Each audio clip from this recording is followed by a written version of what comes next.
And that was the only media that have been consistent speaking against the bad government and for the purpose for reformers. Niger what yo.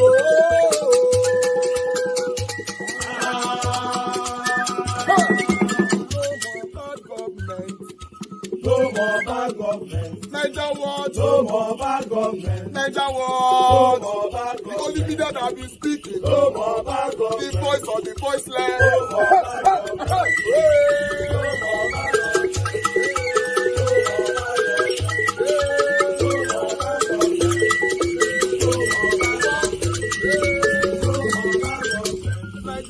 No more bad government. For the poor, no more bad government. Niger what? No more bad government. Niger what be here? No more bad government. No more bad government. No more bad government. In Nigeria, no more bad government. No more bad government. No more bad government. The only media, the number one media in Nigeria, no more bad government. That have been speaking against government. No more bad government. Niger what? No more bad government.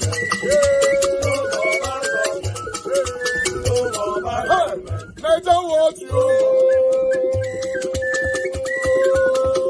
The voice of the voiceless.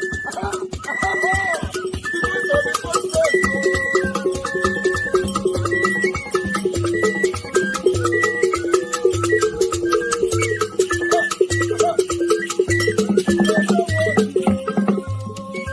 Voice for the voiceless.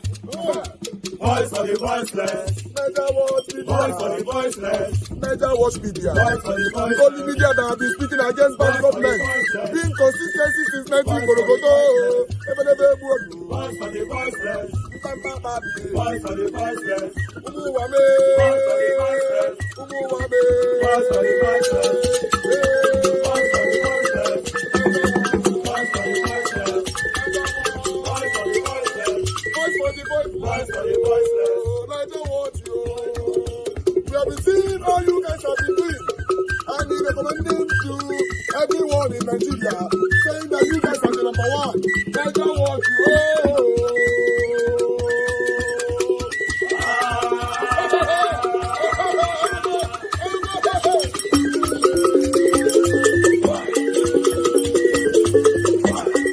My people, thank you very much for your time with us. With the state of the nation, Tinubu have shown to us today already that if una wan die, make una die. Nothing they happen. Now, what did Tinubu tell you and I today? It means that go to hell. Now you know, or do your worst, whatever that you know that you can do. This is the height of see finish. And not just Tinubu. This see finish have been going on since Nigeria was created till today. Everybody that have ruled us, all of them see us finish. They don't have no single respect for us. They don't have no single regard for us. You see the speech where Tinubu give this morning, a lot of people have been triggered. A lot of people have responded to it. There's responses everywhere. We can't bring them all here because no time. If we have to present it the way we find them or see them on social media, we might end up spending 12 hours on this broadcast. But most of you must have seen them already. Nigeria are grieved right now. A lot of Nigeria are very, very angry right now. In fact, even Wole Soyinka don't vex. Say, I know they do again. I be told say I go support you, I know they support again. You be evil. For Wole Soyinka to not come out now to say that Tinubu, your speech is satanic. And if you're not careful, now revolution you want cause so for this country. Yes. That is Wole Soyinka's statement. As you can see right there, Wole Soyinka condemned Tinubu's speech, warns of potential revolution. It's not what we all are looking for. We are not looking for a revolution. We want Nigeria to work. That's why we all have been peaceful. We all have been peaceful since our mandate was stolen. Since 2023 till now. We have been peaceful. But they don't take our peacefulness as stupidity. See, wait till they worry all this one. And I see one circulating video, one viral video, how police how they beat crowd. Unfortunately, I don't think I can here based on the rules of the platform of YouTube. Now, where we find ourselves with this, I made a video this morning that went viral. Yes, I have to express myself. Even though we finished the broadcast, I still not feel stay. I was just thinking. I said, let me do another video. This time, I don't want to go live. I just want to post a video. It's crazy. How can we have leaders that is so heartless this way? These leaders are so heartless. Oh my God, these guys, I don't know a word to describe these people. I don't use satanic tire. I'm looking for another word that can give birth to satanic, that is superior than satanic, that can surpass the word satanic. Now they look for so. I don't know how to describe these people. How can a human being see Nigerians languishing away in penury? And you don't have anything. My question is, these people not get family. They don't get family member. And by the way, who write that script for Tinubu?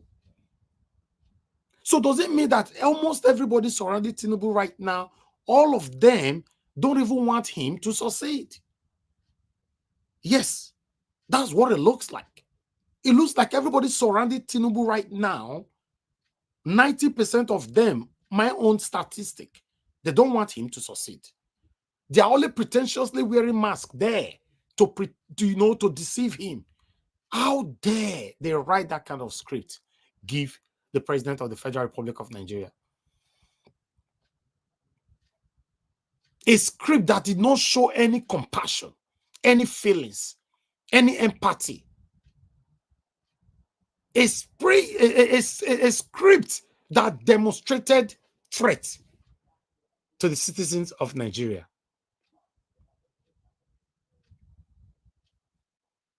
Wow. Why are we so unlucky? Because I'm beginning to see this, that we are unlucky. Because when things too much like this, it's staying so long. Since 1960 till now, we have been so unlucky. Does it, who to blame now? I'm not talking about the primary people to blame. I'm talking about the generosity. Let's look at it. Let's look at it, the generality of who to blame. Should we blame Nigerians of being docile for a while? Should we blame the leaders? Because we've got a lot of leaders. A lot of people have ruled us, right? So how come we've not been lucky, at least with one? Even the one where we say he'd be good. He go all do small thing, either he die for position or one thing happen, the first come out. So how do we tell this story now? Because it's coming to the extent where our children will be asking us questions. Say, Dad, how? It's been a while. This have been happening in Nigeria. So what are you guys be doing about it? For me, I don't get answer to that. So who do we blame? Since 1960, did they ever bomb me that time? They never bomb me that time. They never bomb any of you listening to me now. So what happened? How come we are still here? In fact, it's even getting worse. How come? What happened since then till now? How come all the leaders that have been ruling us, none of them even have a heart of gold? None of them even have human feelings at all.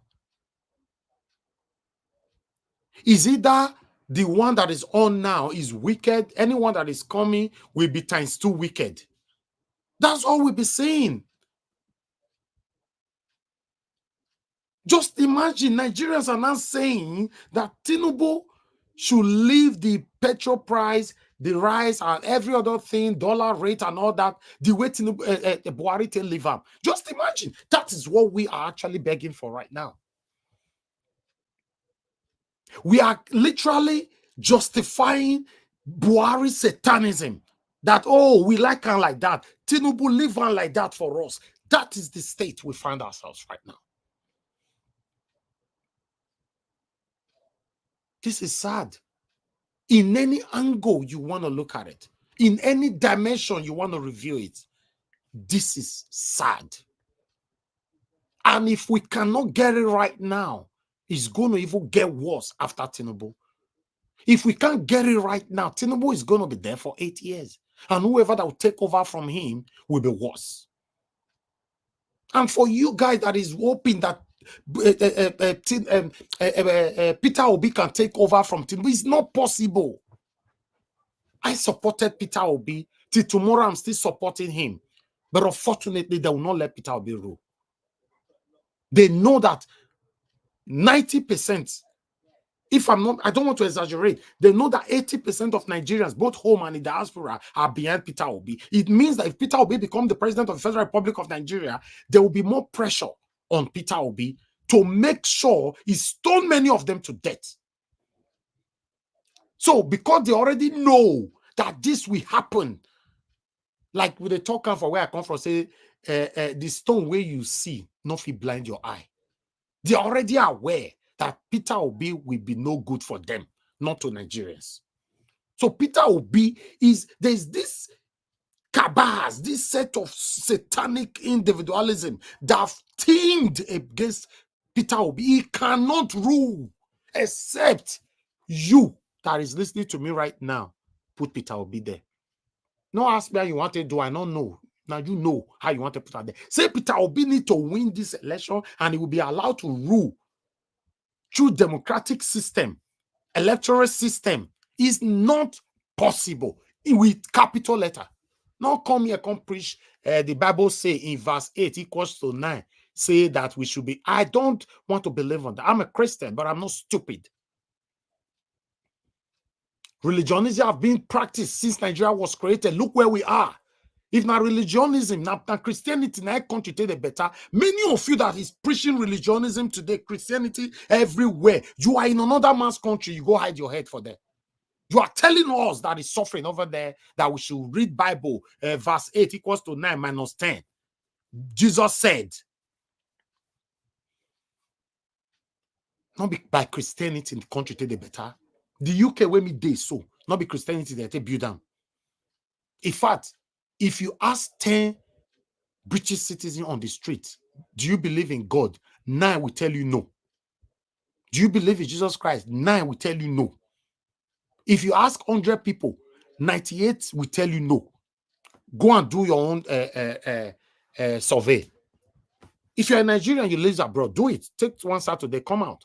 Take camera and mic. Ask people. You will get to know. But their country is brilliant. All our religious leaders, many of them are satanic.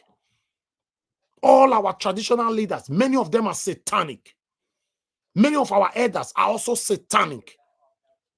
Many of Nigerians are also satanic. Or Ghanaians, now they go pay money that was protesting against protesters. Or Zimbabweans, or South Africans.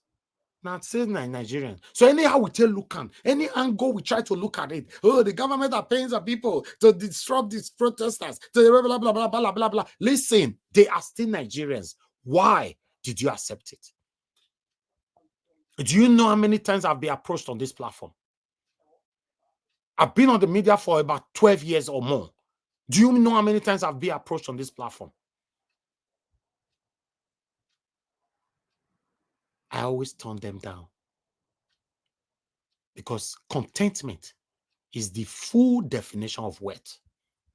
If you don't have contentment and you'll be given $1 million, you will still crave for more. There's every probability that the more you craved for, that will send you to your early grave. Contentment. Look where we are. Upon all this, you will still see somebody that will on their camera later on and say, oh, Tinubu's speech was the best ever. Just imagine. Just imagine. Although I know that devil has followers. But are you aware that the situation of Nigeria right now is affecting all of us? Both you, the devil, and we, the saints. All of us is suffering it. For our Babana to talk now, say, Tinubu, this one where you do so, if it lead to revolution. Wole Soyinka. In fact, this speech from Wole Soyinka, you know, say Nigerians, we are very easygoing people. Nigerians they are quick to forgive, they are quick to move on, we are not demanding for much. Go social media now, people are already raining praises on Wole Soyinka. The same people will say Wole Soyinka na bad, na this. That is how Nigerians are. Nigerians they are lovable people. They easily forgive and just move on. They'll just forgive or forget. Just do little thing. Just like Tinubu came out this morning. Like I stated, I would like to reiterate what I said on my earlier video. Like Tinubu just came out this morning saying that everybody calm down. See now, some people don't die and all that. I know it's also my fault. I'm supposed to have addressed this before the protest. So let me take the blame. I'm taking the responsibility for whatever that happens. But now we need to stop the protest right now. I'm telling you all, as I am speaking right now, petrol price have been reduced to 200 naira. You see, out of 20 demand, only that one, if you talk them, Nigerians are not greedy people. Celebration will be everywhere. Most of us will even forget say Tinubu ring himself enter position. You see praises. I felt talking before now. I said now Peter Obi I support. He no win. Tinubu is there. I can never join anybody to pray make Tinubu fail. I don't feel talking so many times here, right? And I also went on by saying, if Tinubu start doing the right thing today, I will use my platform to praise him. Many of you know I don't talk here many times. What are we looking for? Are we looking for the person or a better Nigeria? We're not looking for the person. The only reason why you see Nigerians as choosing person, we are only being hopeful. Even Peter Obi where we choose, we are being hopeful until he reach there, he do am. Because being a governor is different from being a president. Being a president, there's a lot of cabals that will surround you. Being a governor, you are just like the number one man in your state. But being a president is a different thing entirely. So until Peter Obi reach there, before we can say, oh, thank God, say the right person now we choose. So it's not about the person now. It's about we seeing our country work in our time. With the way I'm seeing it now, it doesn't look like it's going to work. Yes. So we have called for unending protest. In fact, the word we so already use, I can't even use it. And I'm even surprised. That's already using those words and he's still in Nigeria. The word we so already use after this speech today. Now Peter will be your fly past that area. They don't they prison since. Yes. So for me, I give Sowore so much credit.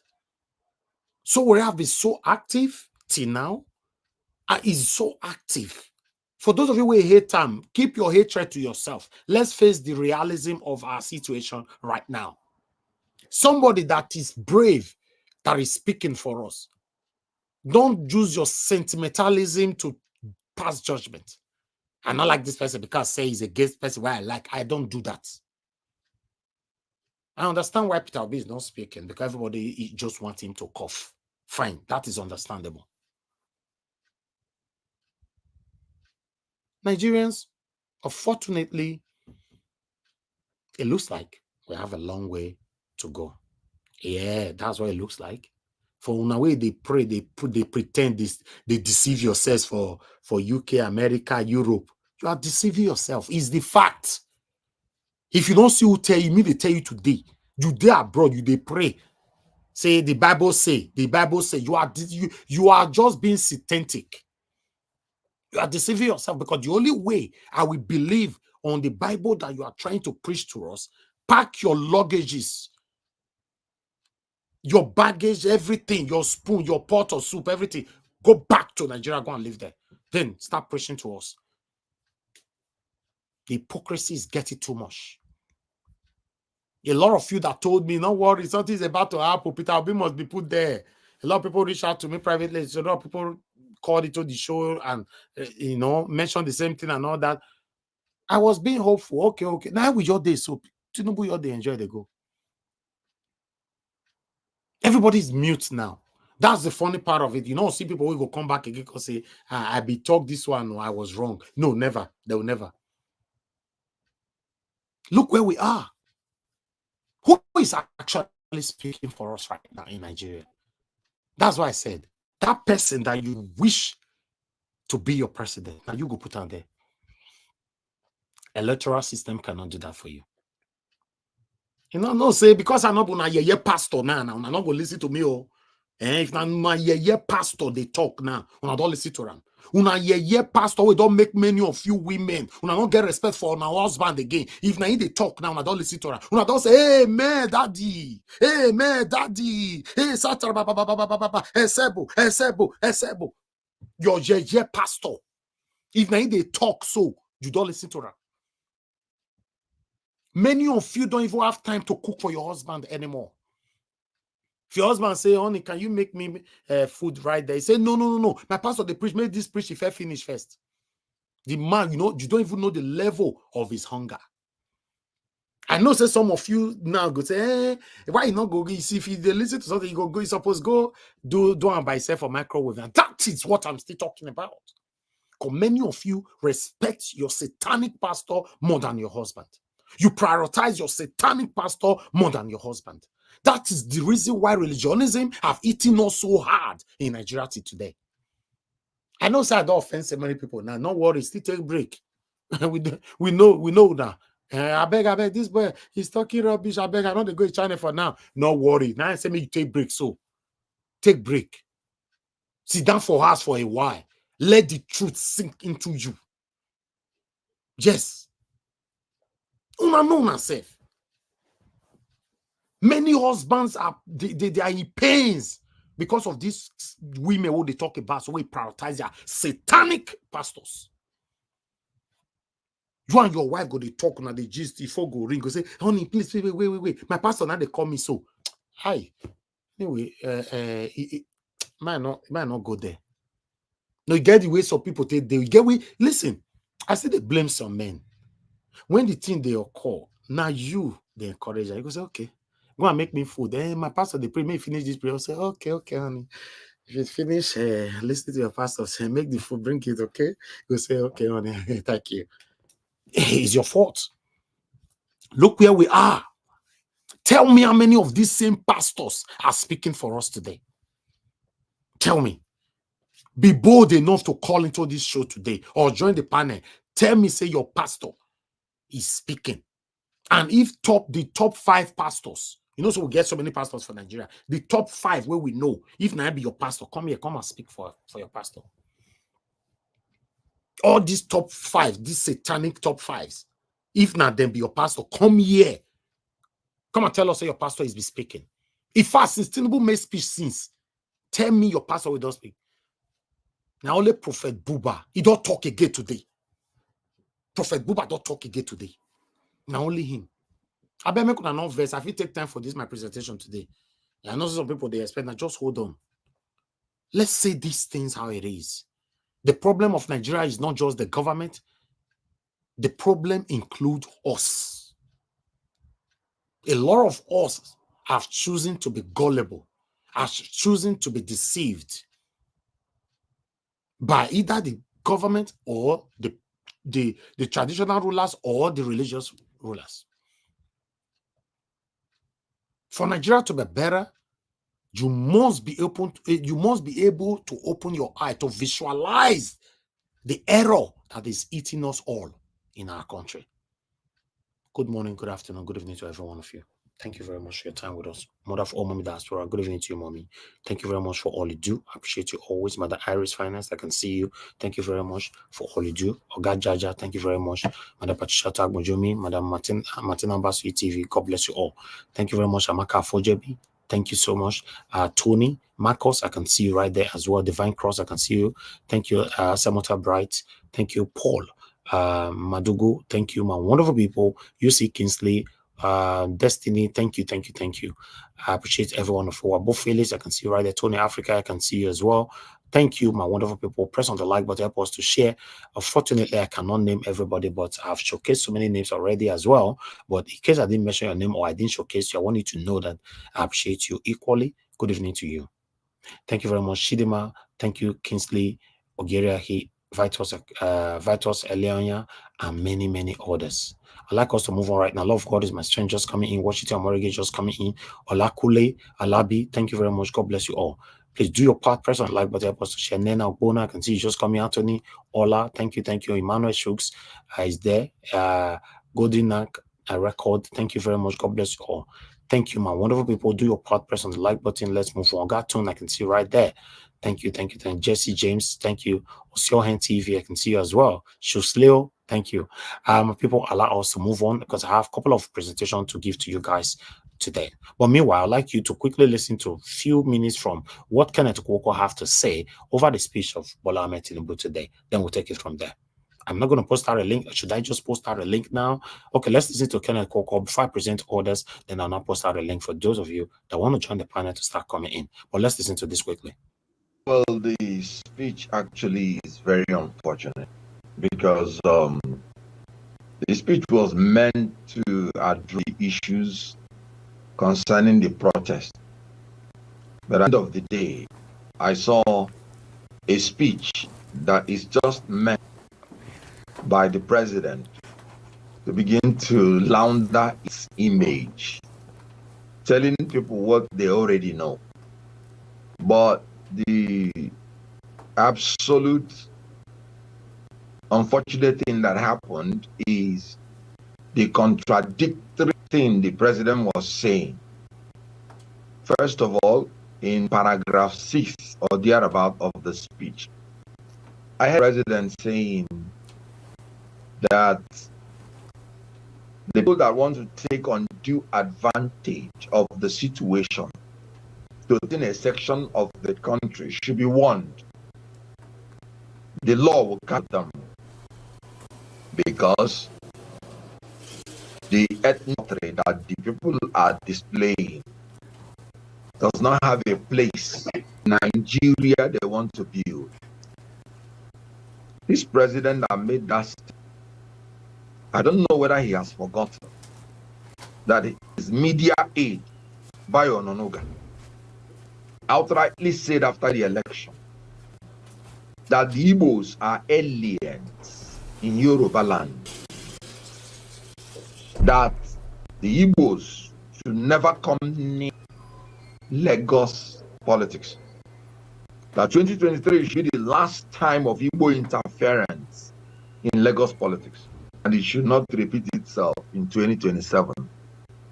This was the exact word of his media aide.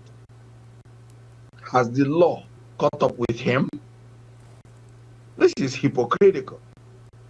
I thought the president, the first thing he should have done was to sack such media aide before coming in to make such a statement. Because that statement is not by him, is hypocritical, and he's saying what he does not mean. Because the media aide speaking for him has said, has done, and even as this protest was being prepared, despite the obvious abstinence of the people from Southeast from the protest, just to avoid statements of people like Bayo Ononuga. Bayo Ononuga still called out the names of some politicians in the South and say it is the politician and the that are planning the protest. Allow them to go in peace, because you cannot eat your cake and. All right, guys. Thank you very much. That is Kenneth Okonkwo's take on Bola Ahmed Tinubu's speech earlier this morning. But I would like you guys to listen to more people. We are going through, and we are also here to educate the Nigerian state that if nothing is done about the living conditions of our people, this country will go down into the trash can of history. You cannot beat us and expect us not to cry. I mean, it makes no sense, absolutely no sense. And we are telling this government that no matter what they do, no matter how much they try to mobilize their state thugs and their state boys, this is a struggle about hunger. You cannot stop us. We will never be repressed and we will never be cowed. As of yesterday, we were able to repel the state boys and the state thugs. Not far away from here, as of yesterday, the state thugs and the state boys, they brought pankere, the Yoruba people call it pankere canes. Right there in front of me, I saw it. There was a police van here, and not far away from the police van, there was a car. And they were mobilizing, they were taking those pankere, those canes, right into the boot of that car. And I was telling the policeman right there, the policeman in the police van, that look at what is happening. The man ignored me. Although yesterday we were able to repel them, but today it appears they have been emboldened by the Nigerian police, because today we have been threatened. I have been threatened with attacks. Some of our comrades have been threatened with attacks. As a matter of fact, petty traders, women that are selling gala and drinks to us, were threatened not to come here. About 4 of them told me that they were threatened not to come here. And as a matter of fact, they came right there to us. They wanted to attack us. And that is the way, that is the modus operandi of the Nigerian state. That is what they do. That is their tactic. They make the criminal the victim and make the victim the criminal. They make the criminal the victim and make the victim the criminal. We are the victims. But the Nigerian police and the Nigerian state boys and the Lagos state thugs are trying to make us the criminals. They are the criminals. Because look at it. The Nigerian police have been begging criminals. They refuse to defend us. They are defending. They are begging boys that came here with guns and machetes. They are begging them. In the state of attack, they are arresting them. They are begging them for us. And they are now calling us criminals. Can you imagine? But we'll never be cowed. This is a mission that has to do with our existence, our continuous existence in this society. It's that you kill us. And as a matter of fact, they've been killing us already. Because a society that kills your talent had killed you. A society that has made it difficult for your existence, for you to live up to your natural ability, that society had killed you. Because there's no point at which you come to life. Every human being has a purpose of coming to this world, but the Nigerian state has been killing our purposes. The road belongs to the people. The road belongs to the people. These roads were not constructed with the money of any government in this country. It is our collective monies. And if we decide to be on this road, so be it.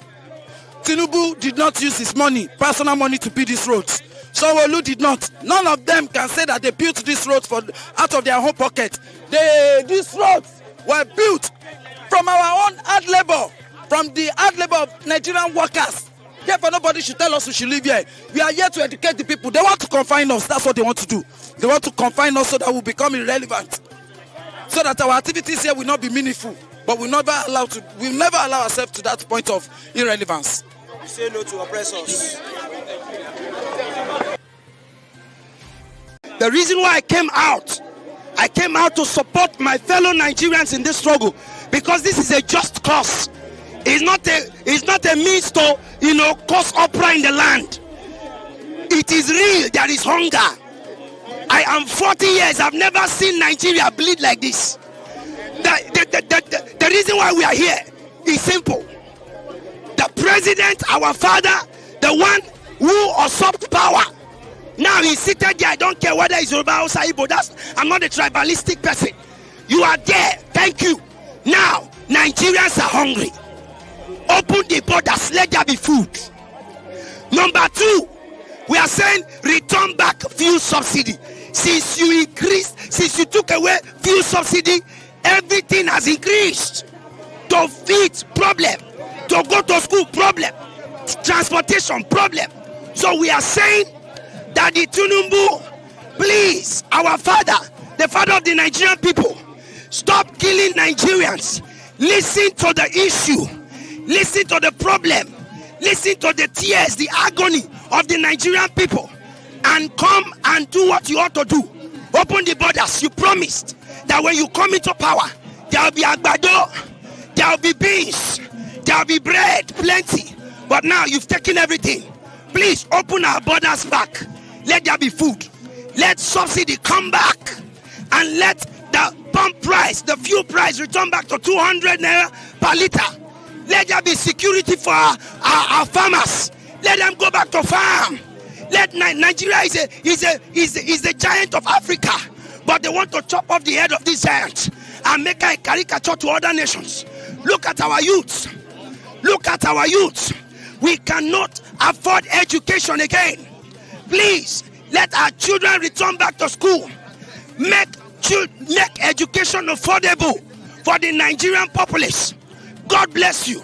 Let Nigeria return back to our greatness. General Musa, when you're addressing Nigerians, okay, your job is to protect Nigeria. The word defense means to protect Nigerians in our country. Your job is not to get political, okay? I volunteer my time with the NDLEA every single Friday on NDLEA Spaces, and I'm committed to helping the agency in ending drug abuse and trafficking in Nigeria. On the NDLEA Spaces, one of the requirements and the rules of the spaces is nobody can come in there and get political. We will not have and we will not allow people to come on the space and calling President Tinubu a drug lord or any of that. We're not getting political. The only thin line on the NDLE spaces is when we have to talk about money for rehabilitation, money the government needs to give to help the agency. That's about it. But we don't get into political rhetoric. This statement you made, General Musa, that the federal government has been in office for 1 year and we don't expect them to solve all financial and security situations is wrong. That is not your place, okay? That's going political. Keep out of the political rhetoric, General Musa. I hope you understand what I'm saying, sir.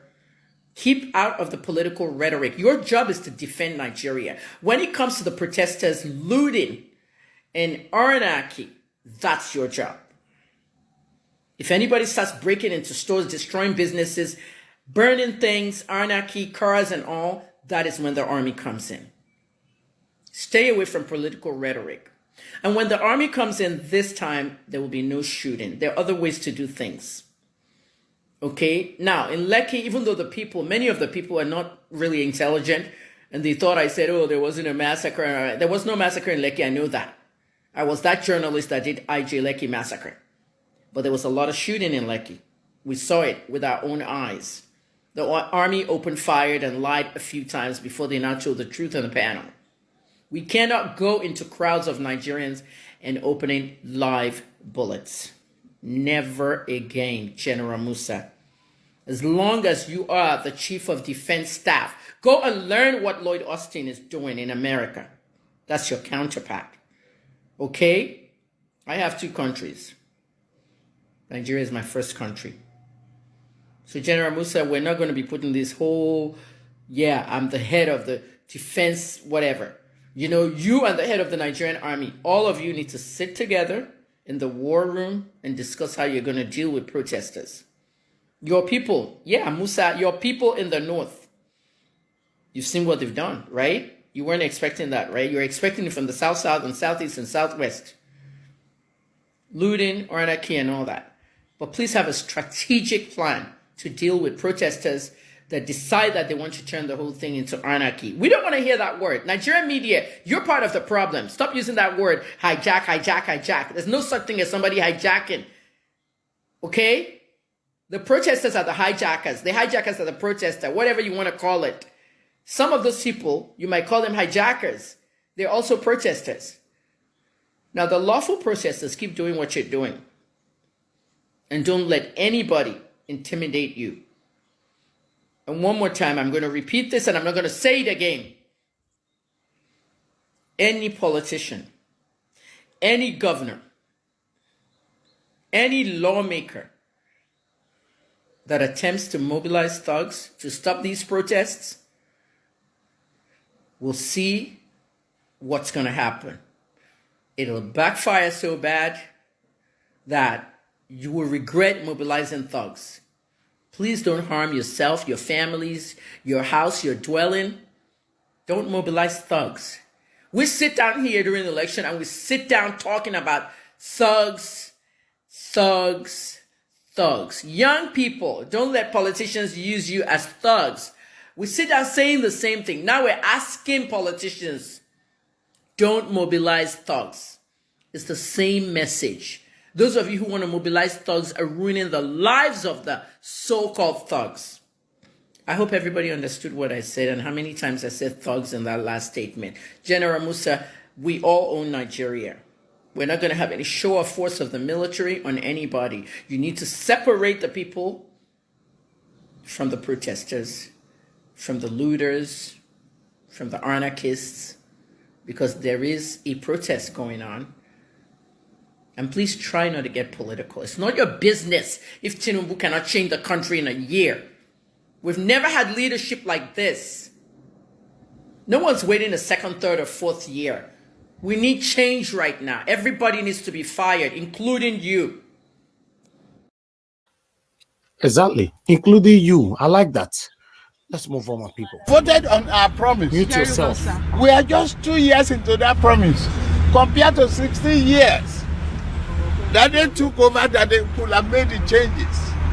Yes, they are working on the electricity. Without electricity, there could be no industrialization and explosion of employment opportunity for our people. I remain in the party because we will retool this party. We will retool this government. A damage of over 60 years and 16 years of misgovernance cannot be turned around overnight. Let's hang on to hope. There's nothing more effective that can drive you, better than hope and belief in a positive tone. This anger don't dey my belle, but I just dey quiet unto say mo give elder respect. Since elder no respect himself, we go tell her the truth. You understand me? So una see this protest since you for don happen, see, we for don address this issue since. You see how this petrol now, we for not dey here now. E just be like say this protest don't be like say medicine after death. You know what? I regret supporting Peter Obi. I will say it again. I regret say I support Peter Obi. Peter Obi is not fit to be president. Never reach. He never ready. He was not ready. He just come and come whine us, come give us false hope. We no be here. Peter Obi, you knew that before you collect this power, it not go easy for you. You know, you even tell us. But after the courts declare your opponent president, what do? You leave us for hunger. Now they suffer. When one protest before, you said no, make everybody calm down. We calm down. We were waiting for you to hear from you. You go so do something. We're waiting now. Never do anything. When they do emotion, they use emotion. They play politics. They want me. Tinubu go for you. Go the right side. Sorry, Mr. President. Meaning we will support you. We be fool. You know how many enmity I get because of you. You know people where I carry people who don't do me anything just because say they support party where don't tell you I go the vex. I go the block people. People were supposed to help my life. I saw them. You know what I do to message? Just say I the rest celebrity. You know people where I call her, even pastor, I attack them. Now what is Peter Obi doing? If they do emotion, I think we go for. He go say sorry. The other one go for. Sorry. But they use your Twitter handle. They write apology. Episode 1, episode 2, episode 3 for Tinubu. Write episode 1, episode 2. They apologize. So sorry. For that one shop. Now that one will, because of our combat campaign for you, no people went back for your matter. You know people went back. I just say want to rest in peace. When you don't call them fool. People support you finish. Now you can't down with your enemy. When you are down with your enemy, now you know you use long spoon. They use ordinary hand. They follow them, they eat. Now you say you don't call us Mugu. When you Kenneth Okonkwo talk now truth, I just fire things. I just they calculate say this protest maybe more see how you want to do. You want to come on sir. You not talk anything to be. We call us full finish. It was say I come back for your matter. I put your campaign for my head. If I dey come out outside, they live in fear. I was living in fear in my house. Because I know what they happen for people. So people, at the years comes. I mean, at the other girl, we still take her upon herself for this social media. They say, what happen to the girl? They say sleep now, no wake up for your matter. I go, they come out, I go tie my head, disguise, that's how I be bandit. I was living in fear. Today, what are you doing? What are you doing? This protest, I'm not coming out again to protest for anything. I know they come out. I don't live in fear, rich. I don't people endanger myself. I don't people my parents to pay. Peter Obi, you contribute to this thing what they face now. You join. You join. People really believe in you. They support you. They bring out money because say, they don't see Messiah. You give us hope. You raise our hope, go up. Then you fall and down. Now we come, they do. We as we tell you so with the best Peter, did they pay you? They give you money. Did they pay you? We don't know what is happening. Peter go soon come out with you. You won't wait for another 4 years. When power don't ready this year. No, you are waiting for another 4 years. Say okay, that 4 years will come campaign for you. When power don't ready this your opponent, you are not ready, sir. Don't even try it again. Say they come and not make me best. Not trying. If you want to come and say make them vote for you, just apply for. See, go do Senate or go House of Assembly. You see, presidency truly cannot handle that power. If you handle this power, you go. In fact, if this power is your hand, you go throw away and give your opponent the way good luck say rush throw away and for Buhari. Now what you go do be that? So now your thinker, your rest. You see, presidency is not actually your thing. Kenneth Okonkwo did not lie. I was just keeping calm to see what you go talk. You go still come and address. You know, hear your opponent say, grab it. Grab it. Now some man they do. Every woman, if they attend burial from one state to another, people they tell you they use your platform. If I tell you, I say you come and make we blow you, we don't blow you. No, all you use your platform, they do now naturally. Console your opponent, they go for condolence visit, they go party birthday, they do like say that you better party, they do only. One is only rule Nigeria, this country, whether they grab power back, you talk about because when you talk that, you say it's not going to be easy. I believe you. I say yes. When you were in court, I say my followers. No, I no worry. I never know who Peter Obi be. I can't give the hope. Not knowing that I just fool myself on social media. As if me say I can't die away. And so the matter. Now so your person come and come. Very soon now you go see come and tell protest and make the count down. They go really obey you. Who now wait for 2027? I be now 2027 now. When power don't reach your hand, I be you go come say, hey, now you be Peter Obi, I can't give you. I regret. People who go help my life. I insulted them because of you. I fought them. I made many people who not do me anything, my enemy. Today you are dining with them before you fall. Sorry, sir. If you also do birthday, may you wish happy birthday, sir. Happy birthday, Mr. President. Now we be mumu now. I'm not a fool. I withdraw. I see. And I actually first time when I support campaign for person with this. Because I saw how real you were genuine. Where Peter Obi be. But at the end, what do you do? I beg, I don't do again. What do you want to make? See, I don't put water for man talk and say, I regret where I take support Peter Obi. I regret. If I know, you go for even better say, you not come outside. Maybe we just even vote for the APC. At least, they would have made our life hard like this. Because never was with this extent. People that say as you come involved, they call the verse for us the more. Yeah. As you come involved yourself, they call the verse. I regret Peter Obi, you come and unwind us. Next time, never even try to believe anybody anymore. You want to do politics, do they put emotion? What is the emotion? You can't go ask me dead here. I don't understand. You want to fight for people, want to save Nigeria. Now like this, they save Nigeria. Now like this, it's our biggest save Nigeria like this. No wonder they drag you. You know if you do anything and now fit, they don't say no if you do anything. I never knew he's going to be like this. Now put my life in danger. Make many people my enemy. Talk of men of God. When we say the Lord, they even they tell their members, say, make them support with our best for them. Really? Really? Now like this, one time move. See, this country now don't consume us. This country now don't consume us. It will be, what I go tell you, say, you never ready, don't even try it. Not come out again. Not come out. Well, what are we even waiting for? 1 year don't go. What do you want to do? Nothing. Apart from today, attend burial. Waiting, nothing. Now some my parents go church, they'll tell them, say, that your daughter tell her. Make she take calm down. The way she take they talk, the way she take they put this politics matter. My parents were even living here with me. I said, no, mommy, I'm not going to calm down. I don't to go far for this thing. I'm not going to rest to say I can't die. And I saw you for years do. They calm you down. That time where I got there, yes, everybody the best. Now I can't be mercy after death.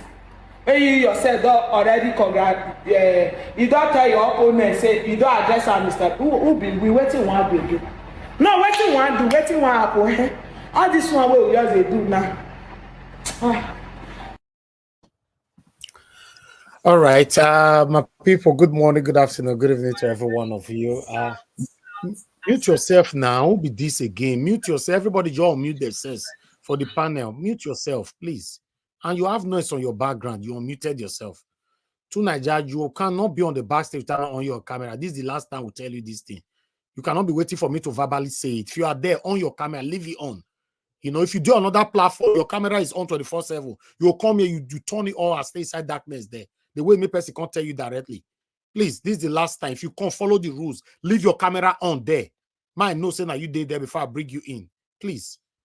Thank you very much, my people. Good morning, good afternoon, good evening to every one of you. See that last video that I played? Although I did not agree with it, though, babe, you know, 100%, but I agree with that on some parts. You know, I agree with that on some parts. And the part where I agree with and I go talk so. You see, you know, say me myself, I don't have to come for you. Say Peter Obi na make me know, say Tinubu na chief. Yes, so sudden. After he don't grab the election, he don't grab the seat. The first time in my life, I can't hear from Peter Obi mouth, they say Chief Tinubu. He went to Arise. When he went to Arise, the first interview Peter Obi granted after the court failed him. If you guys remember, he went to Arise. And then Peter Obi will now say Chief Bola Ahmed Tinubu. I was like, what did that Bola Ahmed Tinubu the year? Who should be chief again now? You know? So what I'm saying, what Adobe was saying is that the respect, the pampering and all that for Tinubu is too much from Peter Obi. That's the only area I agree. Every other area from her, I don't agree. Yes, another one. Why I still agree with that, which I don't first talk for here. Now be Peter Obi telling Nigerians when they take thief that Monday that time, say make people calm down. For you stay mute now. You don't need to tell us what to do. Not to tell us what not to do. Just stay calm on your own. Now that time, Peter Obi take quench everything. Everything. Yes, I agree 100% on that. Because me myself don't talk calm for you before. Because this one now, what can they do now? Blah blah blah. You know, because that time, if not Peter Obi, you know, say everybody they respect Peter Obi now. If not Peter Obi, we talk say, may everybody calm down and all that blah blah blah. Then for all evil sweat Tinubu in. Where be said the day with the 29th of May, where they sweat Tinubu in Nigeria, the whole Nigeria was like a graveyard. Everywhere was quiet. Now Peter Obi calls him that one because he told us to stay calm. He told us that the judiciary will work. He told us, although for me, I believe and I follow what he tell us. And a lot of Nigerians believe in him then. You know, he don't know, say the judiciary when he fed no, not be like that again. You know, I don't still blame her that much because he believes the judiciary go work on and all that. I don't know, say the people who come there now, they are satanic. They cannot ever allow you to come in. So I believe it's obvious right now that these people will not allow Peter Obi to rule. If you rule again 2027, we go win, but they will not give him the position. So we should be thinking of something else. You know, like there's a video that I played earlier on from Peter saying that we should face the electoral system. Electoral system, Yakubu will not 50-day power. You expect maybe Peter will be going 2027. Maybe they give him. It's not possible now. They're not going to give him. You understand? So that's the only thing that I know. But as of today, what I'll tell Edo baby is that as we they speak right now, Peter Obi still remain the best amongst all of them. As we they speak so. So if we have to, for example, replace Peter Obi, who are you going to replace Peter Obi with? That's another question. Who? Nobody. For me, I don't look left, look right. Nobody. Nobody. Who? Just mention the person name. I'll tell you. Maybe you debate for this platform. Who will you replace Peter Obi with? Sure. Sure. Omoyele Sowore, yes, Omoyele Sowore can do it. But listen, this government not to give Omoyele Sowore position. You know why? First welcome this thing. God bless you. Omoyele Sowore don't tell them already. Say if he enter, then go buy all of them. They're not gonna give a lie. Like they prefer to die than to give Sowore. I have to tell you, they don't give Sowore. So if maybe Peter Obi win, for example, because Sowore work with her. Yes, ma'am. Sorry. The person when you go fit change Nigeria, not the person where these people will give power. Now the person when is strong, reach there and overpower them. Now go fit change Nigeria. If anybody they will make this people give us power, sorry, it not go ever come.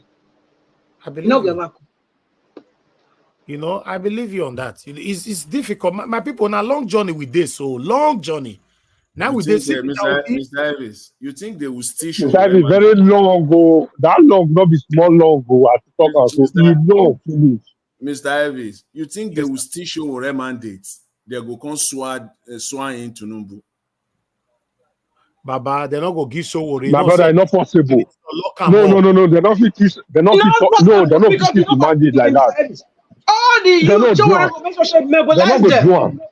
Crazy they're not going to do them. They're not going to try them. They're not going to try them. Not be joke. Not true, sir. Anyway, but for me, these people don't give Peter Obi power and if they pay me, they don't give them. Abi never see. Some people is still arguing blindly. That will go try. Now try and lock. You don't understand. Now more they try and lock, they follow everywhere they go. You don't see the hate where they get for Peter Obi. I think we go talk, they'll go attack Peter Obi. Another person go talk, they'll go attack Peter Obi. Now that one is saying they give power. The hatred for him is just too much. The best way go give Peter Obi power now way they listen to me. So not be this government. So for your mind, you believe that Tinubu go rule for 4 years, Peter Obi go on sit down for 4 years.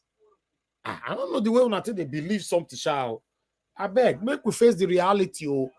Mahmoud Yakubu cannot still be the INEC chair. Mahmoud they wait for 2027. It's not going to work. Let's be honest to ourselves. It's not going to work. So let's say it how it is. Thank you very much, my people. I appreciate every one of you. I'd like us to move on right now. That is all I have for you guys today. But I have this article that I quickly need to play concerning Wole Soyinka. So let's take this one quickly. As you can see right there, although a lot of article carried this, but I focus on People's Gazette. Soyinka condemns Tinubu speech, encouraging policy brutality, warns of potential revolution. Nobel laureate Wole Soyinka has rebuked President Bola Tinubu's Sunday's broadcast for failing to address police and SSS deployment of lethal force to quell and hunger demonstration, which began on August 1st and are scheduled to last for 10 days. So I'll just go to his speech. Let me go to his speech. My primary concern, quite predictably, is continuing deterioration of the state seizure of protest management, an area in which the presidential address fell conspicuously short. The celebrated literature icon said in a statement on Sunday, such short-changing of civic deserving regrettably goes to arm the security forces in exercising of impunity and condemned the nation of a seemingly unbreakable cycle of resentment and reprisal. So he went on by telling Tinubu that if you don't, because I have no time right now, if you do not sort this out now, you will set the country ablaze, which is not what we all want. But I'd like us to move on. Thank you very much, my people. Let me start with callers right now. Okay, I don't have any caller right now. Let me start with panelists. People they call since why they present, but at the moment there's no callers. But before I start with that, I'd like to quickly appreciate those of you that have super chatted us. Amaka Fujebi, thank you very much. Ma, I appreciate you. Love God is my strength. Thank you very much. Jaja, thank you. Rosie Ayosh, thank you very much. And Madam Obi Ashuko, thank you very much, Ma. I appreciate you. He said, my heart melted when I saw you speak truth to power. God will protect you for your labor of love. I appreciate you. Thank you very much, man. I appreciate you. God bless you too. I love God is my strength. Thank you very much. God bless you. And the flashback memories. Thank you very much. Now God bless you. And I'm very, very grateful for your encouragement. Thank you, my people. Guys, press on the like button, help us to share. We have Ogashimeze on the phone. Talk to us, sir. You have 3 minutes. Please walk with your time. You they spend 1 hour, you they spend 1 minute, they talk all that thing first. If you don't reach when I want to cut your this thing, you can't rush. Just no, your 3 minutes starts now, sir. Please work on this. I can't be saying it all the time. Thank you, sir. Good evening to you. Okay, 3 minutes. Okay, good evening, good morning. I like how you do. Thank you so much. In fact, I saw your video you put on the social media this morning when I wake up from my bed. Man, I saw so many bloggers carry your video. I think you said it on that place. Oh, well, so many bloggers carry my video. I don't know. I just post them. I don't know. Yeah, they did. I saw it. Thank you. I saw it. I'm just joking. I see so many of them sharing for Twitter. Yeah. Thank you. Thank you, sir. All right. So, right. In fact, it show a lot of videos, but what I can say again on P2B side, you see, there's something I keep saying. If P2B is okay, go to the streets, and so many blood or so many people we are killed, we will still come here and come out and blame him. No, sir. No, please, let's say it how it is. Peter Obi don't need to tell anybody go to the street, and he doesn't need to tell anybody not to go to the street. That's what we are saying. Nobody, right. No, don't stop people from what they wanted to do, and don't try to tell them what to do. Just stay mute. Right. That's all. Yeah. Like what I said, Loretta. Yeah, what you say is true. But people we are pushing him to say something. The only thing where he get it wrong, that the place he said calm down. He believes in judiciary that, he did it in Anambra, he would do it again. Exactly. It's not the same. Nigeria and Anambra and Nigeria are not the same. Likewise, what Tinubu is doing, I did it in Lagos State, I will do it in Nigeria. Nigeria is Nigeria, Lagos is Lagos. So that's how it is. Then, I don't know where Tinubu said that the economy is working up, that company are coming in. So I want to ask a question. Mr. Jonathan, are you there? Please, after, tell us where the economy is coming up, or the company are coming back. I don't know. Please, if somebody can tell me if the company are coming back to Nigeria, please let us know.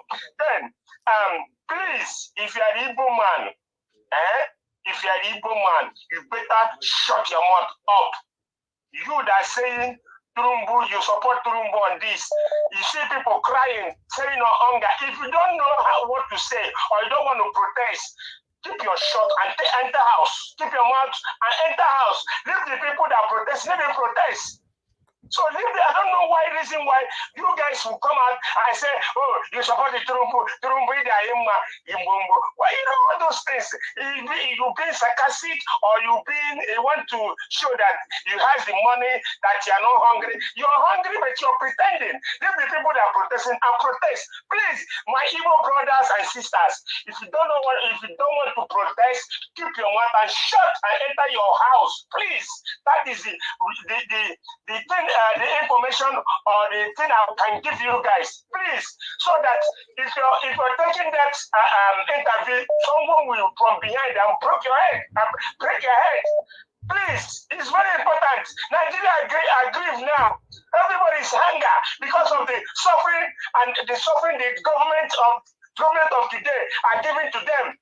So I don't know the reason why you'll be coming out and be bringing this out from your mouth. Please, that's okay. That's okay from you guys. It's okay. Then, please, the protests will continue. The broadcast we had from the Jagaban itself, in fact, it doesn't make sense to me. That broadcast have been, I think that broadcast have been written before this protest. That's what I see. The way I see that they just put little thing there, you know, they just put some word like what happened in the north. So please, this protest will continue until we get what we want. And that video from that young guy, we have to get it on. Let us have one thing. So after that thing, this electoral reform, it must be put it on the front of our protest so that government will do something. If government did that one, so that if anybody that will coming out will bring somebody come out to do for go for election or president for president, if that person win, you know that yes, we voted for that person. Not the person will come out and say he bought his seat. So please, Nigerians, never get tired. Tomorrow, know that protest will start over again. Please, we urge you, be guided the way you guys have been before. I know that a lot of things, even the police that are doing all these things they are doing, now their life are not better. Their children are not better. Their wife are not better. If they got their houses, in fact, you will say, for the place they are living, and they are coming out with AK-47, with their gassing people on the street of protest. They have to stop. They are hungry, not because of they are putting uniform, carry AK-47 and be harassing people on the street, on the road. They have to stop. Like that words. Thank you for all you do. May God bless you and bless all in Jesus' name. Amen. Thank you. Thank you very much, sir. God bless you. Thank you. Okay, let me pick another call quickly. So that I'm only going to take 5 calls. I don't know why is this call not going. Okay, Mr. Innocent, thank you, sir, for calling in. Hello, can you hear me, sir? Good evening to you. Oh, yes, my dear brother. Good afternoon. Thank you, sir. Thanks for calling in. Please talk to us. Yes, how's the family? Yeah, we are very good. Family first. Very good, sir. Thank you, sir. Important. Okay, yes, I came in and I saw some of your presentation. You know, I'm not the one that, you know, like people just come, like they talk about everything. They talk about this, they talk about that, they talk about that, which sometimes they lose track. Even I'm listening to this last guy here now that just called in, you know, that tries to pick on everything. And I'm like, what is this talking about? You know, but people have their own ideas. People have their the way they want to discuss issues. But my thing is that that lady that, you know, you presented with Peter Obi's picture down there, and then you also mentioned that you agree with her in some aspect. No, correctly, I agree with her almost in all aspects. A little bit, you know, there are certain things that she said that I'm not going to go into. Okay. Peter Obi made, you know, a mess of that election. Like that lady said, people came out to give him the vote.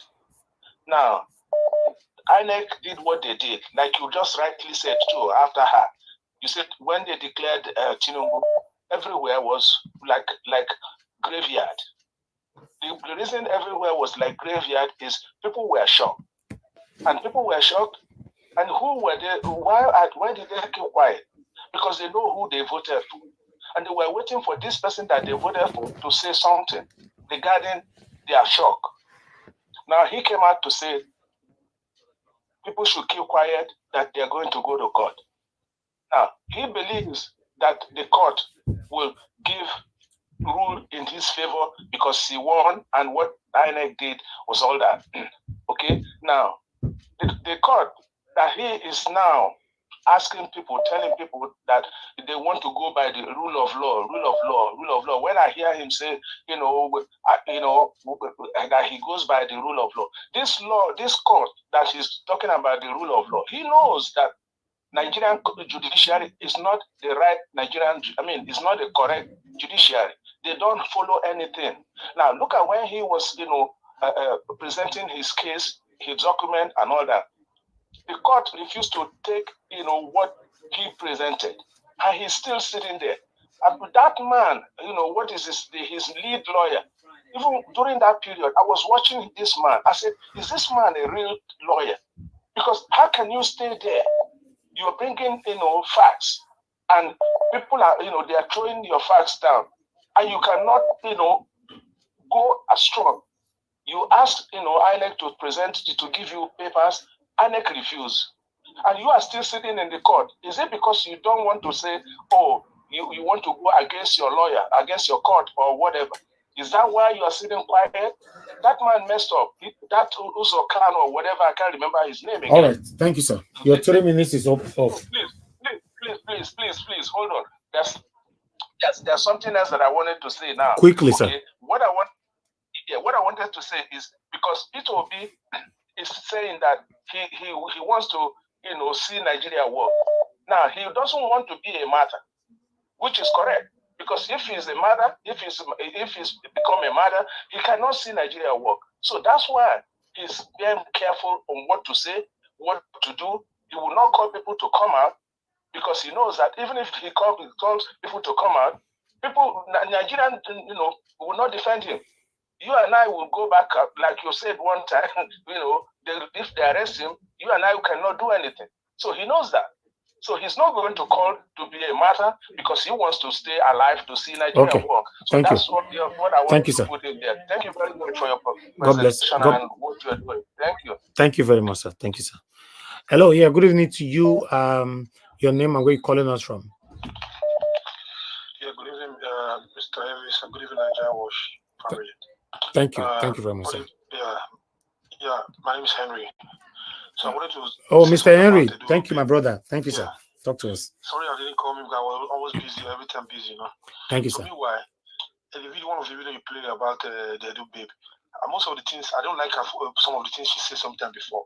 But what she said this about Peter Obi, this issue, I agree with her in the sense that Peter Obi should know better about Nigeria politics. If he knew he could not fight for him, because if he cannot stand for his mandate, following a different way to get his mandate back, he could have just keep quiet without telling nobody to go out, not go out. Keep calm. He believe in the judiciary. And the judiciary was there. His own cases, his case, he cannot even fight for his case by himself. There's a way, other way he can do it. There's evidence he has there. The court do not go to the evidence. He just the lawyers keep quiet. It's like he's already lose hope. So when people say we support to be next time, that is nobody going to support to be this time, because you know why? Because the INEC, the crook INEC, who is a professor, is still there. And did not make any comment, anything to reform the election reform. They should not make any. They don't do anything about it. It's going to be the same backwardness. Except we have somebody who is radical, somebody like Okonkwo. So you think it's Okonkwo who is in this position of Obi? They will play him like this. And I'm asking, you think?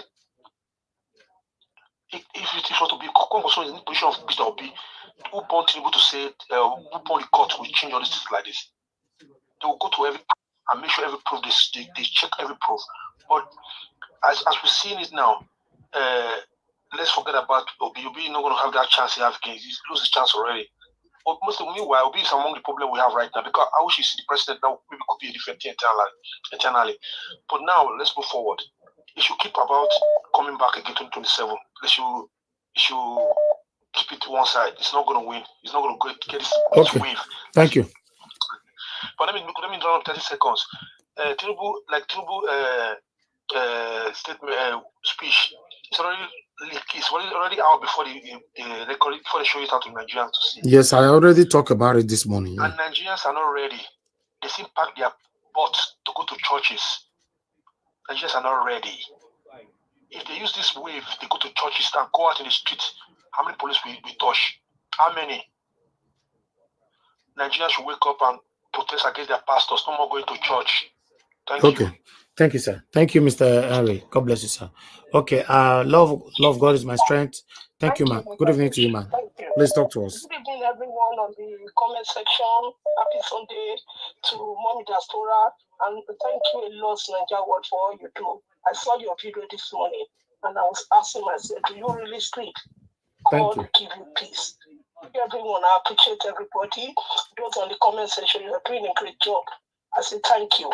I want to go another way. I saw people claiming Peter Obi. I'm going to say what I feel. And it might not be what everybody will think is right. You see, as a human being, we all have our nature. Mr. Peter Obi has his own character. Mr. Obi is a peace man. Yes, we all wanted him to tell us after everything went sour. They took his mandate for him to tell us to come out and protest. Let me say something. Mr. Peter Obi will never tell anybody to protest. We should know that he's an elder man. He will never say that. Nigerians should not wait for someone to call them out before they protest. It was our mandate that was stolen. Our mandate that was stolen, we are the one to decide to fight for it back. So, yes, I saw a girl, I think they call her. She said she was saying that she regrets supporting Peter Obi. I will never regret supporting Peter Obi in any way. Yes, if Nigeria is a good country, if Obi have trusted to go to the courts and he believes in the judiciary system of a country, Peter Obi will be giving back his mandate. But Peter Obi let us know a lot of corruption, that Nigeria is poor more than the way we were looking at it. We did not know that the judiciary was so sour until Peter Obi brought it out. It trusted them. But all of us, we have known now that all the departments from the legislature to the executive, to the judiciary, they are all in the same place, working against the citizen of the country. So in my own way, I will say that Nigeria to, in a way, thank Peter Obi. It was Peter Obi will let us know about how our oil is being stolen. Those who are in it, he was the one. Peter Obi has done a lot. People might be looking at him that is quiet. A quiet man, don't joke with them. They are the ones that you don't know what is in their mind. If Peter Obi comes out again, 2027, I know it will not be easy. I know until we all come together and said we want this electoral system to be changed. We cannot continue with Yakubu at the seat of our pay, where our mandate to go to him. No, we need to add that. I want to thank Dabra who spoke today. He spoke sense. We need to honor what we want. Yes, everybody said about Chowore will fight. Okay. In 2019, when Chowore contested, Chowore won the election. He won with. He won what? He won what, madam? Won. I beg, let's. Please don't interrupt me, please. Okay. Yes, that's what I'm saying. Tonto Wore contested. He contested in 2019 with all of them. And what happened? They said they cheated him. They gave him the number that he wanted. He didn't do anything. Yes. He came and let her to protest after many days. He was arrested. But he did not win. He did not win.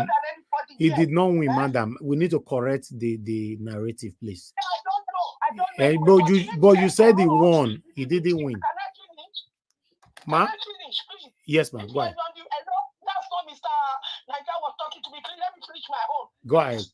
Now, what I'm saying is that Chowore told us that he won in the meeting that we did. He said he won. So that was why he came at that time to declare revelation now. So nobody should say, if it's Chowore that won it. Chowore is a great man. All of us know him. Even this election, even this protest, he was among the people who organized it. Nobody is saying that he cannot do anything. You cannot fight the government unless we all are desperate to come out and say, yes, we are bound to stand as the vanguard these people are doing, to say we are not moving.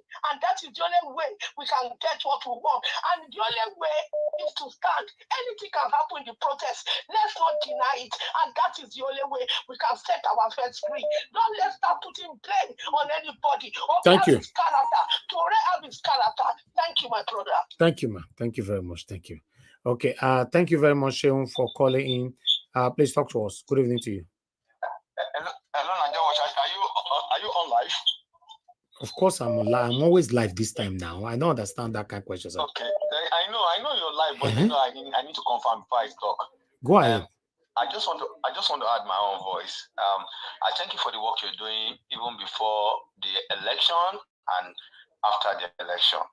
I call in just to ask a rhetorical question and just to add my comment. One, for the guy that call in, I don't know, choose something that you call, that will talk about the Igbos should keep short or keep quiet if they're not joining the protest. I think the guy should go and read the history about the Igbo in Nigeria. When a situation comes that you be already labeled before you leave the protest that is your protest, you go ahead and do it. They will use all nation missionary to quench you. They are the most hated people in that country. That apart, the next one that I actually want to contribute, I want to ask people. They are talking about P2B. Let everybody, the married women should check out their husband. The single girls should check out their boyfriend. A lousy boyfriend is called empty barrel. A quiet man, people fear them more than anything. Obi is quiet because he doesn't have the machinery and doesn't have the government in his hand. And it came from a tribe that everybody is against. If you make an inch, it's going down. Let them check Nnamdi Kanu. Where is Nnamdi Kanu now? Nnamdi Kanu is loved by his people. Nnamdi Kanu is loved by some Yoruba people. That's why you can go and watch Mayigu on the line. But when Nnamdi Kanu was captured and is still in jail now, where are the people? People should not push Obi to go to jail. And people that say they won't vote Obi 2027. Who is better? Who did they see that is better than Obi at all of them? Is he Atiku or Tinubu? They don't get that said he regretted voting for Obi. Will it be Tinubu he will vote for and still come out to protest? Or will it be Atiku he will vote for and Atiku will save the country? I'm a nationalist. I live in Canada. How many of you that are talking from there has gone to your embassy to complain, to protest? We've done it here. Because we see a lady that you put on screen went to embassy in New York and was protesting. And we were having our own again on Monday. I will video it and send it to you. People should not stop from foreign land and be talking rubbish. They should go to their embassy and protest so that the whole world will know that Nigeria is boiling. Thank you. Thank you, sir. Thank you, sir. Thank you very much. Hello, yeah, good evening to you. And then where are you calling us from? Hello. Hello, Nigeria. Thank you, sir. Good evening to you, sir. Go ahead, talk to us. Good evening. God bless you. Congratulations for billions of people are watching it. As far as we are together in Facebook, it's not only 100,000. See what I'm saying, Nigeria Watch. If you people are thinking that the election will rescue Nigeria, everybody is dreaming. Is it not in Nigeria 2019 they are talking about the election and the British bring the biggest warship in Nigeria, in Lagos Seaport? We are not in the war. The biggest warship in the history of the election in the world.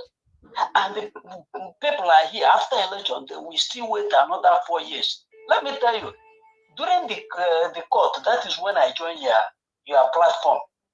I am following somebody with his belief that is sincere. If you go out of that sincere, I will come an attack to tell you that you have gone out of the sincerity. I am not following somebody who don't have characters. Okay. I don't know if I'm coming clearly. So now, the British is the one holding Nigeria. Please, excuse me, sir, please. All those kind of conversation, I don't really like it. Let's talk about ourselves and forget about British, please. You know, we cannot sort ourselves out. We are jumping out of our house talking about our neighbor. I don't understand. Okay. Now, in the Facebook, you sign somebody, you sign an agreement called perjury. That if you lie, you will go to prison, right? That is the agreement in the Facebook. Now, somebody was in the Facebook calling there is an imposter running Nigeria for 6 good years. That one is enough to prove him that he was wrong and send him to prison. So when you have such a thing, such a government after 6 years, I don't think that you are going to change it by election. And somebody is coming out and telling you that it's his own turn. What's messing his own turn? Why that he supported the first one who ruled 8 years and campaigned for him and stand for him, and the wife was a senator, and he's still coming back to tell you that it is his turn. So how can you change it by election? Obi deserve no blame. Okay. This election, he have done his own part. Judiciary have messed everything up. Mohammed Yakubu was in Chartered House, and they answer question. What happened at the end of the day? I think you are a friend of Chowele. Please, I would like you to get that document then sign. If there is any after the election, okay, sir. Everybody should keep moving. Thank you. Thank you, sir. Try to get that document then sign and know what is inside. God bless you. Thank you, sir. Okay, Black Panther, you're calling in. Please talk to us. Good evening to you. You have 3 minutes. Oh, God. Thank you, Nigeria Watch. Thank you so much. You're doing a great job. I want to speak to the lady that was complaining about Obi. I respect her complaint, and she vetted very well. But there's one thing I want to tell every other person here. Don't bring what's our brother, the revolutionaries, what's his name? Don't tell us, most of you are just venting for nothing. The situation which we have, they have hijacked our political terrain.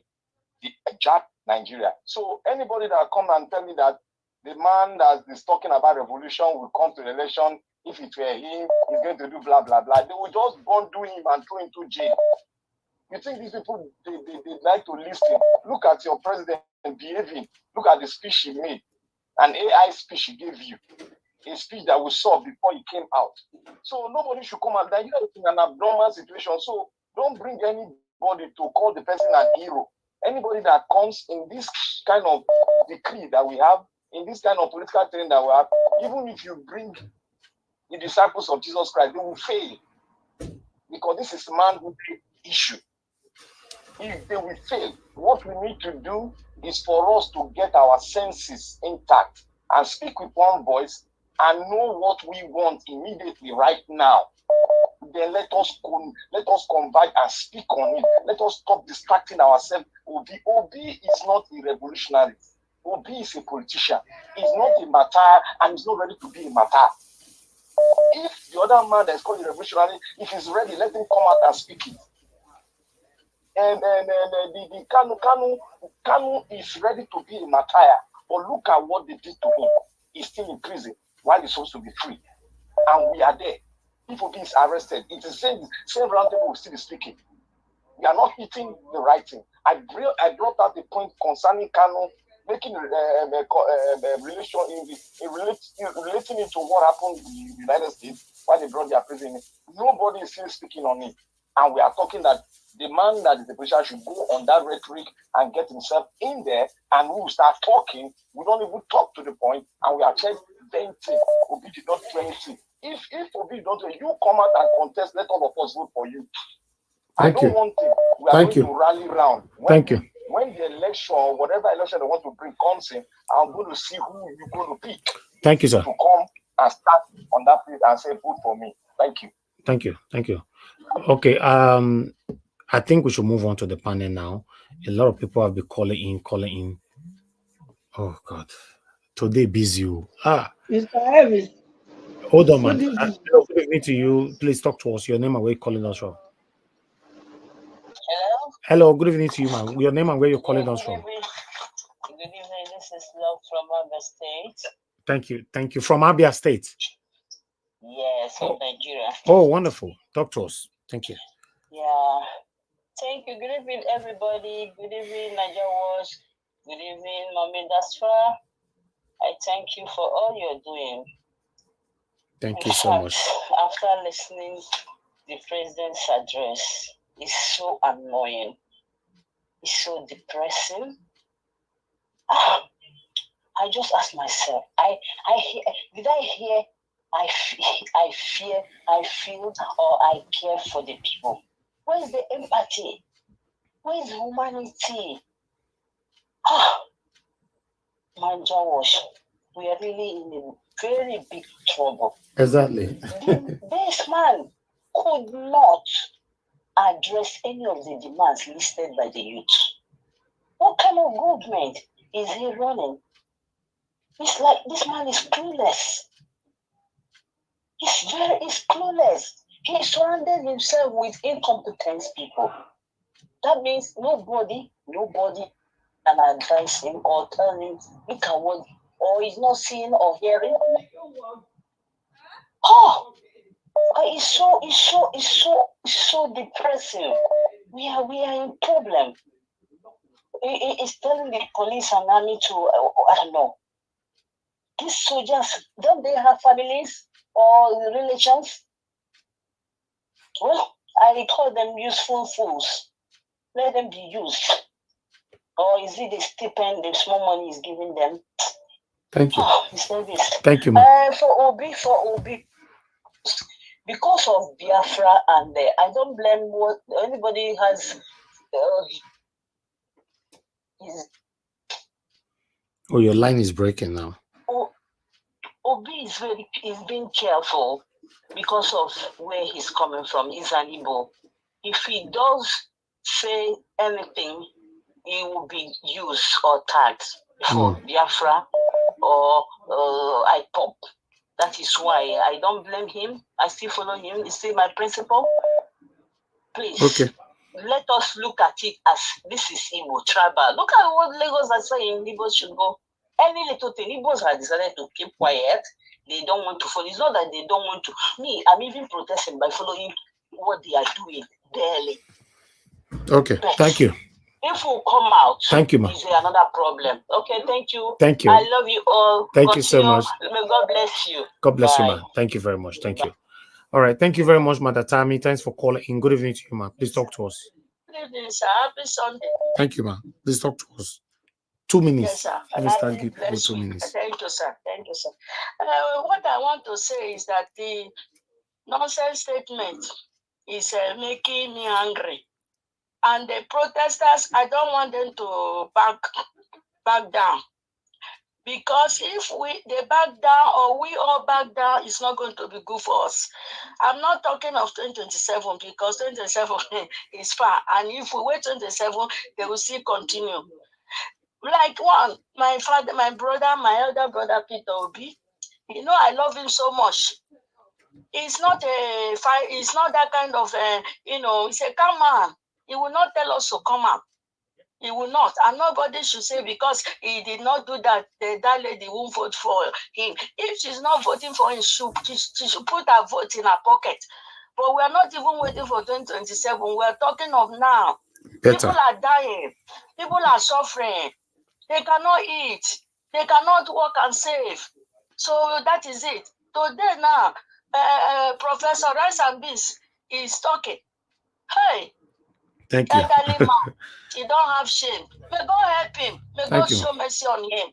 Let them fight. And I see you speak. My handsome brother Elvis, God bless you. Continue your good work. Thank you, ma. Thank you. Thank you, ma. God bless you, ma. Thank you. Yes, ma. Thank you. Okay, my last call. Callers, please. This is my last call. Tony Africa, talk to us. You have 2 minutes. Good evening to you, sir. Thank you, sir, for the second opportunity today. Thank you very much, sir. So may God bless you and increase your elbow. Thank you. Yes. So I'm very happy that this have gone this way because since 3 years ago or 2.5 years ago, I told you guys that there were no institutions or grant to guarantee anything, that we can do anything, and even to a point that I said that what can we get out of a country that doesn't even know the number of their population, that their population figure is based on a United Nations a rough estimate, or the British, the Germans, who are the vested interest that doesn't want him to do that of Africa. So then you can see that the same system that they were using, during the Aisha Buhari, Mama Daura's regime, is what they are using right now. I can't imagine myself now, a German president addresses people in a small room like that. They have to come out either to the field or to a school compound or on the road or in the car. People will be journalists, so nothing's going to work. That's why that I said that so nothing will work. We don't have to blame B, we don't have to blame Shoguri, we don't have to blame Ghana Jawa, we don't have to blame nobody. All we have to do is to separate the country peacefully, and then we can be living together as African neighbors. That's where we can. Nobody say I hate any tribe, but there's no way that we, because the same power that those Kabah, those Nota, Arewa power colonial masters, they are still holding on hosting in the country. Thank you very much, sir. Thank you, Mr. Tony. Thank you, sir. Okay, callers, I've really tried for you all today. Thank you very much, my wonderful panelists, for your patience. I think we should start talking right now. Thank you so much. Love of God is my strength. Flashback memories. Madam Obi Ashuko, Rosie Ayosh, Jaja, Love of God is my strength. I appreciate you all. Amaka Fojebi, and God bless you now for your support. And those of you just joining us right down in the comment section, God bless you all. Thank you so much, Michael and Emaro. Can see you right there. Thank you, everyone. Yes, I'll grab Mr. Paul Dubizi. I know you're on the backstage. Abdul Malik, you lost your spot. You're on the backstage as well. But I'm going to start with Dr. Aruna. You know, I understand that the first person on the panel is Mr. I think it was Mr. Toon. But let's start with Dr. Aruna. Dr. Aruna, it's good to have you on the show, sir. Good evening to you. Please, I'd like you to talk to us, sir. It's good to hear from you. Elvis, how are you doing? I'm very fine, sir. Thank you very much, sir. It's good to have you. Well done, oh. Thank you, sir. And to all the panelists, thank you, I'm sir. telling you, one sometimes doesn't know what to say about Nigeria and what's going on. And not really Nigeria, but this cabal, that just a few people that have taken Nigeria or held Nigeria and Nigerians hostage. Somebody like Tinubu, I don't know why Nigerians were expecting an armed robber, a thief, to come and address the nation. Somebody steals your property, holding on to your property and is using it to oppress you. And you are saying, I'm waiting for him to come and address me. What else were we expecting him to say? In fact, I would say he actually went, did too much to even come and speak for close to an hour or over an hour, reading a teleprompter. That is already a big score. Nigerians should celebrate that. Because Tinubu doesn't have any humanity in him. And the ones he has surrounded himself also don't have feelings for people. All their concern now is how to hold on to that power and whosoever is standing in their way. Dr. Aruna, we lost you there. Dr. Aruna, your network is failing. Oh, so can you hear me now? Yes, you are good, sir. Go ahead. Thank you. Okay, sorry. A call was coming in, and I guess that's what affected it. Sorry. Hello? Hello? Yes, I can hear you, sir. Just go ahead. We can hear you now. Thank you, sir. Okay. So basically what I'm saying is that I think Tinubu really, the idea of trying to engage Tinubu, talk about Tinubu, how they need to change this, change that, Tinubu is not following anything as it has to do with anybody bringing some, how many points, let him do this. It's slightly different. Our situation is different to the one of Kenya. The man came up with force to try and, fight against the people, to prove like he has the power. And the people stood hard. And so the thing turned against him. So that's how he started bowing. So, but Tinubu is not like that. He doesn't have feelings. And so anybody thinking that Tinubu will come and tell us this, what he's going to do, even if Tinubu makes a promise, don't believe him, because it's all lies. If he tells you he's giving you a car now, just know that from the car, he's going to get many cars out of you. So on the Tinubu speech or whatever he spoke to Nigerians, to me, he was speaking to himself. So we should forget the thing. There was a protest.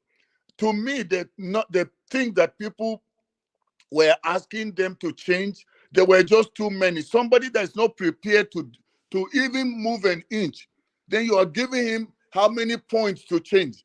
Number one that has to change is that Tinubu, there must be a way for Tinubu and his regime to come to an end.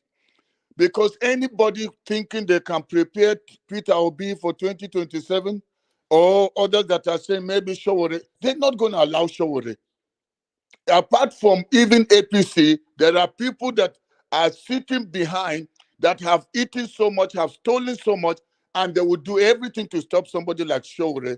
And then my opinion about Showore is that he doesn't look like a team player.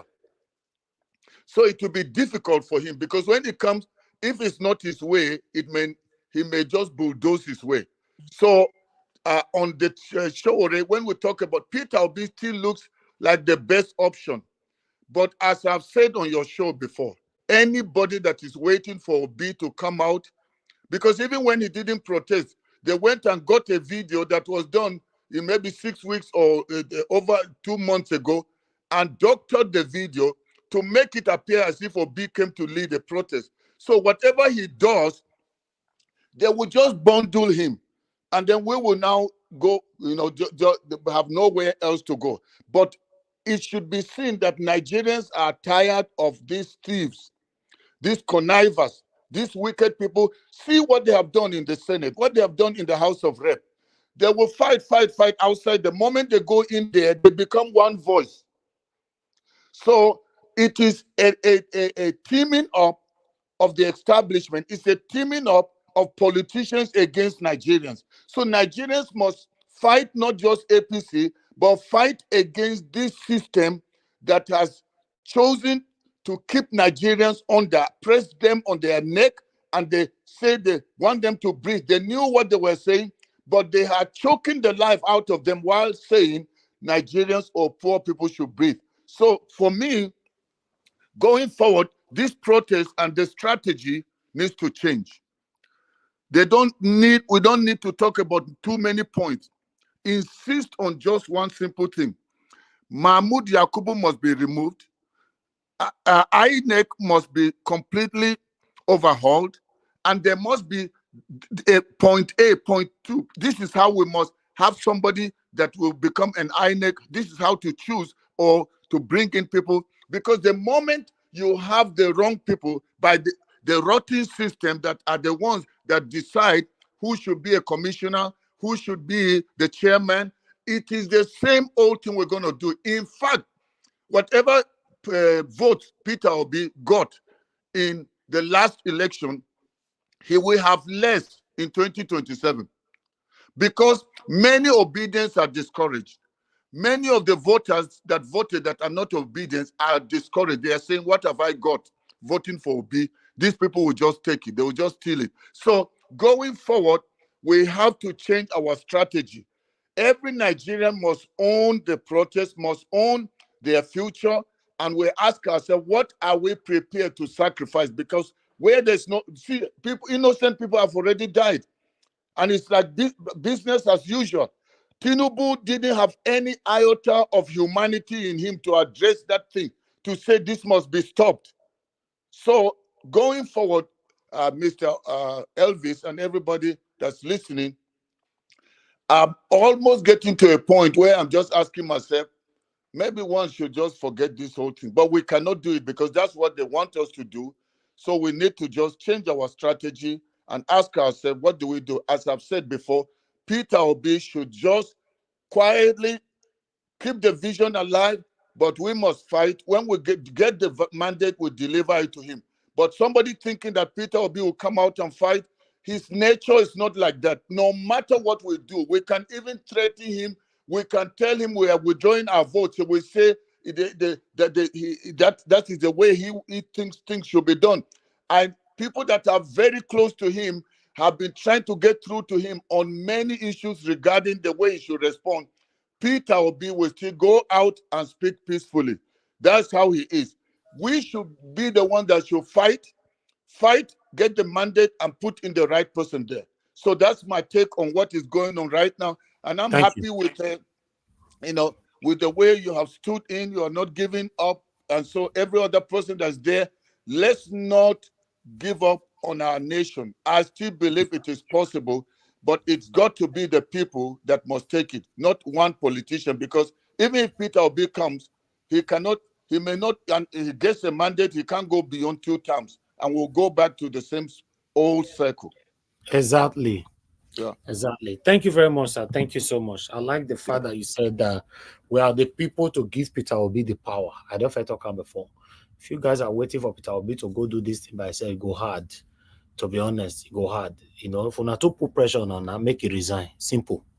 Yes, if we not to put pressure on him, because some people want him to go fight, and at the end of the day, they'll arrest him. Once they don't arrest him, and I go cry for 3 days, everybody go enter house. I know Nigerians. Hey, oh God, you never know these people. They will say, go, we did your back. We did your back. After they don't arrest her, so they will talk. Three for a week, everybody don't move on. So Peter Obi, like Dr. Aruna said, is naturally quiet person. He's a quiet person. You can't change that. But it doesn't mean say you don't know what they do. But my question is, will Peter Obi get there?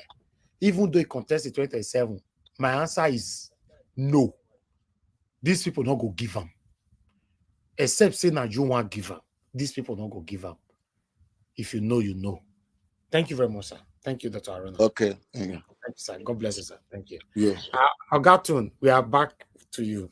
Thank you for your long wait. Please talk to us. Good evening to you. Okay, hi, Elvis. Thank you for all you do. Thank you for being real and truthful. Unfortunately, most platforms now, even the ones that you think they are true, there are a lot of spies pretending to be obedient, pretending they want the good, but they are all spies. They're all apologists working for the APC satanic movement. Even there are some of them in the comment section that I see. I can see the IP address. Some of them have changed their name and extra device. I can see them because of what I've got on my computer. But it's all good anyway. The cock is coming to roost very soon. All I can say is, Tinubu, before the gods destroy you, he will make you mad. And your madness have started, you and your cronies. The madness has started. And this is my own personal view. I don't think there's going to be any 2027. There's going to be a change of government pretty soon. That's how I will put it. I would like to thank and honor every Nigerians that have found courage to hit the streets. Keep on protesting. We are there before you, with you. Keep on pushing. Keep on protesting until something happens. This is just the beginning, though. It's just like a woman that is pushing in the labor room. When the head comes out, a bit of the head, you don't relent and say, it's over and all that. No, you keep on pushing until that baby pops out. So keep on pushing. We're in the bathroom. We're in the maternity. This thing must come out. All the satanic babies, all the fake politicians needs to go, and not only go, I'll go even one length and all that. When Tinubu goes, Tinubu should be arrested, Akpabio should be arrested, and all the kingpins, they should all be tried. Listen, you guys think that bigotry and ethnic baiting is a very small matter. It's a very serious case in this part of the world. Remember how the Nazi party started before they went on and killed millions of Jews and millions of people. This is how they started, ethnic baiting. Ethnic baiting. I would think it's a joke. Some people think that we are playing.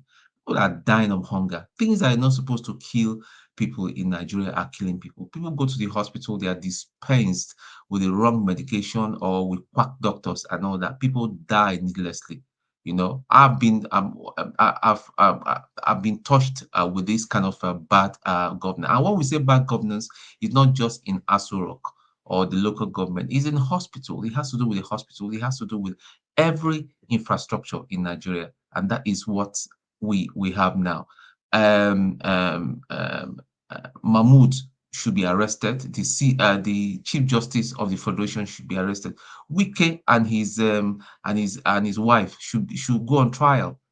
He has openly boasted that, listen, the wife is a judge and all that. They've enabled. And then the other northerner, remember, I've forgotten his name, from the north, that said the wife actually, that is a judge, that she actually aided some of his colleagues to power. Those sort of people should be arrested, not just telling them to go. All the thing with Tinubu steal and all that, make them put hand inside the mouth, make him vomit all of them. And let me just remind you people, the Nigerian money that Desiani stole and used to buy a property here in London and all that, it should be retrieved. Seyi Tinubu should be tried.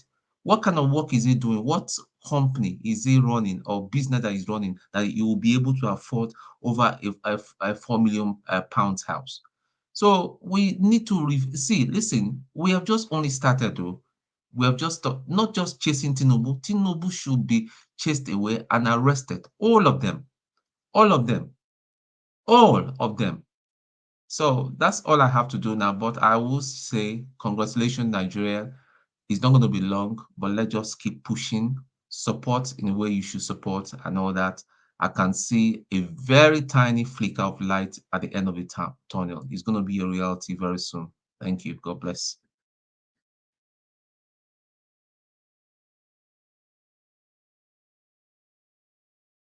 Okay, Ogatun, thank you, sir. Thank you very much for making that brief. Thanks for your submission. Okay, let me come to the next person, which is Destiny. Oga Destiny, please talk to us. You have your 8 minutes. Okay, Destiny, you're not available. I'll move on to the next person. Let me move on to Mr. Jonathan. Mr. Jonathan, thank you very much, sir, for joining us. Good evening to you. Please talk to us, sir. Hello, Mr. Elvis. How are you? I'm fine, sir. Thank you very much. Good evening to you. Yeah, greetings to you. I greet you once again. Thanks for the good work you're doing. I greet all the panelists. I greet Mommy Diaspora. Good evening, man. God bless you. All those on the comment section, those that are listening, I greet you all and welcome. Let me just quickly, I know, a lot has been said on the speech, and rightly so. Most of the things that were said are just in the money. They are correct. You cannot fault any of those. And I believe that much more are still coming as per the speech. The speech in itself, I'm not really surprised.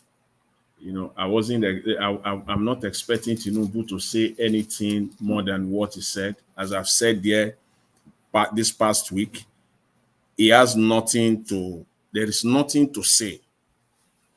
So when you don't have anything to say, this is what happens. Other than he came out with a hypocritical and self-indicting speech. When you go into the speech itself, it's so hypocritical.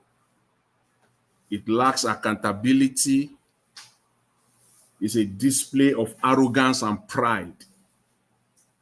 That's just, if you want to put it in one sentence, it lacks accountability and a total display of arrogance and pride. Is a speech that is so hypocritical and self-indicting. It shows now, we've been saying this. I've been saying this. Millions of Nigerians have been saying this since 2023. Mr. Tinubu is clueless. The people around him, the people that he surrounded himself with, it is clear now that those people are not telling him the truth. It is either Mr. Tinubu is just sitting down in one room in his office there, somewhere, just sleeping himself off, just sleeping, literally sleeping, and they will just come and knock the door to get him ready for a meeting. And the minister, those mediocres, they will come in and tell him or read to him what they want him to hear. That's just it. It's so clear that he himself is not even, is not ready for Nigeria. He doesn't care. These are the work, when you listen to the speech, it's clear now. These are the works of his ministers. This is what they have been saying. Nothing new, nothing different from what we have been hearing since 2020, since May 29, 2023. It was just a catalog of everything they've been saying. You now put it together in a 20-minute speech. As if Nigerians don't have ears. They've been hearing you. These are the things that you've been saying. You've been saying it all along. But it has not, if everything you said in that speech has been working, there will be no protest. Nigeria will not be where they are today. Nigerians will not be crying today. It is simply because those things, that everything that you highlighted, that you double down and you triple down on, is simply because they have not worked and they are not working. Why? The question is, all those things that you highlighted there, first of all, you double down, you triple down, you lied. There will be time to go deeper into all those ones. You outrightly lied.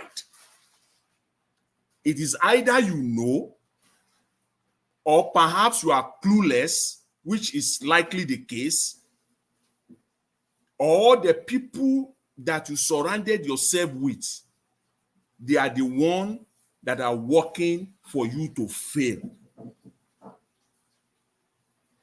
Because everything you said there is, so most of it is an outright lie. You lie to Nigerians, even in the midst of this, where we are now, where Nigeria is, in the midst of this state, the state where Nigeria is now, you still came out and lied, which means that the people around you, that's what they gave to you. That's what they wrote. That's what they came to you. They told you, and you just took it. You don't. And the people, they told Nigerians that this man is a genius, and they are telling you this, and you are working on this, and they are not working. And you know everything you said. They are not working for Nigeria and for Nigerians. They will not work. The pyramid economic system, the Ponzi economic system, you came out again and you double down on it.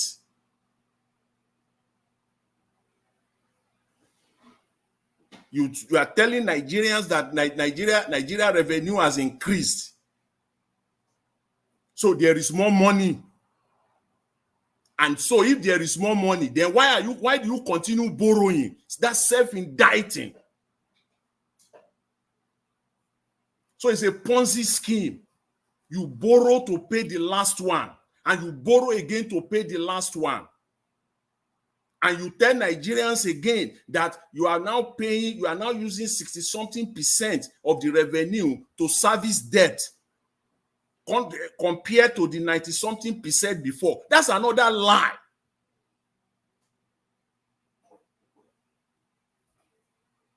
You say you gave 1 billion. Nigerians, listen, 1 billion. 1 billion naira to 1,000 manufacturers. 1 billion, that's 75 billion. Who are those manufacturers? How many people are they employed? Does Nigeria doesn't have the right to know who these companies are, where they are located, what are they producing, what are they manufacturing? Who owns all these companies? You said they are big manufacturing companies. Don't they have names? Lack of accountability, because this 75 billion has been distributed to your cronies, your ministers and yourself. You have mopped up the money. So it's not showing. 75 billion, 1 billion. If you give 1 billion naira to a business in Nigeria, 1 billion.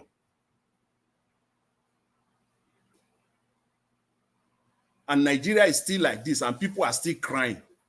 How many people are they employed? You said you said you set up small ops, small business enterprises, and that they have created 240,000 jobs. Mr. Tinubu, where is 240,000 jobs in Nigeria today?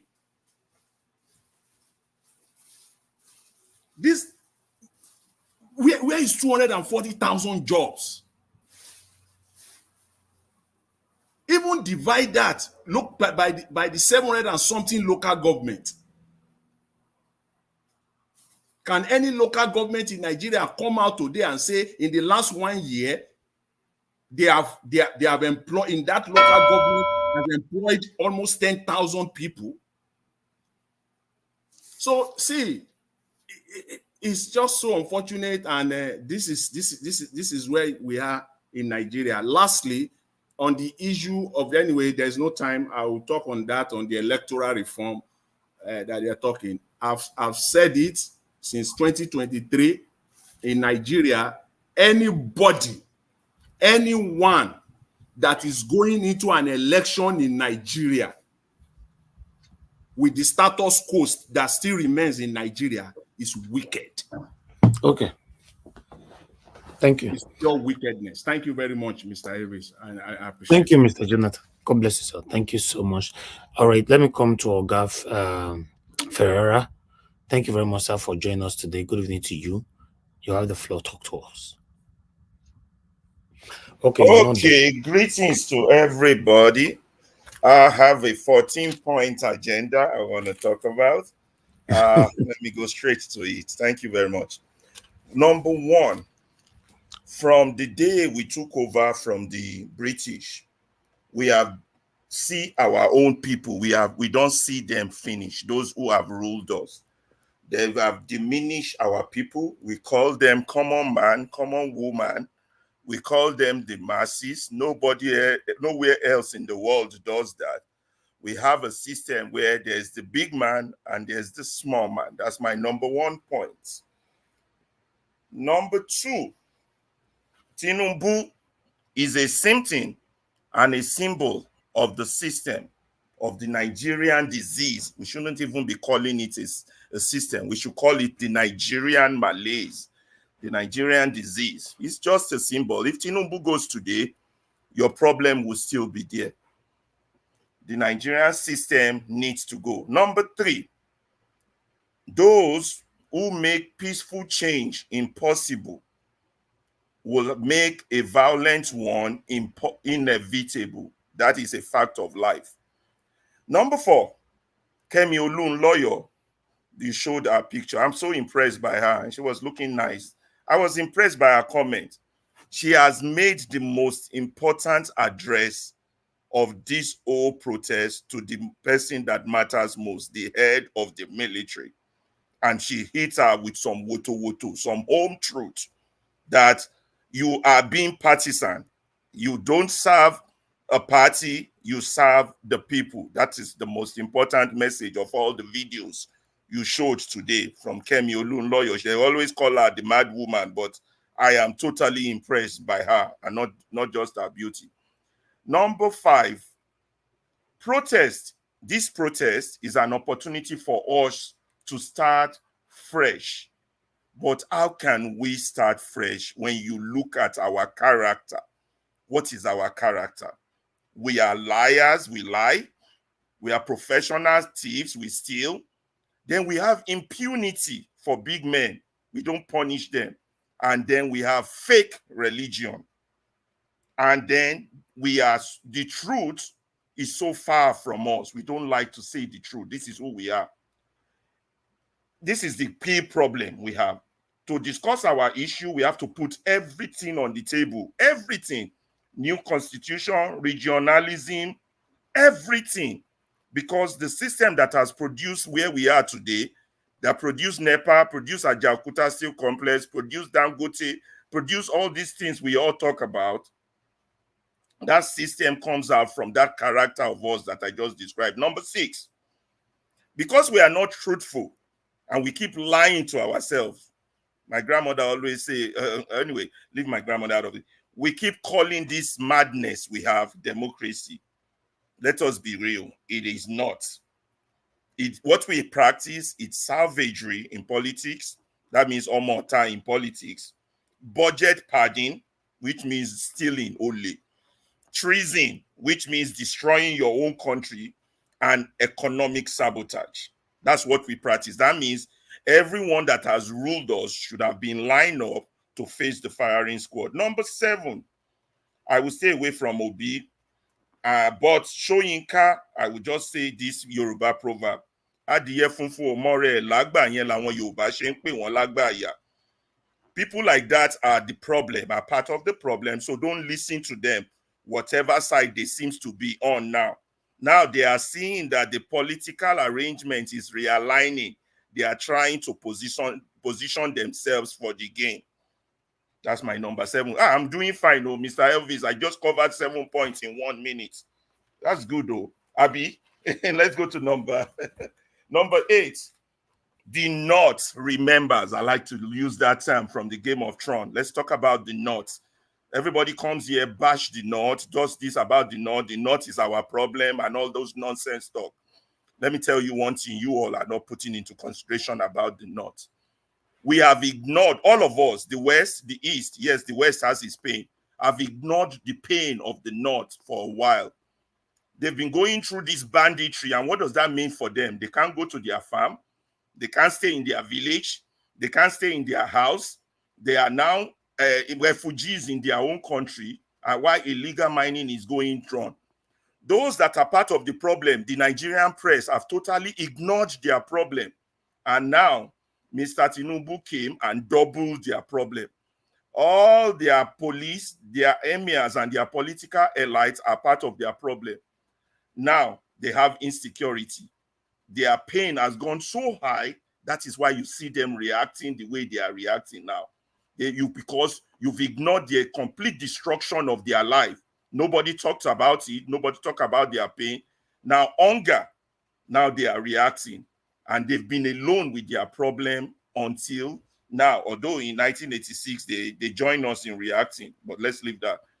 So, the riots, divide, this dissolve, what they have done to us way back in those days was to, the North have been weaponized through Islam. The people were weaponized because the destroyers of Nigeria, the ones Elvis called satanic people, have wanted to weaponize them. And then the South, they introduced cultism to also divide us. So Nigeria has never had one voice politically. Number 9, now the North is ready for a change, but its leaders are not. So are your own leaders if you're from the West. If you're from the East, don't fool yourself. Your leaders are not ready for the change. They are in coalition with the Northern leaders. But the people of the North are ready for the change. And that is a fact. The leaders are the ones you call the cartel, the cabal, the plague, the mafia, or whatever name you want to call them. Let's go straight to number 10. Oh, I'm doing real good. This is so nice. Number 10. 10th point. Number 9. So the leaders are not ready. That's a fact. And now we are where we are. Number 10 or 11, I don't even know. Religion in Nigeria is a lie. Anybody that comes as a pastor, they are all part of the political class. There's only 2 tribes. The political class, which include your emirs, your obas, your religion leaders, the professors, the lawyers, the student, they've recruited student now, who else? Elders, your elders, people from about 60 and up, they are all part of the political, anybody will go school, sharp. Now, they always use religion to say, religion will bring Nigerian results. It never did. Countries like Dubai, Qatar, and Saudi Arabia are religious countries, yet they are developing. But because religion in Nigeria is a lie, both Christian and Muslim, and even traditional, we are where we are. Now, number 12. Oh, and one of the speakers' videos you show saying that we only need to put one agenda on the table. Nonsense. If my time is up, just say who's talking there. Number 12, one guy you showed showing that we need to only one agenda, election reform. How can you have election reform under a corrupt government, a government that does not listen? I think anybody that comes here to talk like that is only gaslighting you. Well, at least I got to number 12. I still got 13 and 14 left, but my time is up. If you give me permission, I can say it, but if not, wait. What do you say, Mr. Elvis? Okay, finish that your last statement. Okay, finish the 13 and 14. Yes. Thank you. So so now people are saying call off the strike. The politicians and all the leaders don't have credibility, so they can't call off the strike. And 20 million kids are out of school, and when children are out of school, they are not, you can't control them. Number 13, unsustainable system. 90% of us believe in this bad system. We are behind it because we keep running election. But people of goodwill must speak up and find a solution to the problem now that we are protesting. Although I must agree, protest cannot solve a problem because the government does not listen. But the protest has started, and it's an opportunity for us to table all our problems, which leads me to number 14. Number 14, Tinubu came out and said, suspend your protest and go up. Did not even address any issue. I say to you, continue the protest until something break. Either the people will break or the government will break. One of them must break. You can have seen the lies of the so-called Yoruba nation, people like Igboho. You have seen the lies. But the fact of the matter of this situation is that we live on impunity, a land of no law. And when there is no justice, there can never be peace. The system has been unjust since 1960, and it must go. So we can't keep pretending. We must protest until either the people break or the government break. Thank you, Mr. Elvis. Okay, Mr. Ferreira, that was very, very organized and properly presented. Thank you. Thank you very much. God bless you, sir. I would like, before I call on the next person, let me quickly appreciate Henry Gabriel. Thank you very much for your super chat earlier on. Love, God is my strength once again. Thank you very much, man. I appreciate you.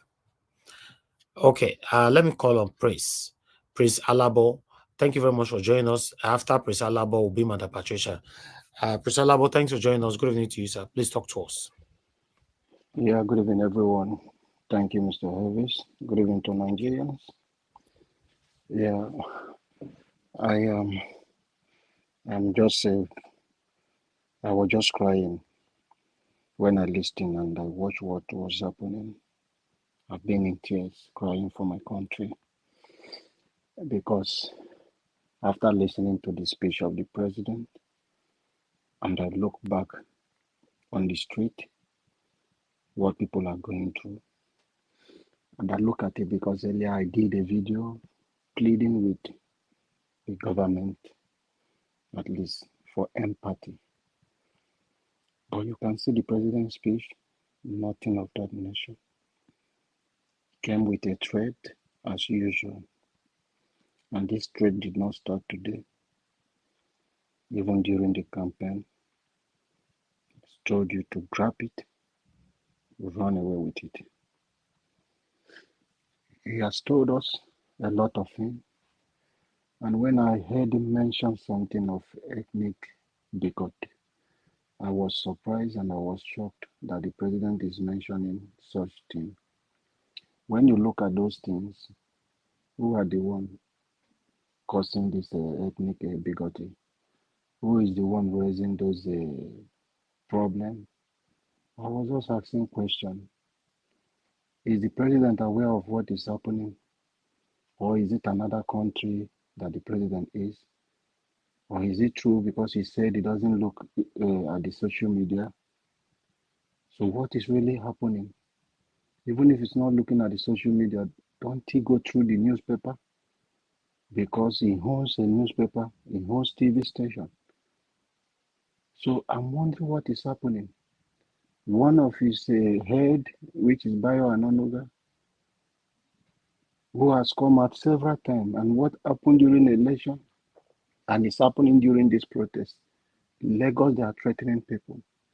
A lot of things is happening in Lagos, and you mentioned this, and up to this moment, the police have not called any of them out. They know them, the police know these people. They are on social media, they are on the internet everywhere, who are threatening people not to come out for the protest. My uncle, who is there, Asari Dakubo, during the election, he brought out AK-47, and now he has come out to threaten people. But shame on him. Rivers people are out for the protest. So it's a pity that our leaders don't have this empathy. When I listen to Godswill Akpabio, and I wonder, how do these people find themselves into power? I realize it's the system, because the institution is weak. And they are the institution. Our politicians are stronger than the institution, because our institutions are not working, they are not functioning. That is why an army general who is a chief of defense staff will come out and defend the government, and coming to be a politician, speaking like a politician, not speaking at a defense. It's a pity. That is why a police officer, they see themselves as if they are working for the politicians, not the Nigerian people who employ them. You are being paid by the Nigerian people. You are being paid by the Nigerian people. But the president, the day these people don't want to call them leaders, because they don't have any quality of leaders. There is no quality of a leader in any of them. Because it's really disturbing. Which way out? I raise a concern, and Nigeria are coming out today, because I said something, who will bail the cat. Today, all of us are coming out. Things is going right. And we will get there someday. Because they took advantage of us, because you saw what happened before the protest, how much this government dish out. You can't tell me you will invite traditional rulers to Asurok without giving them a kola nut. No. You can't tell me you invite the religious leaders to Asurok without giving them something. You can't tell me you invite youth, some people who come to say, yeah, we are against the protest, without giving them something. My uncle have said it clearly that he has collected his own money, that we should go and collect our own. So these are things, you have this kind of money given people who are not relevant. What influence does these traditional rulers, what influence do they have in the community? Most of these traditional rulers, they came because when we are growing up, it is the tradition that bring out these traditional rulers. But today, governors appoint them. People who are not even royal, they will come and become the kings of a community. So they have lost their way. No community, no people, majority are not listening to them. Some of them have stolen their community money. So they don't have any influence over Nigerians. The churches, they are after their business. They don't have any influence over Nigerians. So it's just wasting their time. Because what is happening? Who is sponsoring this protest? Is President Tinubu. His policy is what is sponsoring the protest. His body language and the body language of their ministers, their attitude is what is sponsoring this protest. There are the people telling Nigeria to protest, but they are asking questions who is sponsoring. So you imagine our people who think they are leaders, but I don't want to use that language, even calling them leaders, because they are not doing anything to show Nigerians they are leaders. You came out on a broadcast threatening Nigeria, giving her policing directly, giving them directive to begin to start working, telling the army to take charge. So what are you telling people? There is nothing for you. You didn't address any issue Nigerians are demanding. What are they asking? It's okay. I'm going to cost of governance. You didn't mention anything. Okay, I'm going to reduce my cabinet members. I'm going to do this. You didn't mention anything of that nature. Okay, this is what I'm going to do. Okay, I will bring down the fuel price to so price, or this is what I'm going to do to nothing. You didn't mention anything. You just came with pride. One thing they don't realize is that Nigerian people employ them. But as it is, because they don't see that Nigerian people give them this job, because they know how they find their way into the office. So they don't have that feelings. Okay, these people give me the employment. Like a person like Akpabio, it was the judiciary that gave him the office. It was the judiciary that also gave him the office and the Yakubu. So they don't see anything that is a Nigerian mandate. That is why they don't have respect. Akpabio contests for the president, which the law said he can never come. He went back to get his seat through the this thing. Today is the Senate president talking trash to Nigerians, not controlling their mouth, provoking Nigerians. So it's really a sad one. But which way forward? I've said this before, because someone, if you're thinking of 2027, Nigeria should forget about, because you see them busy. Our people, there is this parable that you are carrying an elephant on your head and you are using your leg to look for a snail. How do you want to pick it? That is what the Tinubu government is doing. How can you be everything Akpabio and Tinubu that are talking is toward 2027? 2027, we are going to return you. You haven't finished the problem, the one you've started. Just within a year, you have caused so much pain. And you're telling Nigeria is 2027. So without this electoral reform... Can you hear me? Okay, yes, I can hear you. Your time is up, sir. Thank you. All right, thank you. Sorry. Thank you, Oga Prince. I appreciate you. Thanks for joining us today. Let's quickly move on to others, because we spent so much time with so many things today. Mr. Odua, according to how I have it on the screen, please talk to us, sir. Good evening to you.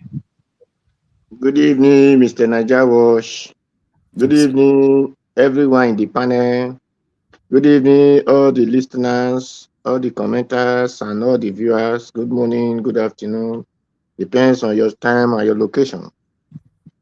Well, I thank Nigeria, the great Nigeria people, the great Nigeria youth, for their zeal, for the betterness of their life, where they have to take their destiny in their hands, because the leaders have drawn the destiny of the young ones. But the young ones now know that they have to take it by fire, by force.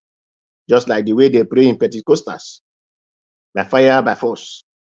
So Nigeria must be better in our time. I thank them for not relent, because you see, as we said, that the Nigeria government, their aims and their objective is not for Nigeria at all. For those who claim they have constitutions and whatever they have, because yesterday I let us to understand that Nigeria did not have constitution, but we don't even know the one who brought this constitution, where he take it from, however he organized the constitutions, and just bring it for Nigeria.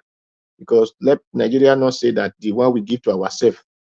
Because if we have given ourselves constitutions, we will be able to know the people who sit down and debate on the constitutions, and before it was given to the general, that we are now saying it was amended in 1999 or whatever, amended in 1990 something. And I think we did not date. So we all realize that as many who are coming to this crooked leadership of the fraudulent country, Nigeria, that since the constitution they are coming with is not organized by Nigeria, and they swear to that constitution, that their mind will not really be for the Nigerians. Because the constitutions never favor the Nigerians, it favor the criminals who will occupy the positions. And that is why they will not tell you that it's not a magic, that you have to take time to make it. 1 year is not enough to make it. But 1 year is enough for them, not under 1 year is enough for them to buy sheep, which it doesn't benefit Nigeria. Nigeria are not working on top the sea. Nigeria doesn't eat sheep, or they farm on top of sheep. Then 1 year is enough. Under the same 1 year is enough for them to buy private jets. You see, when he said that they are developed, they have company, they build on this, they build on, you know what he was talking about? Because they have bought a ship. It's a company something. They bought a private jet. It's company. They build us for Shetima. That is construction. Because he told you, then they open an office for First Lady, and spend our trillions and millions of naira on top of it. So those are the fabric which they use to spend our money on. And that is what he's trying to tell, Tinubu is trying to tell people that they have worked something out for themselves, but not for the Nigerians. So that is the reason that the money that the Nigeria will have to spend, they spend it only on 4 positions.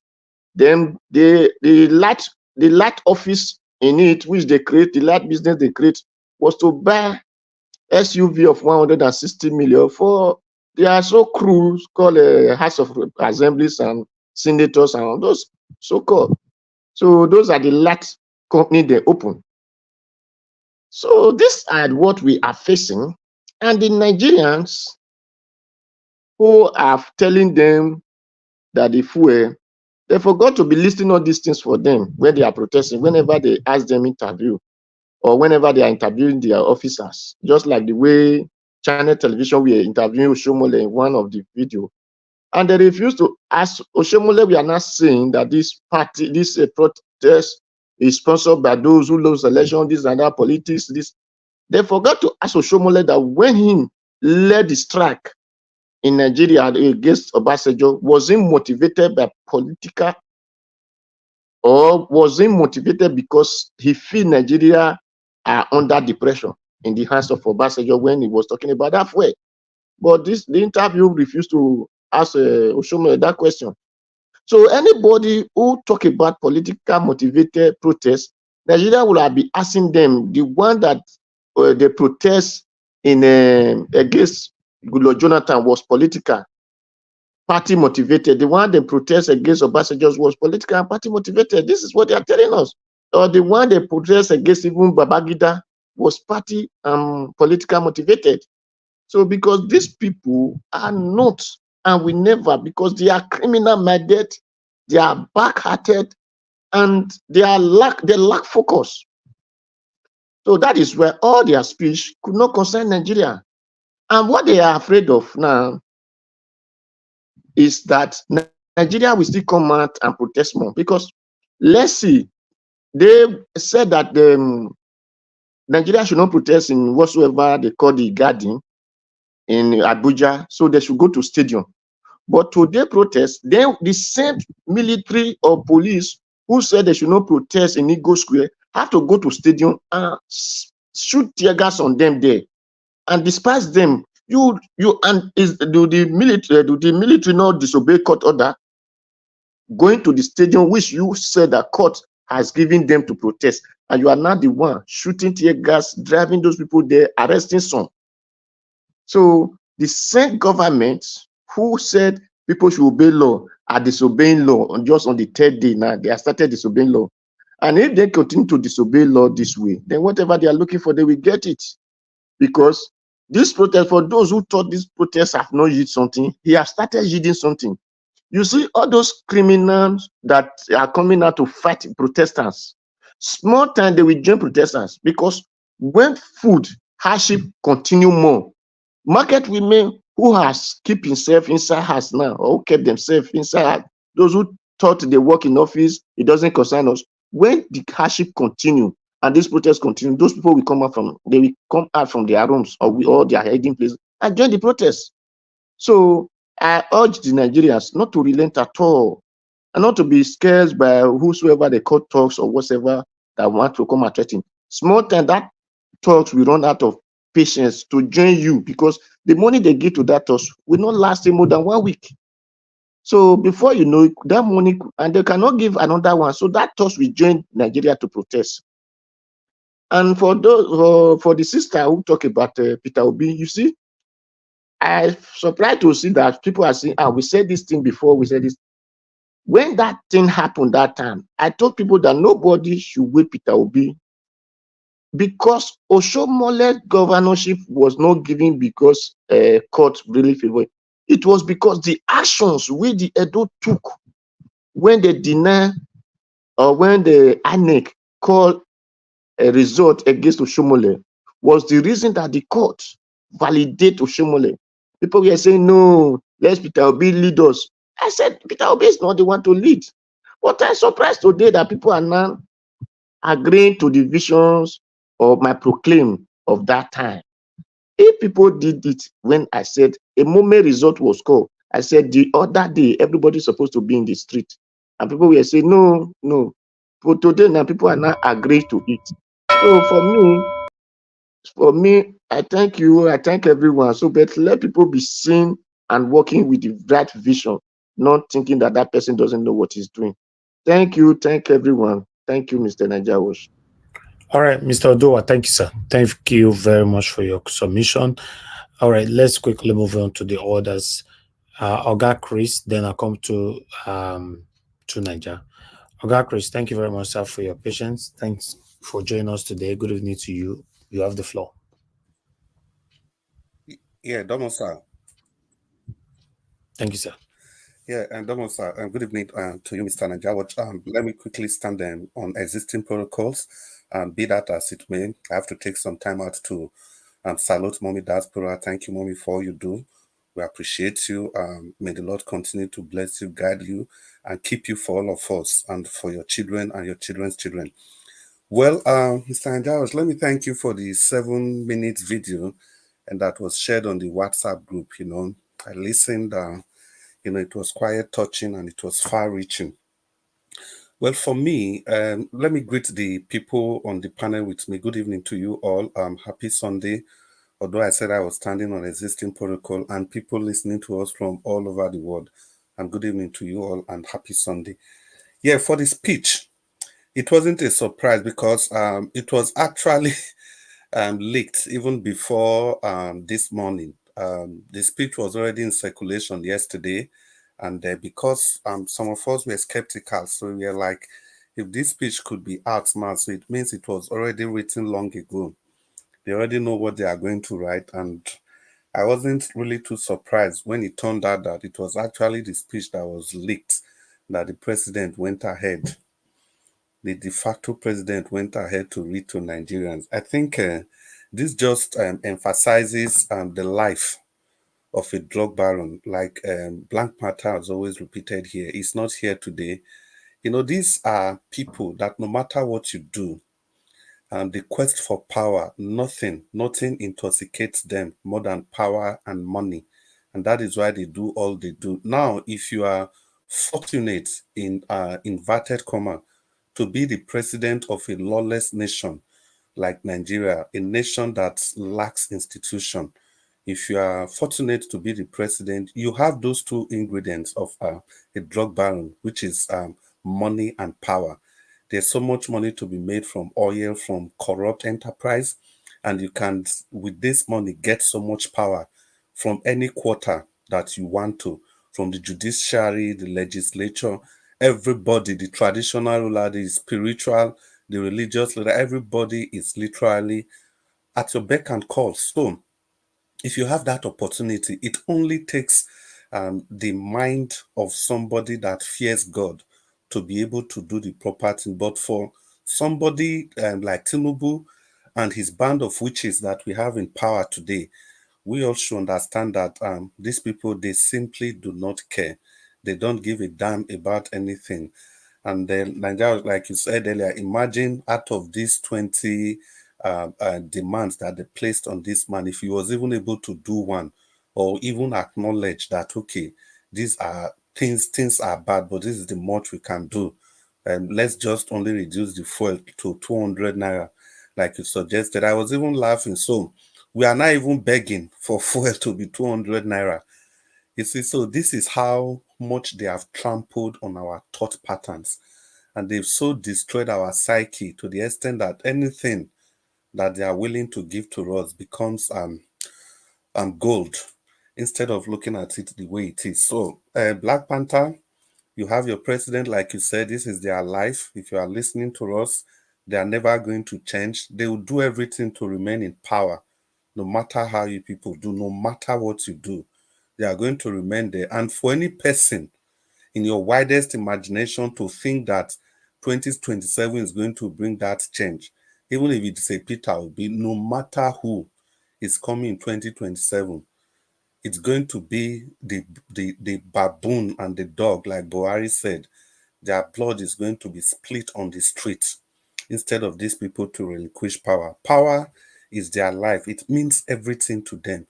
If somebody can fight from the outside, was ready to fight against the presidency, the political power he belonged to, he was willing to pull down the very fabrics that hold his party together in order to get to power.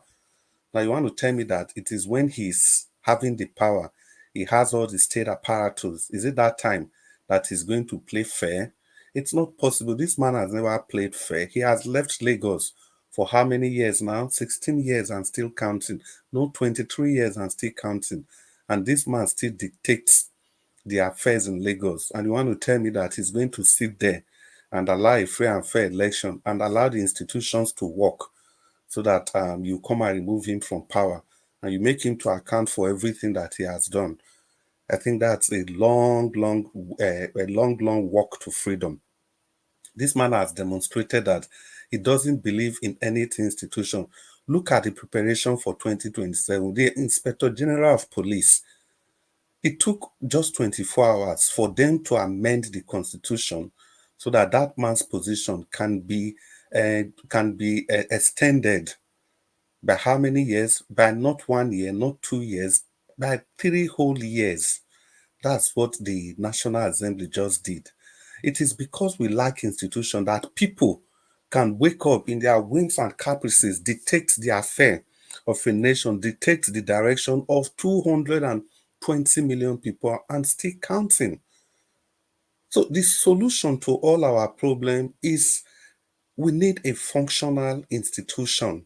It is only a functional institution that can ensure that we are able to get the right kind of people into power. And these people will be willing to do the biddings of the people that they superintend or they govern over so that they can bring that desired change that the nation so much wanted. But now the question is that, what is the solution? If you ask the average discerning mind what is the solution, everybody seems to believe that, okay, maybe if they're able to give the people something, a little to the left, a little to the right, solve this food problem, solve this, and the people will calm down. The people might calm down, but eventually the problems are going to rear their heads again. It's like just taking an analgesic for pain without looking at the root cause of that pain. So, your leaders, they are not willing to play by the books. They are not willing to allow a free and fair system. They are not amenable to allow the institutions to work. So what else do we have as an option? Your guess is as good as mine. And that is where the likes of Shogure comes in, who has talked about revolution. Now, revolution is not a call for anarchy. Revolution is like taking a drastic change in order to change the status quo that has defied all known conventional method of change. So that is what revolution entails. It doesn't usually entails violence or blah, blah, blah, blah, blah, like they put it. So it is only that as it stands that can change the system. If Peter Obi had been given the opportunity to rule, probably he would have instituted some lifelong changes in place that will guarantee the safety, the efficacy of the institutions that we have in the country. It is only institutions that make nations to grow. It was because of a functional institution. I'll round up in 20 seconds. It was because of a functional institution that Senegal, the Supreme Court of Senegal, was able to bring this young man out, and in 10 days, election was conducted. It was because of a functional institution that the Supreme Court of Kenya was able to annul a sitting presidential election, and elections were conducted again. I gave these two examples of African leadership so that we know that it can be done in Africa. It's not all about colonial master. Good evening, and thank you everybody for listening. Thank you, sir, Mr. Nanjawosh. Oga Chris, thank you, sir. Thanks for your submission. God bless you. Yeah, we're almost getting there. Okay, let's hear from the next person here. Abdul Malik, we called you earlier on. You didn't answer. Let's see if you're available now. No, yeah, I mean, I did not hear. Yes, Yeah, we good called evening. you. You didn't answer. Thank you, sir. Okay, good evening. Good evening to you. Yeah, good Please talk evening, to us. Nigeria Watch. Good evening, and good evening, everybody in the panel. Good evening, Nigeria. So, Nadia, I can't see you. I don't understand the kind of camera where they open, where person not they see you. You didn't make me the talk for here, to be honest. Go ahead, Oga Abdul Malik. Yeah, you see, Tinubu, he did not address the major issue that bothering Nigeria for now. He did not address anything. What is on ground? He did not address. He just came to air to threaten Nigeria not to come out to protest to exercise their right. What is really happening now in Nigeria is like he is allowing the issue, he did not address anything. The hardship, the insecurity, fuel increment, everything. There is nothing he addressed. For me, the protests are they should continue. Yeah, because without that, they have seen how Nigeria is now. Because without that, there is nothing will change. They will continue this their mess. Look at Nigeria today. What is bothering me most is that why can't this government address insecurity? That is my major part of this. Insecurity. What is holding them not to addressing insecurity? Now I have seen that now Nigeria they have army and police. Look at army and police are everywhere in the country, just because of protester. But all those army and police they cannot go and fight insecurity bandit. What a country! We see major things that we're supposed to do, necessary something. We don't do it. What not necessary we are doing? I don't really understand how this government they are operating. They are operating. Insecurity. What is holding you not to address insecurity? So that people will start going to farm normal to farm to produce what they can eat. Look at hardship. Commodities increase everywhere. Imagine one tuber of yam 8,000. Since the history of Nigeria have never happened before. One tuber of yam 8,000. Imagine 8,000. Just because of people can no longer go to farm to go and farm. Okay, why can't you address security to tackle insecurity first, so that people will start going to farm to produce what they can eat? You just believe on palliative, just to extort money from the citizen. How long are you going to give people palliative? Look at last time you give 300 people half for palliative in the southwest. 300 people have for half bag of rice. 300 people will share 300 for palliative. I don't really understand. The problem is very bigger than everybody. The problem in Nigeria currently is bigger than everybody. Address insecurity so that people will start going to farm. That is a major thing for now. And fuel price. Fuel price is too high. And the minimum wage is $44. Just imagine you have a family, somebody who have four family. How can you manage with $44? 70,000 a month. That half of that money will take your transport. Even though you have car, before you buy fuel, half of that money is finished. And you will eat, you will pay your house rent if you don't have house on your own. Why can't you cut your governors, the cost of governors? Today, just come and you are recorded. It's not live broker, live address, recording. Are you a robot? You cannot talk to your citizen live. Recording. Imagine. They just take Nigeria people granted.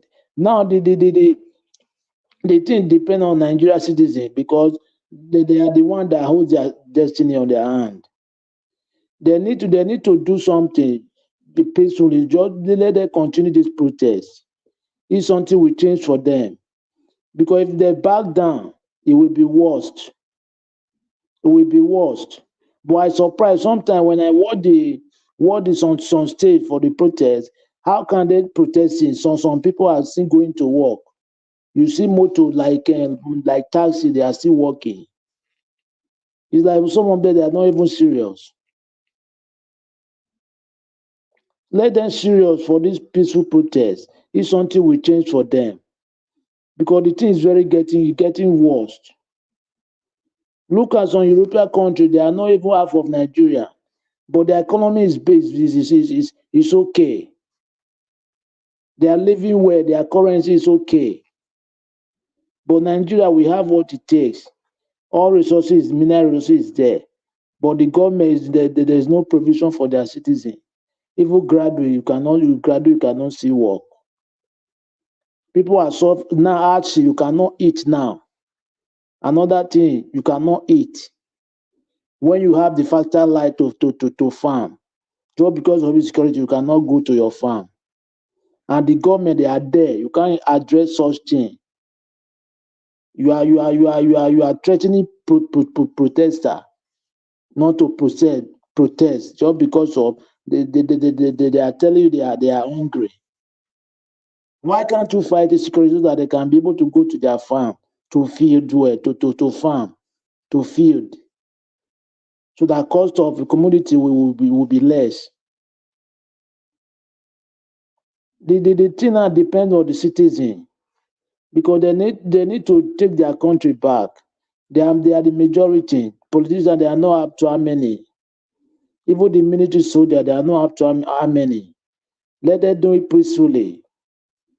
For me, I'm pity for them every day. Look at women. Women are lamenting in the street. Women, look at this man. I've never seen anything. I believe they will reach the stage. Women will nickel for him and protest. From there, we know. Like this, Uleshika, he come today now saying something. It's good, but tomorrow night you will hear he said another. They will change again. You know, because you can never defend this APC.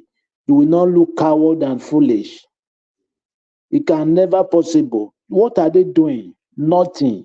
Nothing to show after how many years in office. Babangida, Buhari, the same thing. Tinubu now 1 year plus. There is nothing to show. After you are saying you are putting things in order. Okay, what are you putting in order? If you are really putting things in order, the economy will be stable, will not be going down, will not be going up. It will just stay stagnant. It will not be going down, will not be going up. But every day is declining. You are not putting anything in order. We don't see anything. If really you are working, the economy will stay stagnant, will not be going up and down. It will stay one place, not moving down, not moving up. But every day is going down. How are we going to believe you? You are not putting anything in order. Lie.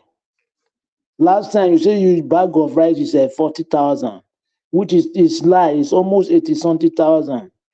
Bag of rice still today is 80-something thousand. It's not 40,000.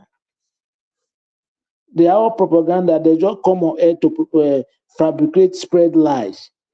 They don't have true APC. Thank you, Nigeria Watch. Okay, Abdul Malik, thank you very much, sir. Thanks for your time with us today, and thanks for your submission. Okay, I believe, okay, Destiny, are you available to speak now? Yeah, I'm available. Thank you. I'm so sorry. Please don't be offended, Mr. Najawa, with my network No, it's and okay. everything. Yeah, that's fine. It's okay. Thank you, sir. Go ahead. All right. Thank you. Let me start from this angle now.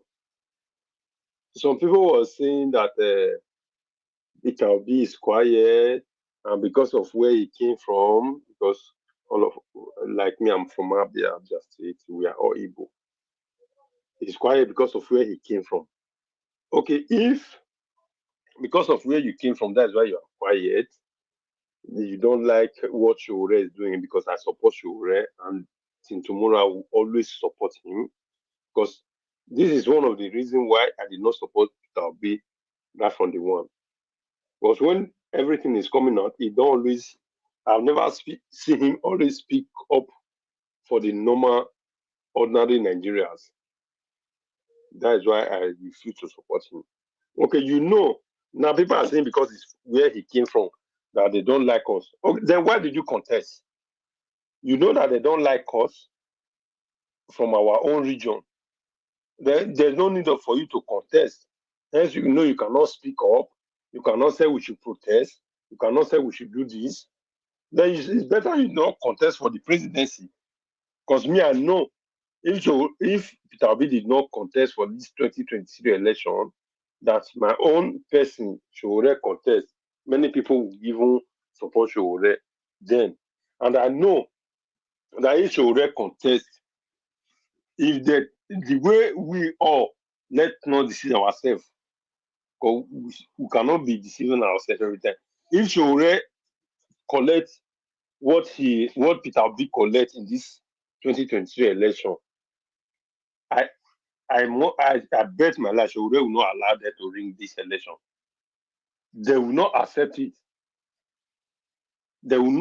He will not accept, he will not agree for them to take it. It's not possible. Even 2019, that we know that yes, he did not even go up to this extent that Peter Obi go to. After like 1 week, 2 months, if I'm not mistaken, he come up with revolution. He said, no, this election was fraud. It came up since they rigged this election. Peter Obi have never come out and said to the follower that this election was fraud. Let's protest or let's do this. Let's do this or let's not do this. But still yet, people are saying that you know what he's doing, he's a calm person. If you know you are calm, all of us always agree here, most of the time, that Nigeria election is not something that you say you are calm or you are not calm. Then we are still supporting somebody that he cannot even tell us what to do. No, not me, sorry. You cannot tell the follower what to do and what not to do. He's still claiming. Even many of the followers here are still saying Asuwaju is not their president, but the man is still calling Asuwaju their president. He's still saying, I respect them. Like what is her name? This Edo Babe said. People that many of the followers are calling criminal, they have argument with them, they dislike many of them. Peter Obi is still going close to them, calling them his friend, going party with them, going whatever with them. This is what I always say, that why are we doing all this to ourselves? If you love somebody, you cannot say the truth. Why? You are still calling this man is a honest man, he's the only person that can feast.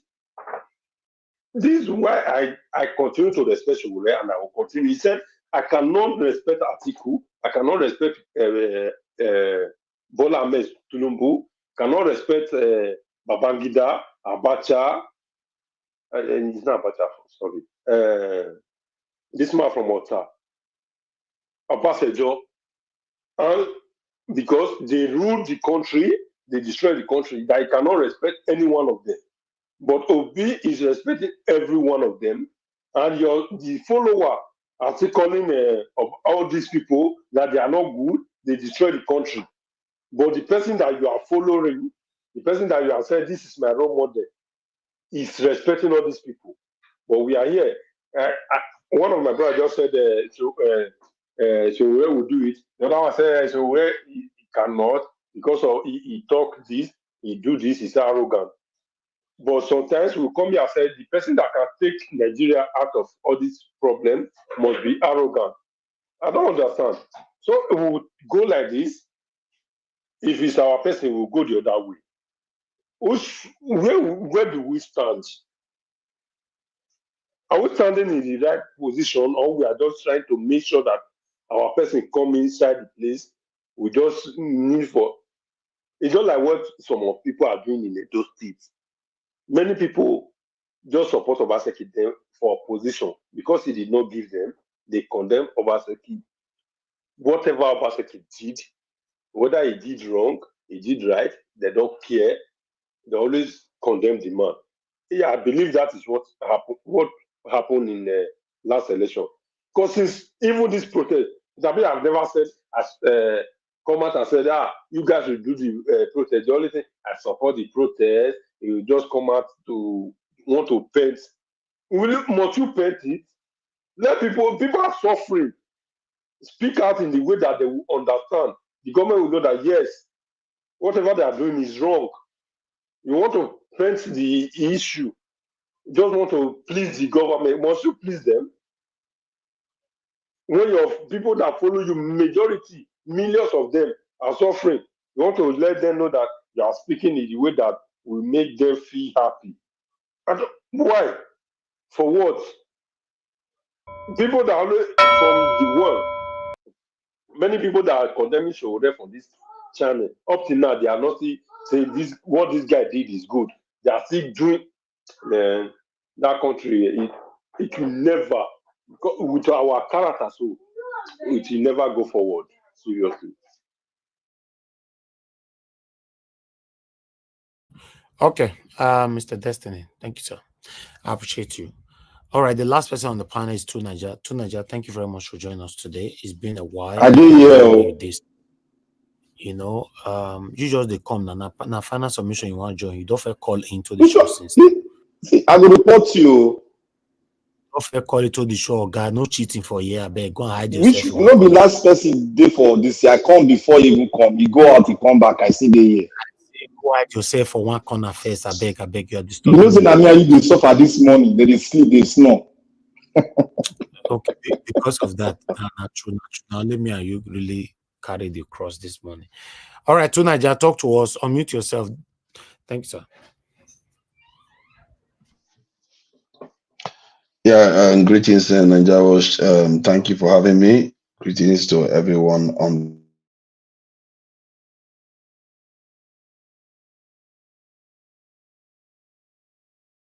wilderness, and yeah, I've just been, doing stuff and talking to Nigerians. Yes, I'm in the network deprived area, so I don't know whether you can hear me. Yeah, I can hear you. Okay. Now. Yeah, go ahead.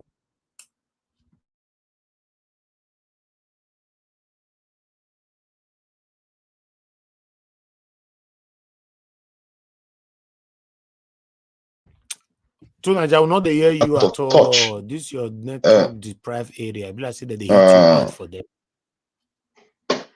It's really bad. It's really bad. I make you not accept you since because it's terrible. Your network is breaking. Yeah, it's okay. There's someone that person can go ahead. But for now, I will just summarize it with my issue. My only issue with the protest so far is the demands. They are not very specific to what the president can actually meet immediately. Like there is nothing on the 4 refineries, nothing on security, nothing on Ajekuta steel, nothing on electricity, nothing on this thing. Even simple things like buying Nigerian-made goods. Nothing. These are the things that will enrich our people. These are things that are worth billions upon billions upon billions of dollars.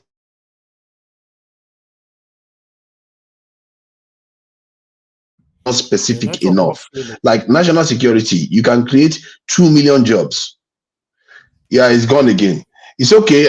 You know, you can go ahead because what can I say? If they cannot hear me, then you can just go ahead. From here, I can see myself talking, but we can hear you now. Yes, I feel like they should have talked about security, electricity, 4 refineries, Ajekuta steel. The people that are putting the demands for the protest, this protest should have included those things there. They didn't include any of them there because those are the things that will transform the country. If they had done it there, let's hear Tinubu deny those things, because that's what Dangote did. Dangote came out and told people this is what they are doing to us, and he exposed them, and now they gave him what he wanted. Let's hear anybody tell us that they are against electricity. Let's hear anybody tell us that they are against security. Let's hear anybody tell us that they are against our foreign refineries coming on stream, or Ajekuta still working. You see, they can't defeat you on that. And those things, if Nigeria gets it, we are not going to even be bothered with the government anymore, because petrol price will come down by itself. Electricity, people are going to have good electricity. People are going to have this in the good security. Farms are good. People are going to be able to go to farms. Businesses are going to open for longer periods of the day, and they are going to be able to do business. The Nigerian economy is going to triple within 4 years by just doing these things. And the one thing Tinubu said that I believe is also, there's an element of truth to it, was that he is willing to listen. And this is the problem. If you don't go now when you have an opportunity to force him to listen and do something that the people want, they are going to squander it. I actually believe that the person that wrote those demands is like Tinubu wrote it himself. That's how I saw it, because it makes it look like, oh, you're asking for constitutional change, you're asking for the Senate, you're asking for so many vague demands that it's not going to better the lives of Nigerians. How is that? Can you believe that this demand that they made for this protest, Dangote's demand was more impactful to the Nigerian economy than all the demands put on that list? That's why you have to be specific. I saw the video you played earlier on Niger Watch about that lady that said you have to make one demand that you know is going to impact a lot of things. But I don't believe in only one demand. I believe in about 3 solid demands, because SARS, yes, they talked about ending the SARS squad, but they also asked for other things: prosecution, compensation, and all the other aspects. That's what you do. I have about 10 that are going to impact this in the Nigerian economy. Simple ones like even renaming your country, make Nigerian language this is an official language. There are many Nigerian languages, about 12 of them you can pick out to make them an official language in Nigeria. Nobody cares about all those sort of things. But we're just asking for vague things that even if they do all of them, it's just going to keep just reshuffling the politicians. It's not going to make any difference. So that is how I see it. And that Tinubu coming on TV talking about how the economy has doubled, and the debt that they used to, that 90% that they used to service the debt, and 60% that they are doing now. All that is misleading. Do you know this debt they are talking about is from internally generated revenue? After they spend money for the economy and the people and everything, what is remaining is the one they are talking about. But they make it sound as if they're talking about our entire money. We are spending 90% of it paying debt, so that they will alarm you, and that's why they were able to remove the subsidies. They told us that they were spending 90% of our income to service the national debt, which means we didn't have any money left at all in terms of. So they made us scared. That's why they were able to remove the subsidies. But actually, the amount is about $3.something billion that they paid in 2023. $3.something billion is not 30-something to $40 billion that the Nigerian government spent in the economy. And they use misleading. And he also talked about how the economy has, the income has doubled. Why would the income not double in Naira? You know,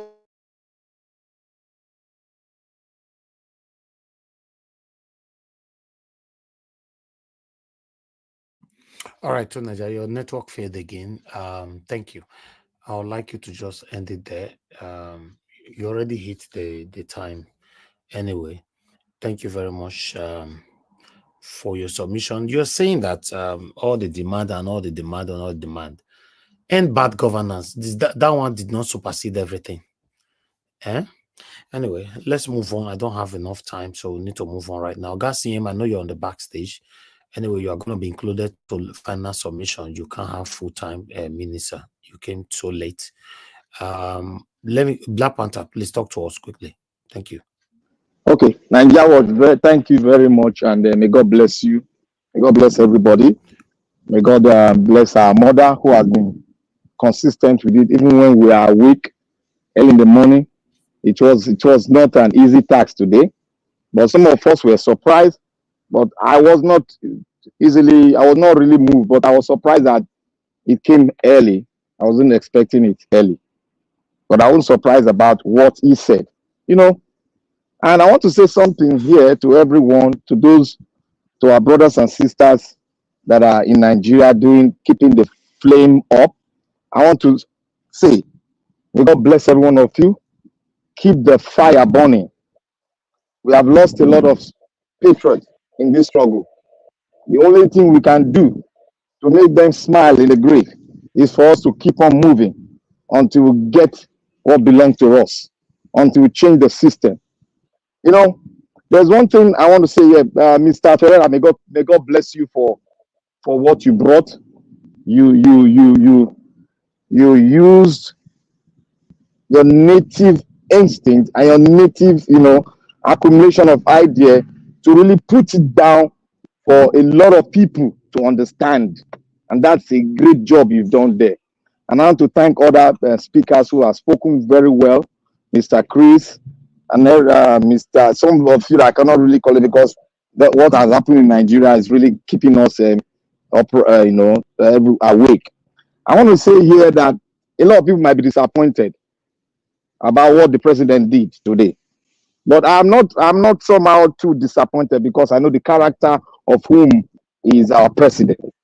Like I gave you some names of a documentary that I said a lot of us should watch. When you watch that documentary, the documentary finally states, except somebody like that, the character of whom we have in Asoro, the only thing that can deter him is to do what? Is for modern nature, for the creator to take him. That is the only thing that can take him out there. But politically, or you want to go for election, you ain't gonna get it, brother. Look at Venezuela. That man has been ruling since 1980s, and he's still there. He lost the election, which was proven, but he's still there. So that is the character of those kind of people.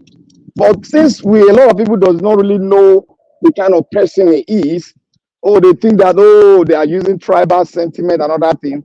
I said, look, Nigeria was not like this before. The only thing, I keep on standing my ground, and I want to say here, for those of us that have concluded, when at the beginning of this struggle, I asked a question. I said, is Nigeria, is it a country? And I thank God a lot of us have analyzed it, we are experiencing it, and we have finally concluded that this is not a country that we know. This is not a country. For this country to be, for this nation to be a country, we must go to the foundation, the root vein of our problem. If you come here, you want to do you want to change the electoral law. My brother and sister, Nigeria have been changing the electoral law since 1960. Till date, we have not made anything. Nothing has changed. The rigging still continues in a new dimension. When you bring a dimension, they will come in the other dimension. Why? Because there is a loophole in that decree they gave you. And that decree, that decree pulled down the judiciary, and the judiciary cannot speak. That decree institutionalized corruption. The will of the people cannot stay.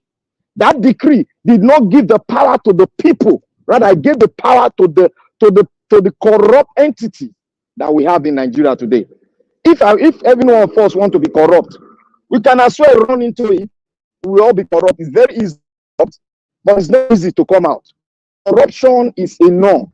It has been institutionalized, whether you like it or not.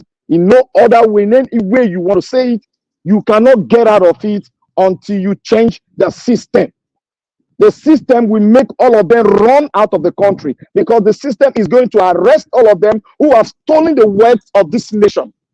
They are going to be called to come and pay the price of what they have done to the nation. That is what a new system will do. Go to the Congo.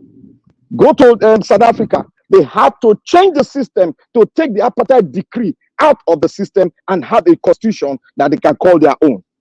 Go and look at nations that have fought for their nation. Go and look at what they did to have a nation that they can stand on and make a lot of law and make institutions stand very strong so that the will of the people will prevail whenever they go to select their leaders. What do we have in Nigeria? The man came here, changed the Nigerian, changed the military, changed security, changed Dangote. Is Dangote the only man that has money or stand well in Nigeria? Ask yourself that question. If you have lost track of that country, don't come here to stand and tell us, oh, they didn't put your demand. You are speaking like those people that we heard that the orangutan that said they did not put anything that will bring the Niger Delta in. That is what Niger came here to speak. He came here to speak the orangutan languages that we have heard before. My brother, I just pray one day you meet what you are expected to meet so that you can change your tongue. As we are here, as for me, I have extracted the country. I have been tutored by people that were great in Nigeria. I went into their books and I saw that what they were saying was true. And what do we have now? We have a drug baron sitting on the seat in Aso Rock, and most of us who have gone to school, we are seated with him, patting his back for us to be slain, and we go down. And when your nation go down, then you start talking. Mr. Tone, may God bless you. May God bless you. And Mr. Najawat, I sent you an X of IBB that it dropped online. I sent it to your network, and I want us to critically analyze that X, because that man is Nigeria has spent a lot of money in training that guy in a very strong strategic position, the intelligence unit. That guy is saying something and is sending signal out. And what Mr. Tone said here, we all should listen carefully to what is said. All right, If thank this you. protest, if you let me say the last thing, Quickly. this protest is extended to a minimum, a maximum whereby nothing, Nigeria is losing every day, something is going to happen. And that thing that's going to happen, I don't know how we're going to cope with it. But I know that Nigeria will change and we will sort out our issues. And the problem of Nigeria is the constitution. In any way you put it, it's a constitution. Thank you. Thank you. Thank you, Black Panther. God bless you. I appreciate you. Okay, Augustine, you just came in now. I'll give you 5 minutes to talk to us. Good evening to you. Please talk to us, sir. Thank you. Thank you, Niger Watch. Good evening, everybody. Please, I greet each and every. Oh, good evening, anyway. All protocols duly observed. Yes, I don't think I will be long. I have to put it maybe in a headline manner. You see, given all that we've witnessed about Nigeria since Tinubu came into power, if you like, move back to during Buhari's time. If you also like, move back to Jonathan's time, to Yaradua briefly. In fact, let's even Obasanjo start from 1999 to date. I wasn't born when this quotation I'm about to say was made. Every country deserves the leadership they get at that point in time. I won't explain it further. People should go and reflect on it, because here we all matured, we all educated. Every country deserves the leadership. If you think of any country now and look at the leadership they have, they deserve it. So in Nigeria deserve whatever they have now. If you say you don't deserve it, you do something about it. So that is what it means. Now, regarding Tinubu's address today, of course, we know it's quite shallow. He wasn't committed, but he should have had a leeway. That's why I keep saying, I may not be right, but I know my stand when it comes to Nigeria. There are two things. I always discuss Nigeria, not as a country really, but as a people. Different people with different value system, different levels of civilization, different cultures and tradition. All you need to do is to conduct marriage in Kanuri and then go and conduct marriage in Yoruba land. You see the difference. You conduct marriage in Igbo, go and conduct it among the Fulanis. You see the difference. The same thing with TV and the Ijo. The same thing with Ijo and the Doma. So we know we are diverse because we found ourselves in this way. The only way out, and Nigeria is the only country joined together by Britain that is still like that. And that's why we are quarreling. Nigeria is I want people to come here and tell me, CM, you are lying. I've been able to see another country join together and they are still there. It's a lie. So this demand, people are saying, the only thing I feel that will give Nigeria a leeway for survival is restructuring. We've said it we said it time and time again. I don't care. You see, all those things, whatever you think, that let's say, for instance, refinery. If you restructure Nigeria to regions like Dr. Fakpuhunda said, there is no region that can build a refinery of that. Because that is where you know that Nigerians are really talented in so many things and we can develop. But this idea that when we come together, everybody lords against the other, and then if you grab power, you do what you want. We continue rigging an election and then lording it over. It can't change. It cannot change. We've tried it for 60 years. We've tried it. Which type of what formula? So for some people thinking, what formula are you going to use to win an election in Nigeria? You have to be crooked. Is that what we want? People will say, okay, we need a strong leader. Leadership is not muscle, please. This is my hand. Leadership is not muscle, it's intelligence. We've had a very nice person who want to lead, and he showed, Jonathan. They said he's so slow, he's weak. Jonathan is weak. Okay. We've had a strong man with blood in his eyes every time. Hey, if they try it again, the red oil of baboon and the monkey will be. People say, wow, this is it. After all, it was the man that took our soldier to Maitatsen in Chad, demolished the 1982. Idi Agbo and Buhari, look at that time. Can you stand the man? He came in. Where are we today? Where are we today? Now Shiwaju is there. Tinubu. That man know they take nonsense. So you know the Obasanjo fought the Southwest, collected all the Southwest state, made them PDP. So only Lagos. Tinubu fought him, created more local government. He defied Obasanjo. Don't try Shiwaju. He's a strategist. He has been in this thing. He's a democracy activist. You know, where are we now? Where are we? You see, the thing is, I know we are different. If you tell me, maybe because I did research, anything you are showing me, if the outcome does not justify, that's what the Republican say, is the price is not worth the candle. If the outcome does not justify the effort, I could just laugh at you. We've been doing all these strong. Let us bring this. Where are we today? Under Jonathan, the man they say is very weak. Everything. Waiting, you know, minimum wage 18,000. You can use it to buy 3 bags of rice. Some 6,000 naira, depending on the grade. Some 8,000, some 7. But you can buy 3 with minimum wage. Today, you see, Nigerians sometimes. That's why I said every country deserves the leader they have. Maybe that is why Jonathan is not talking. Nigeria deserved Jonathan that time. They feel that it's not. Now look at this is now. Why is this man called Buba Galadima from Yobe State? God bless him. They interviewed him. You know me. I don't fabricate. I only use pieces of evidence to make up my submission. Buba Galadima said he supports Tinubu to punish Nigerians. He said it on air. He said what? He said he supports him. Let them punish it. Next time they won't take money to vote for who. And that was months so. And look at where we are now. You see, Nigerians, sometimes let us stop and reflect. Every country deserves the leader they have. If you don't deserve it, do something. So what are we? What is all this? When they come here, if it were this man, it's a lie. Because in the end, they will still. Have we forgotten what people said here about Tinubu? Those that used to come with different, Tinubu will do this. We come.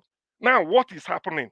Are you telling me that those people protesting against Tinubu are people that didn't vote for him?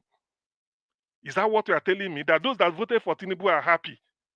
Though if you voted for Tinubu, why are you protesting against him? You see, Nigerians, I don't know, we are too quick to praise and too quick to condemn. The minute, oh, they praise you to high heaven, the next minute they bring you down. What is the meaning of all this? So to me, every country deserves the leader they get, and that is why Nigeria is where it is. Just reflect. This is it. Are we going forward? If you tell people let Jonathan come back, they will say, please, Jonathan, come. If they say Tinubu step down, Jonathan take over, people won't doubt him. They will say yes. What happened?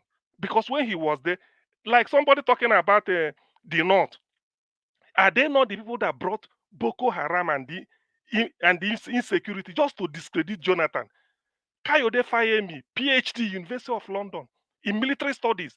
He was a lecturer there sometimes. He said under Jonathan, that fuel subsidy of 2012 they want to remove. He said yes, it's a good political move. He said they know it's good, but they want to play politics with it to confuse the people. Kayode Fayemi said, I'm not making things up. It was on tape. Do you see it? This is the Nigeria we are today. This is the Nigeria we are today. Thank you, Niger Watch. I think I should stop here. Let people go and reason and reflect. Thank you. All right. Augustine, thank you, sir. Thanks for coming. Niger Watch. Thank you. No, please. I'm having final submission. You can't say anything, please. If you get to say something, thank you. I appreciate every one of you. Now, God bless you now. Let's have our final submission right now. I'm going to start with the way it is on the table, which is going to be Ogatun. Ogatun, please, your final submission. Elvis, let me be the last for the final submission. Okay, let me go for Mr. Jonathan. Thank you. Mr. Jonathan. Thank you. Okay. If you're there, okay, Mr. Elvis. Mr. Elvis, thank you. Thank you very much. You said 4 minutes or 5 minutes? 4 minutes. 4 minutes. Okay. Thank you, Mr. Elvis. Let me just say this again. Dr. CM, thank you. You know, the book that you presented there some times ago, the Harold Smith story. I picked up the book from my daughter when I was in Oxford, just the week before the last, the real book itself, and I started reading the book. The first election that was conducted in Nigeria was rigged. The first election the British conducted. So they handed over election rigging to Nigeria. If there is anything that they handed over to Nigeria that we will say is good, is the Constitution. But for election, the people that they wanted to be in charge, they rigged them in. And they taught Nigerians how to rig. And Nigerians have perfected it. They have got sophisticated in rigging election. What am I saying now? See, the key thing, the most important factor is the electoral reform. Constitution, yes, agree. But that constitution is going to be brought to bear by people. Those people will have to get to power. How? Through what process? It is through the electoral process that they will get to power. So don't let us hide behind anything. Don't let us mask it. Let's say it right now the way it is. If it is constitution or constitutional reform or a new constitution for Nigeria that we want now, don't let us mask it. It is only through revolution that will happen. It is only through revolution that will happen. That word, that R word. The other way we can do it, it is through electoral reform.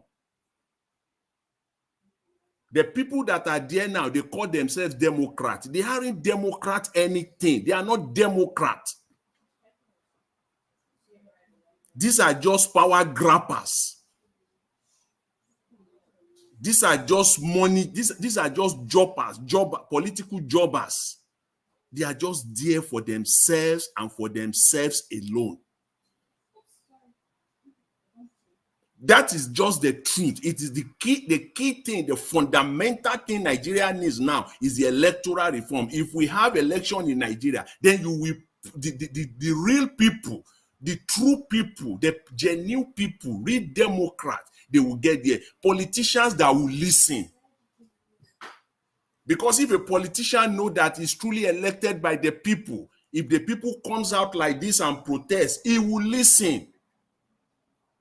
Because he knows that they have the power to kick him out. Because the people that are there now, they believe that nobody is going to kick them out. They are still going to continue to perpetrate themselves in the office. So you can name it. You can name 10. You can name 10 items. You can name 20. If you like, you can name 100. Name them. Electricity. Name them. I even heard one today. I heard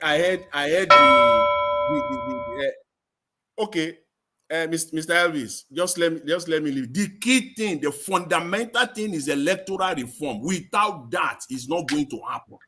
Thank you very much, Mr. Elvis. I'll leave it at that for now. Thanks. Thank you, Mr. Jonathan. God bless you, sir. Thank you. Okay, Mr. Oduwa, if you're there, sir, please give us a final submission, 4 minutes.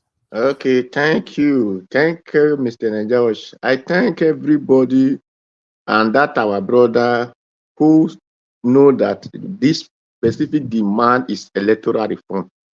Because yesterday I still said something like that, so that judiciary will not even be the one to be the one announcing who become the governor, who become the president, who become the chairman. No.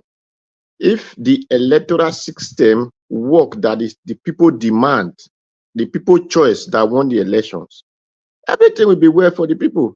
Since it's the court and the was INEC that can just make up frame of any person they like, this is what we are continuing to be experiencing. So that electoral reform, that apart from the people select or people elect, there will be no other option to bring person into the fold. So between that, or if not that, Nigeria should not expect good leader, because the country was not formed in good shape, and the people who occupied the position after the British left were not the good people, and the people who overthrew them could not even have the mind of good things about the country, not to talk of the people who fight those people to leave the positions. All these people are just one of the same set and the same group, just exchanging themselves in the name of democracy or whatever. I heard Tinubu, we are talking of people enemy of democracy. The people that are really enemy of democracy are those who have been leading us, whether they call them military or they call themselves civilians, who occupy position, who have never think of dream of 10 years for the country. They have never even think of dream of 2 years, not to talk of 5 years, not to talk of 10 years for the country, are enemy of democracy. And that is why they can do anything. That is why they will allow people to stone ballot paper, stone ballot balls, despise people from voting. If they are not enemy of democracy, they will not allow such thing to be happening. Tinubu, who said he was an activist and whatsoever, right from his time in Lagos, they stole ballot balls for him, and they keep on stealing ballot balls. If he is not enemy of democracy, will he allow such thing to be happening? Will he say, grab the power, run with it? No, because it's an enemy of democracy. So that is why all of them who occupy the position for now, they are enemy of democracy. They don't want Nigeria to be, and that is why they can now use spending Nigeria money upon themselves and let Nigeria be wallowing and threatening Nigeria that they should not protest. If they refuse this protest, then they will see higher protests against these things that they are doing, and they are just trying to build up. So they should allow people to protest and for them to wake up from their sleep now, or they will wake up from their double sleep. So that is what I have to say. Thank you, Mr. Najawash. Thank everybody. All right, Mr. Oduwa, thank you, sir. Thank you very much. Oga Prince Alabo, if you are there, your final submission, 4 minutes, sir. Okay, let's assume you're not available. All right, thank you, Mr. Harris. Okay, you're there. Yeah, thank you everyone for our contribution. Yeah, I just want to give my final submission. What I want to say is about the electoral reform, which I was talking about before my time finished. So there is no way forward. There is two key things to do in Nigeria. One is electoral reform. The second one is the constitution, the people constitution, and the electoral reform. That is the only way that these evil leaders will understand the power of citizens. As it is now, I was saying earlier, they don't feel we have any value to them, that there is anything they can do. As it is, you can see the fat salary they are feeding the judiciary. You can see everything they are doing, and ANEC is eating very well. Even before now, they have planted all their people in the INEC office. So if anybody is thinking you want to wait, they're already telling you to wait till 2027, which a man who came into power, even a sitting president who has a other choice, not him, was unable to stop this man with all the institution. Because it took his time, many people were on his payroll. So there was no way. Buhari want to turn this way, his voice is everywhere. Today, some of his boys are against him because they could not come to the office. So this is a problem. They have already built their structure and they are still training more people, more dangerous people who are more dangerous than them and coming to take over. If we don't do this electoral reform and if we don't change our constitution to the people, because everything you see the National Assembly sitting down to do is about a law that will favor them. They are not making any law that can change the lives of thousands and millions of Nigerians. It's all about the allowances, things that will favor them. Any bill that can favor them, they do it speedily. You can see the bill regarding this police inspector general. You can see how they just send it to them. Why are they extending his tenure to 2027? Because he has not found any IG who is trusted that can work with him. So they're already planning their way towards everything they are doing is towards 2027. So if we are waiting for that 2027, hoping that there will be any changes with this system, current system we are operating in Nigeria, I said we are joking and we are playing. So if we want to mean business, these are two things we should tell the president. He should do it, then add this fuel subsidy. If they can do it, add the fuel subsidy for him to remove, then electoral reform and the constitutional amendment. If they can overhaul this one and do a fresh one that all the citizens would demand to say this is what we want, I think that will be the best way for us to go. Thank you, Nigeria. We look forward for a better future where these evil leaders will not think they have powers over the citizen. God bless the panelists. God bless every one of us. And we believe our country will be great again. Thank you. Thank you very much, God Prince. Thanks for calling in today. And God bless you, sir. I appreciate you. Thank you very much. Okay, I'd like to bring in Abdul Malik. Abdul Malik, please talk to us. Your final submission, 4 minutes, sir. Abdul Malik. Okay, we can't hear you, Abdul Malik. So I think your network is bad. We can't hear you. Let me move on. Thank you. Let me come to Oga Ferreira. If you are there, sir, please, your 4 minutes, final submission. I am here. Thank you very much. I'm a man of one-liner. Those who make peaceful change will make a violent one inevitable. Those who make peaceful change impossible will make a violent one inevitable. So, how did we get here? We got here from a system that is not correct, brought us down here, that produced NEPA, produced Ajaokuta, produced Dangote, Dangote industry, produce all this madness we are all dealing with now, produce hunger. And we thank God this precept have produced hunger, because this hunger has finally united us. because before another man's pain was not our pain, and another man's thief, my thief is always better than the other one's thief. So all these thief in charge, rather than address our problem now that we say we are hungry, we want a new constitution, we want electoral reform, we all the things we put on the demand for them. You see how they see us finish? They don't even mention one. But they will go and take our money to bribe all these their agents that go from one platform to another to highlight their own agenda and tell us what we need is job, what we need is industry, what we need is Dangote refinery, what we need, we can hear that he listens. Dangote got what he want. Double salary. And not be madness be that. These are the people that destroy Nigeria, and those are your enemies. You need to call them for who they are. Satanic. They are educated. They are all over the platform. They've destroyed other platforms. I just love Mr. Elvis. Elvis doesn't even give them a chance. Immediately he pounces on them and go, satanic! Satanic! You see, they've gone around, destroyed other platforms.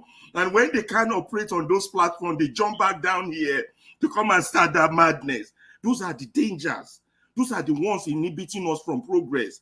So all we all should be saying now is encourage these protesters.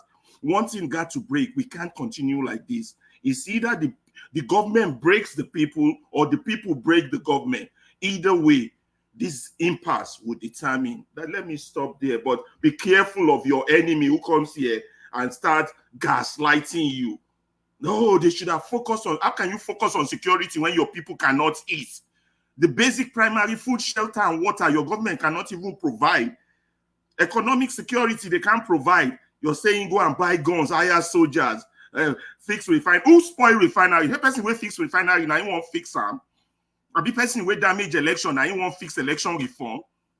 Who won't fix them? So this, let's just not beat around the bush. Let's just keep calling them satanic and encourage our young ones to keep protesting. That's all I got to say, my people.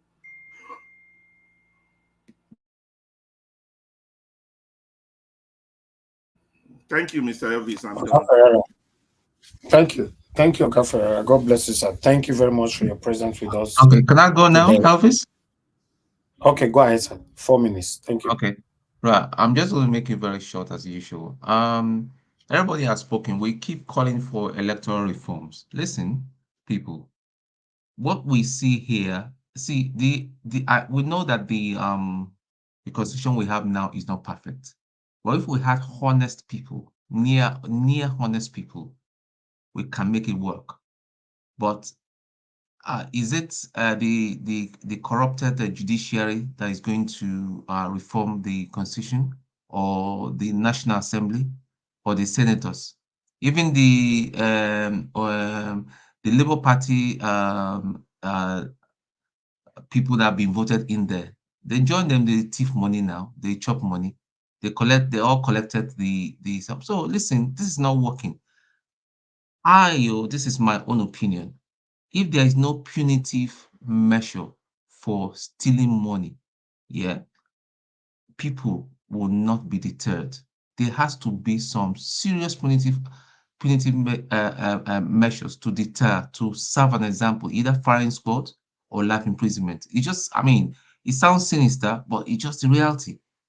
Because these people, they just steal with impunity. They know that nothing can happen. They get away. The last private visit that Tinubu went, Better Edu was one of the people that accompanied him. We know that Better Edu is supposed to be be in prison or EFCC, but they cleared. We didn't hear anything about that money. That money just go into voicemail. So why are we talking about electoral reform in the hands of criminals, hardened criminals? These people are going to continue. They are working. See, this is the best opportunity that we have. And anybody coming here to criticize Mr. Peter Obi, you just need to examine yourself. Mr. Peter Obi, leave him alone. He's not the problem of Nigeria. That is his nature. That is his disposition. Leave him. It's not the problem at all. We don't have problem with Mr. Peter Obi and all that. This is the time that we all must come together as Nigerians, people that genuinely love Nigerians, and kick out these people. And then arrest the ones that we need to arrest and put them on trial. Then we decide whether we're going to execute them or whether we're going to send them in life imprisonment. And somebody will come and be telling me about security. What do you know about security, Mr. Man? Security with how much are you going to pay them? When the coffers are all emptied out by your criminal politicians. How much are you paying them? What guns? You can't even buy guns. Go and look at the gun that the Nigerian army is using now. Some then take tape, the tape them. So listen, guys, let's get real. Where you are right now, is it not your internet? Yeah, I'm sure you're in Nigeria. I'm almost sure you're in Nigeria. Is your internet working? China security will fix your internet.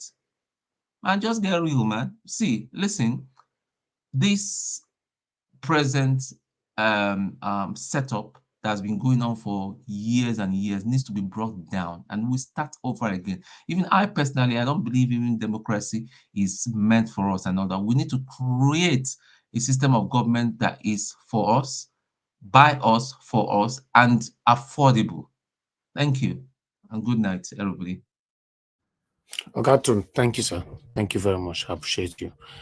Okay, let's see if we can hear from Destiny. Destiny, your 4 minutes, sir. Thank you so much, Mr. Najawat. I meet everyone. To Naija said something. What the protesters list is not what they can do. But he forgot to tell us that when they increased the IG tenure, within how many minutes or how many days they increase it without nobody know about it. I can't even remember many of them. When the president said to the National Assembly, they increase it within how many hours? Within 24 hours or 40 something hours. So what is wrong for the president to just send the electoral act to the National Assembly?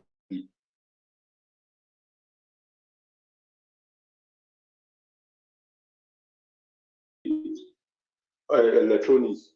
What is wrong for that man to just send it to the National Assembly for them to even do it the way they do the rest? No, you are saying that what they wrote is not possible. I don't even understand why some people will come here and want to look like we don't. If you are supporting these evil people, just let us know that you are supporting them. Don't come here and be telling us something that we know that those people can do, but they don't want to do it. What the protesters are bringing, they cannot do it. It's not something they can just do right now. Who says so? But what we are seeing, they can build the vice president house within how many months? So just to revise the petroleum subsidy, you cannot do it. And what we all, even the two Nigerians know that is fraud. What they can revise in within how many minutes? You are telling us they cannot do it. People should not come here and just want to play with our intelligence. Please, it's not normal. These people are just using us, and you guys will come here. If you are supporting them, you want to come through the back door, tell everything as if you are not supporting them. What is all this nonsense? Thank you, Mr. Najawat. Okay, Mr. Destiny, thank you, sir. God bless you. Mr. Chris, please, final submission. Thank you, sir. Yeah, Domo sir, thank you once again for the opportunity to give my final submission. Well, unfortunately, although people have talked about this before, I'll just continue from where they stopped. It can never be enough. I'm going to address to Nigeria. To Nigeria, you know what this station represents. And if you talk like this, you know we are going to quickly counter and take whatever you have said to shreds and pieces. And I want to quickly thank Mr. Ninja Watch for saying that end bad government. Is that not enough? Because your own conclusion was that the list was vague. They were asking for so many things, this, that, and that. But Nigeria said, is end bad government not enough? Is that not enough to Nigeria? You see, it's good to spread propaganda, but you must always wait for the repercussion. It kind of staggers my imagination that as bad as things are, some Nigerians will still find a way to go around and just want to blame the people that are already downtrodden. How can you say that Dangote has gotten his own? Dangote is part of the problem if you don't know. He only cried out because something has touched him. Look at all his businesses. What are the prices of his businesses? All his products, are they cheaper? Do you know how many companies, how many industries that have been killed so that Dangote businesses can thrive? All of them. Do you know how many? So I wasn't even taken aback when you use that as an example. You are just talking about Jalkuta Steel, this, that, this, that, this, that. But you forgot that there is a there's a systemic problem that has to be dealt with. That was why a lot of people that spoke here, they've all talked about institutional reforms. And without that, we are not going anywhere. We cannot have free and fair election or whatever system we choose to practice. It must be practiced with free and fair standard. In China, for example, they don't practice democracy, but whoever comes to power in a very clean manner, not by the wills and caprices of some few individuals.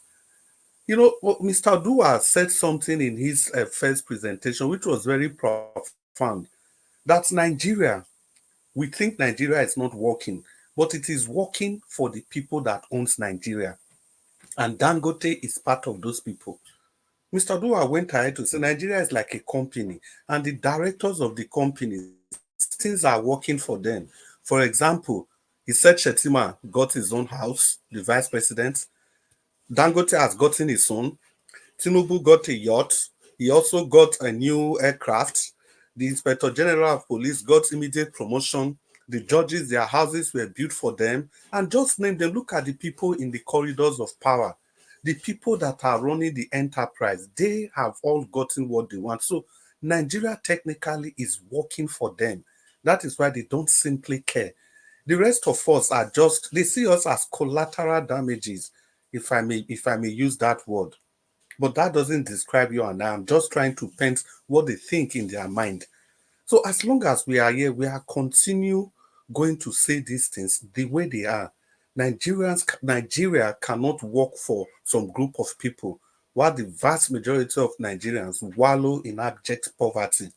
No matter how we look at it, not until we have a complete change of the modus operandi of this nation, we are not going anywhere. We've all talked about these institutional reforms, and we know these people, they are not going to bring about these reforms. And this is why I support somebody like Showore, who has always maintained revolution.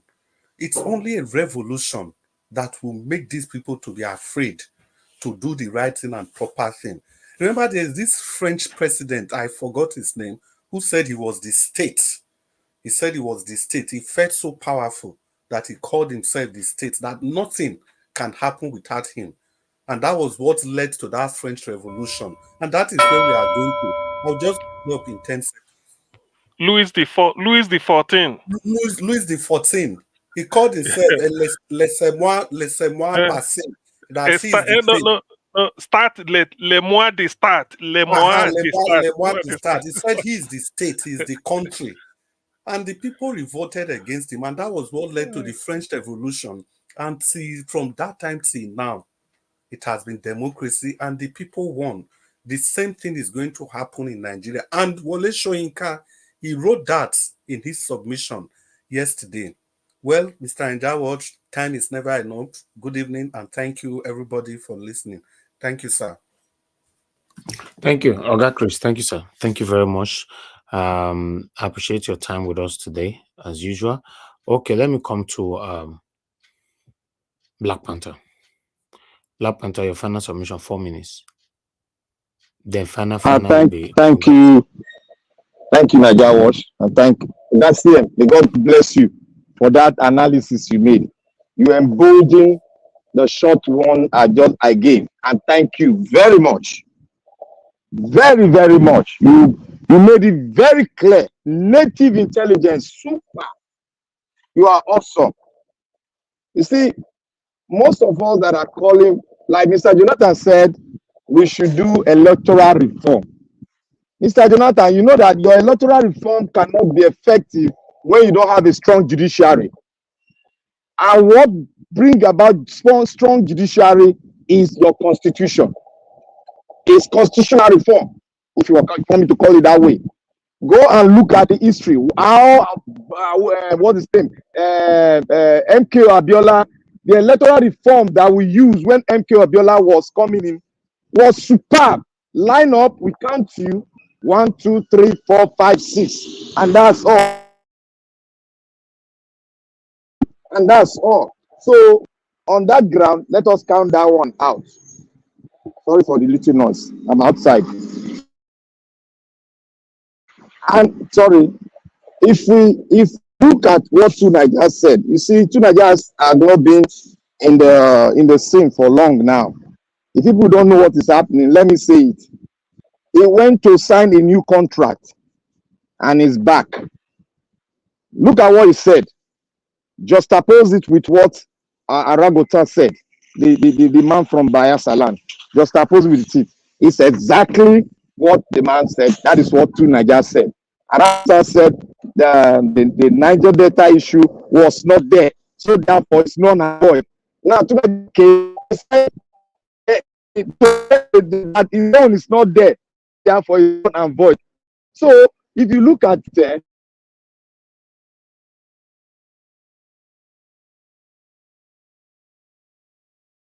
so I came back to tell you how reform is now. So if you look at Tunaja, don't forget Tunaja is a paid agent. He's a paid agent from the caliphate. Just everybody just look at him. That is it. That is who he is. If he changes to say what we are saying, that person, if he changes, I'm going to give him an award, and that award I'll give it to Naija Watch. Naija will present it to him. That is the bet that I'll put on the ground if he changes, because I know who he is. He has gone to reform his contract, and he has been contracted what exactly or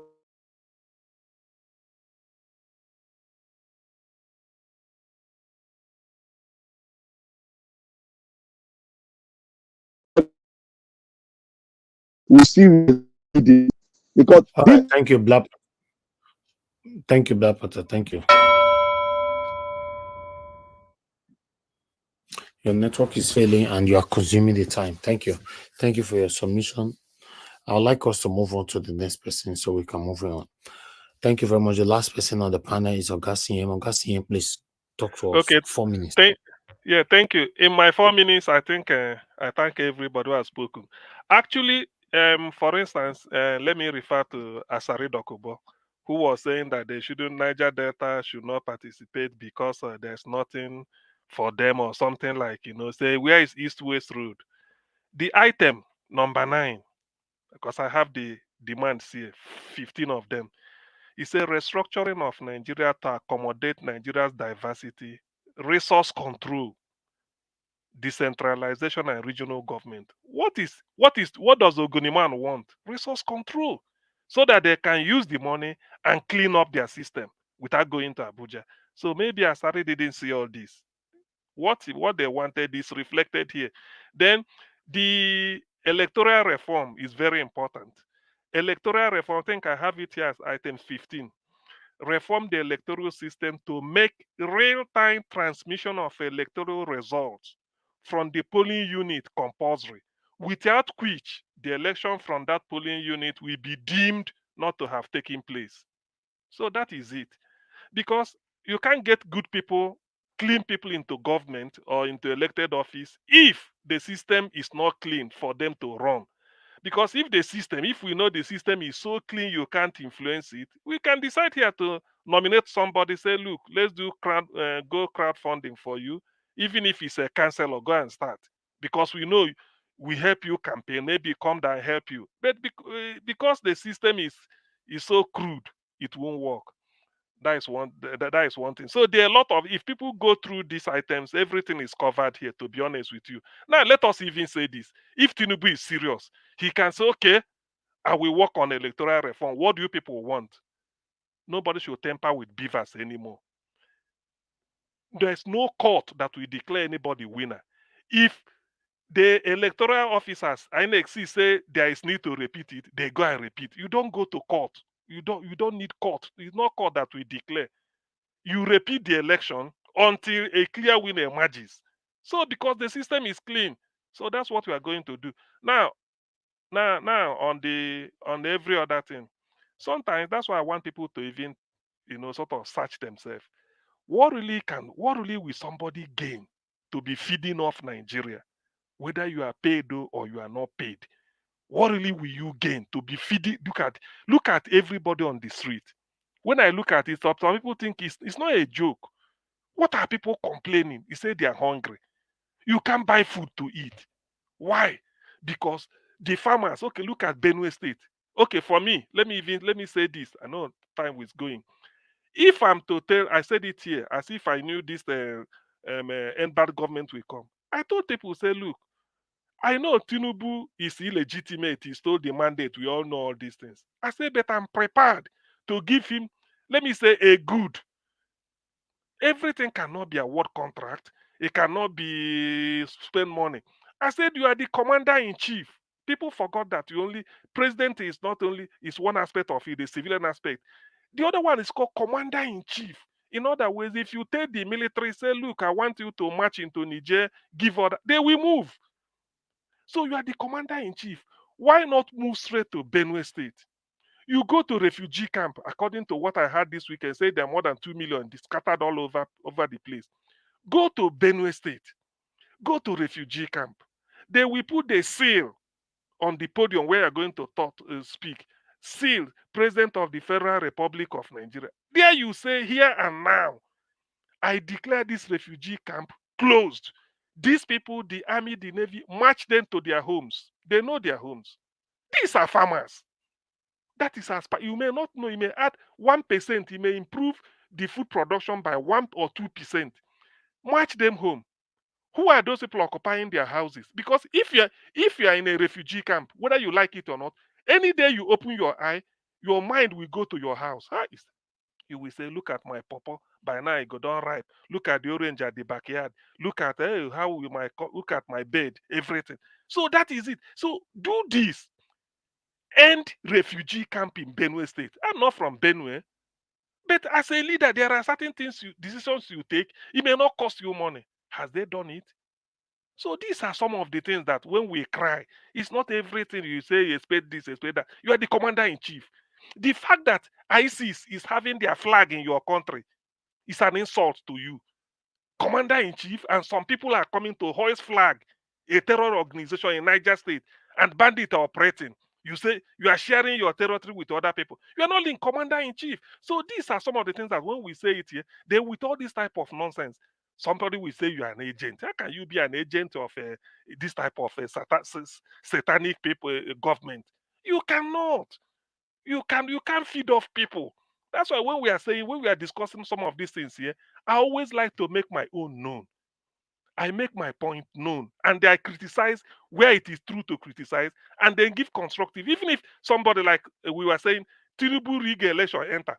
Supposing the economy is turning around, let me tell you, that's why sometimes supposing the economy you came in, all you needed to do was one, all those profligacy or whatever waste, you cut it. Just make an announcement that if people look at the way the economy is, that we just have to start with austerity, the office of the president, and this is it, slash. Look, the next day, I trust Nigerians, your approval rating will just be to the sky. They say, yes, he's listening with. Then you started to buy this, buy that, buy wasting money. Just you are going there to live what they call live large. You've not used yacht in your life. You didn't buy it in Lagos. When you came in, you started buying it. According to Bode George, you have two jets. One can fly to New York without refueling. What else do you want? You want to go and buy this, but that is the annoyance people are having. And you look at the suffering and look at the Jonathan can't even do this. Buhari wasn't this profligate in terms of wasting money, and you came in. Look at what you are doing.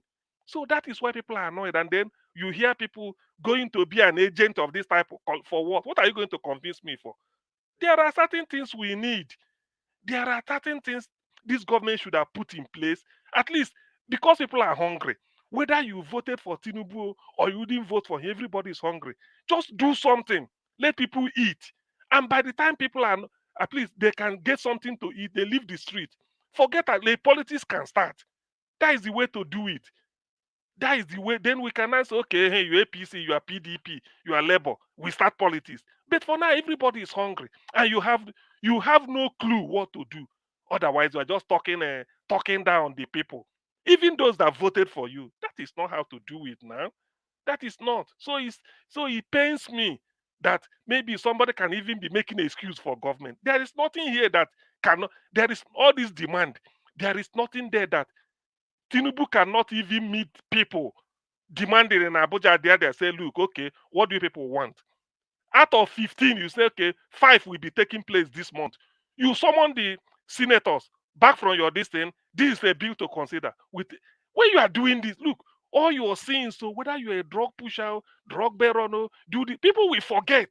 They will say, yes, you listen to us. Then they are talking, you keep quiet. Who will do it? These are what will make Nigeria good. All these things they're saying here is not for everybody. If you restructure Nigeria, resource control is not for CM. It's for all of, it's for the whole country. That is what they're trying. If you do electoral system, it's for everybody. The man in Plateau will be happy. The man in Ogun State, Anambra, Imo, Benue, Ebonyi, everywhere. That is what we are saying. So what is difficult in all this? Good constitution, is it for me? Good constitution is not for me. When the Americans were drafting their constitution, they weren't doing it for themselves. It's for future. Why can't we do it?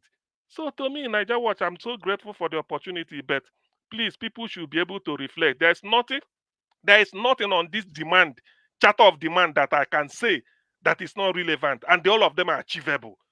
If they all are achievable, one will lead to the other. One can even solve 2 or 3. Under one, you can get 2 or 3, and then you merge them together, you get what you want. So there is for good government, it's for everybody. It's not for the people protesting. They want Nigeria to be good. That's why they're even talking. Thank you. All right, Gassian, thank you very much, everybody on the panel. Thank you. I appreciate you all. Another 5 hours. It hasn't been easy all day today. I appreciate you all. Thank you so much for your time. Those of you who are still on the panel right now, I'd like to quickly re-echo your voice, your name. Mr. Jonathan, thank you very much. Mr. Oduwa, Oga Chris, Oga Tune, thank you. Ferreira, thank you. Black Panther, thank you. Oga CN, thank you. Oga Destiny, thank you. Tunaja, thank you. Mala Patricia, thank you. And those of you that came that already left, thank you very much, my people. Now God bless you now. Everyone that called in today, thank you very much. I appreciate you all. Thank you so much. Mother Love God is my strength, Mother Origin, Mr. Tony, and many others that called in. I appreciate those of you that supported the channel today. Thank you so much. Amaka Afoje, Beloved God is my strength, Jaja, Rosie Ayosh, Madam Obi Ashoko, thank you very much, ma. Love God is my strength once again. The flashback, thank you. Henry Gabriel, Ejidima, thank you very much. I appreciate every one of you. Then Bobo Larry, thank you very much for becoming a member of our channel. I really do appreciate this. Thank you for making impact. May God bless you. Appreciate every one of you on the comment section. Mother for all Mommy Diaspora, thank you very much, Mommy. Thanks for all you do. Thank you, Abo Azi. Appreciate you, Mother Iris Finest. Thank you very much. I saw you earlier on. Thank you very much, Injidima Mone Ferreira. Thank you, Tony Maduke. Thank you very much. I appreciate you. Then I have Stella Imasevedo. Thank you very much, ma. I appreciate you. Thank you, Oga Chris. She's all back. I can see you as well. Thank you. Now God will bless every one of you. Thomas Murray, thank you very much. I appreciate you. If you can hear my voice before you leave, please endeavor to press on the like button. Let our voices go far. We've gave a very important submission today. with you, these voices and these submissions can go far. As you all know, the way Nigeria is going on right now, I don't even know what is going to happen next, because except Tinubu do otherwise and put smile on the faces of Nigerians. But the way it looks, the way it's going, doesn't look like it's going to happen that way. It looks like we are going to complain for the next 4 years. That's what I think. And in terms of the protesters, they're already leaving the streets, as you can see. I don't know what's going to happen tomorrow, but it looks like they are getting tired already. Tinubu called for a break of the protest so that we can have dialogue. And I saw about two union, those civil society that those they came on air, telling Nigerians that they've given up temporarily to have a dialogue with Tinubu. Although I saw that as very, very satanic, because it was too quick. Tinubu never even dropped mic. The caller, Dokbayi and all that, they came out, they said the civil society. I saw them on television. So for me, I don't know. Because, I've said it before, those people going there to represent us, in most cases, like it happened in labor union, they always go there to represent the people in the other way around, representing themselves. So, and then I saw another union again coming out on an arise, say that they are giving up, they are ready for the dialogue. So let's see what the dialogue is going to be. But I don't know what tomorrow holds. I'm not telling anybody what to do or what not to do. I'm only telling you what I saw today and according to the speech by the president. But let's see what the dialogue is going to be. I don't know. You guys calm down. Give me time. Everything will be fine. As usual, the same thing over and over again. Regardless of whatever that happened, tomorrow, if there's a protest, it's going to be day 5. You'll see me on air by God's grace. If not, I'll see you guys 6 p.m. Nigerian time. We are here every blessed day. All our new subscribers, we want you guys to know that what we are doing here, calling out the government to do the right thing. We are not here fighting anybody. We're not fighting the government. We're not fighting you. We're not fighting anybody.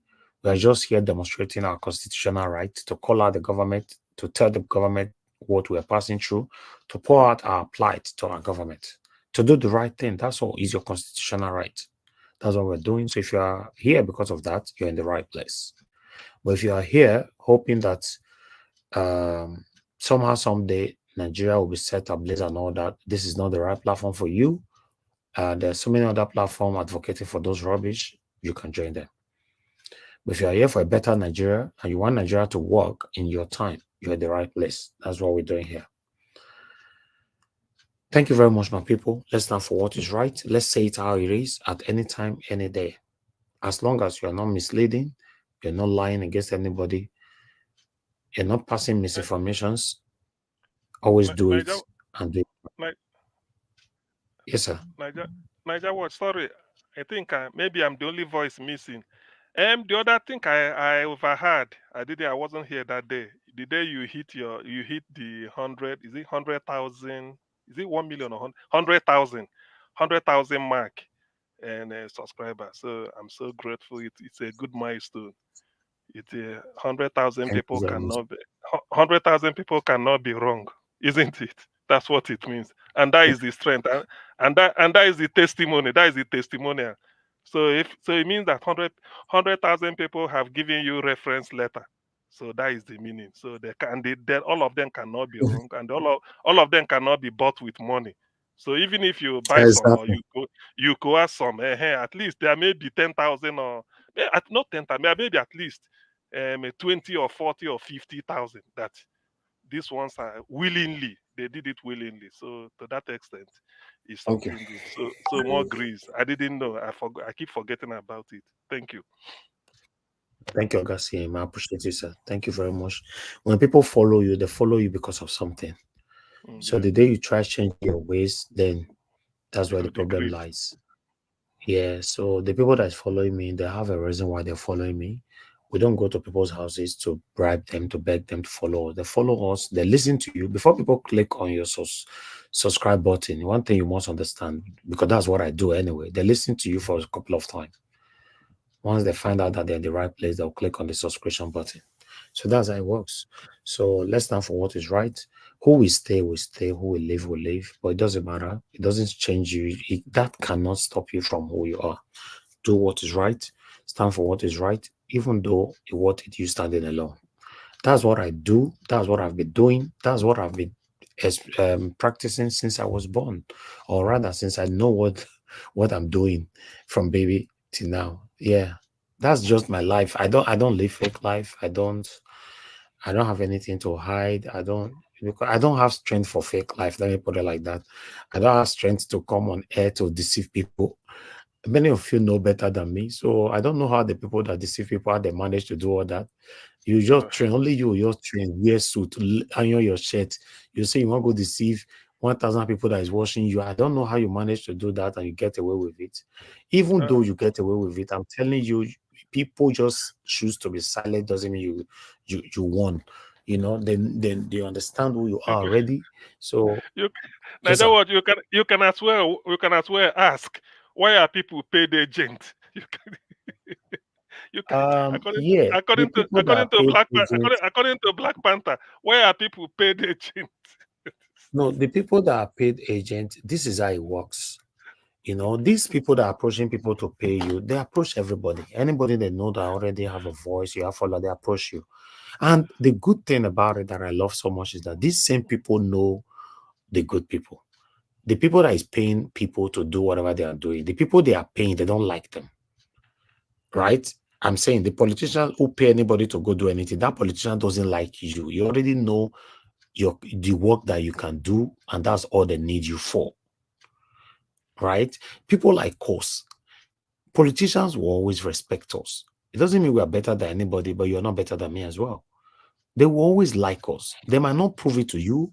They might not have a relationship or be close to you, but if they are contemplating this satanism, payment and all that, the first thing, maybe one of them in the group said, oh, let's meet Nigeria. You said four from that group said, no, not go that channel. That guy not go listen to us. You know what that means? It means a lot. Yes. He will say, you sure? You sure if we're ties and where we not go listen, you say, no, you'll go. We don't try, not go work. And there are many people like that as well in this life, in every angles of life. No matter how you try to entice them, they're not part of it. So for me, you don't have to be part of it. You can still be successful without not engaging in any kind of fraudulent activities, any kind of satanism. You'll still be successful and have rest of mind. Yes, If no doubt. you check most of the people that have achieved the things that they want to achieve in life today, many of them are not actually happy. That's one thing you must know. They are not happy. They are not, for me, like I've told you guys, maybe some people might not believe me. I sleep like a baby. If I finish now, I want to go shower, I jump into my bed. I've not slept today at all. Since yesterday, I've not actually slept, to be honest.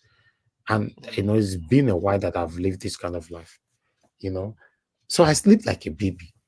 You can't knock on my door. I'll be watching you from corner. Hey, who did the door? Never open the door. Never open the door. Move and look who did there.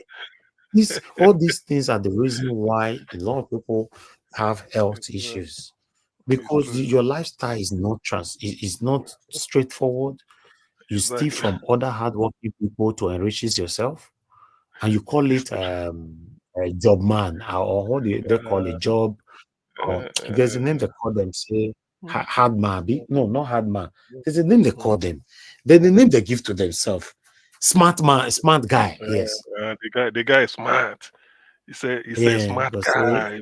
He's a fast guy. He's a fast guy. fast guy. Although not, Yes, but say guy. although not thief, no be say not thief. Yeah, you are a criminal. He's a criminal. It's Yes, a you can't criminal. steal from people. As we are speaking, and people at work, they are listening to us from work. So are you telling me that person that have worked so hard, spending the whole night at work, tomorrow you steal his money and you call it that you were smart? No, you can never be smart to steal from people. So for me, I've always been an advocate of this speech I'm giving right now, even before I started media or I studied media. Yes, I've always been saying this to my friends. Even they have done some silly things in my presence, and I say, wow, they have even mocked me. You are working, how much do you get for work and all that, blah, blah, blah. But I don't want to go there now. But listen, guys, The moral lesson from here is that you can become that thing you want to become in life without not staining your shirt at all. Yes. You will be surprised. Those cars that people have in their compound, or those fraudulent activities, you still have them in your own compound without not staining anything. Those houses that you still have it. So, you know, just focus, consistency will take you there. So for me, if you're listening to me, you're one of the politicians and all that, you're planning to meet us up, it's better don't approach us anymore, because I'm a very, very difficult person. Although if you call me, I won't pick your call. That's the thing. So the only way you can reach out to me is email. So, and we choose the email that we reply to. I receive email on every other 3 days anyway. All these satanic Nigeria people. Wash. Yes, sir. No, all these agents, all of them, we will soon catch them. We'll break their legs. We'll catch them very soon. Is it really? Break anybody's leg. No. Is it really necessary? Leave them. The shame is a stigma they will carry. The shame alone. The shame. Exactly. It's a stigma. The When you are being the agent, when you are negotiating the agent and all those things, in secret. But the shame is that it's now in the public. People now know. Not say that is a shame. The respect you Augustine, see, let me tell you something. Augustine, let me tell you something. The reason why nobody should collect money from anybody secretly. The day you collected that money, everything is fine. They tell you, well done, you're a great guy. Yes. But you have left a satanic footprint with these people, and they are certainly going to use it against you in the future. Of course. They are only just waiting for the right time to use it against you. Maybe the way I'm just talking now, they'll just come, hey, you shut up there. Wait till what are you? We have a receipt that we sent to some money like this into your account, and this was our agreement. So wait, I'll talk. I want to explain this to my almost 200,000 followers across my platform. You now start saying, actually, I thought the money was for me to buy Coke. Come on, guys. Whatever you are doing, please. I don't know vessel. Because security made the protest there because they never had them public lottery. Made the public lottery put because now that one be the need may go favor Nigeria. Odua, beg you.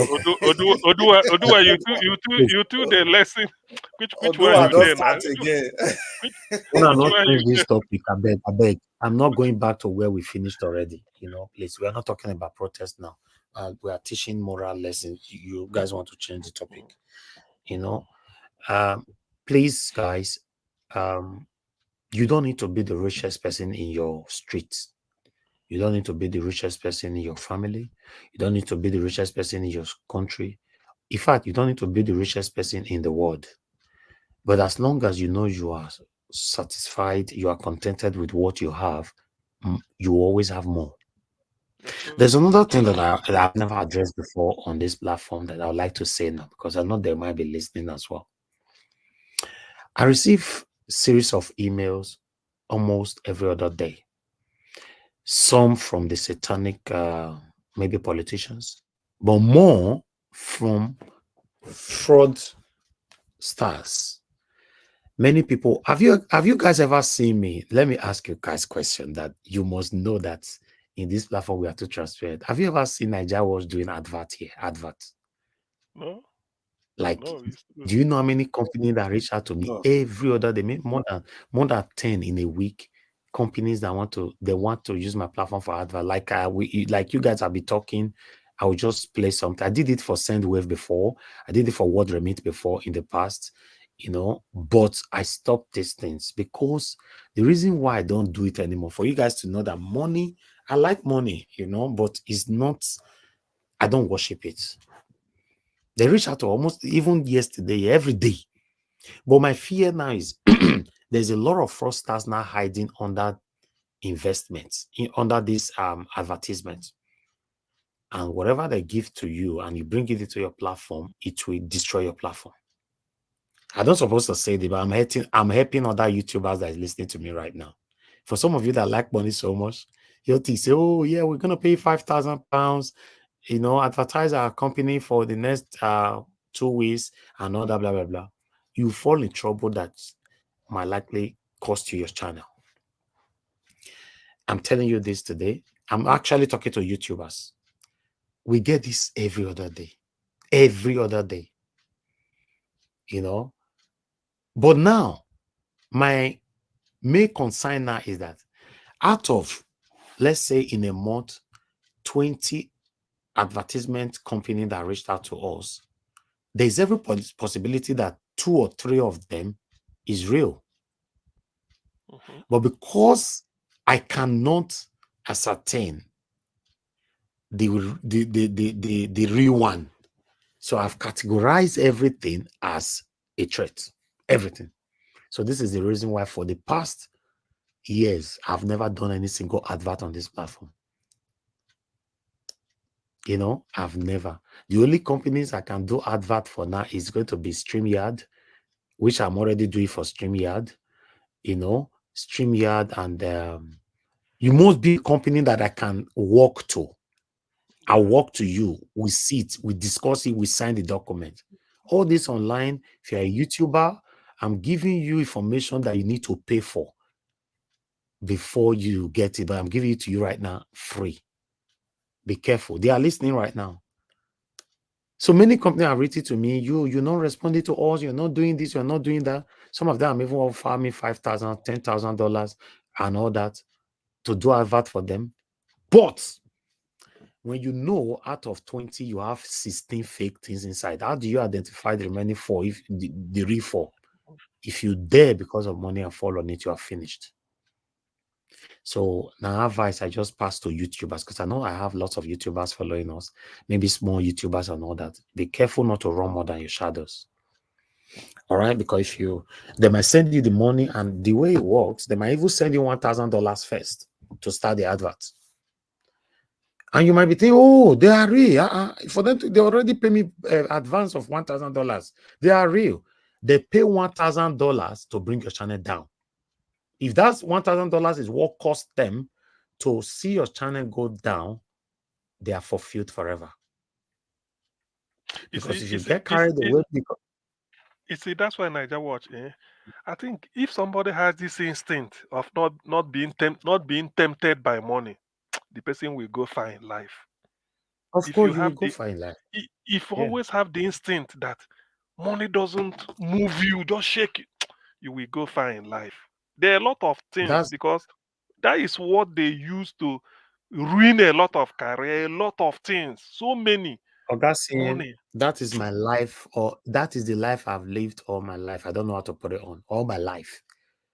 To be talking on the live broadcast when you have over 5,000 people that will watch it, the views that we've got today now is already more than 20,000.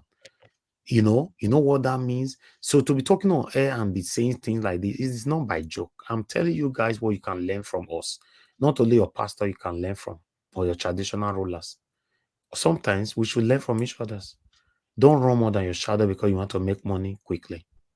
These people, overnight, you see that thing they give to you to play for the public, to give to give awareness to the public about their company.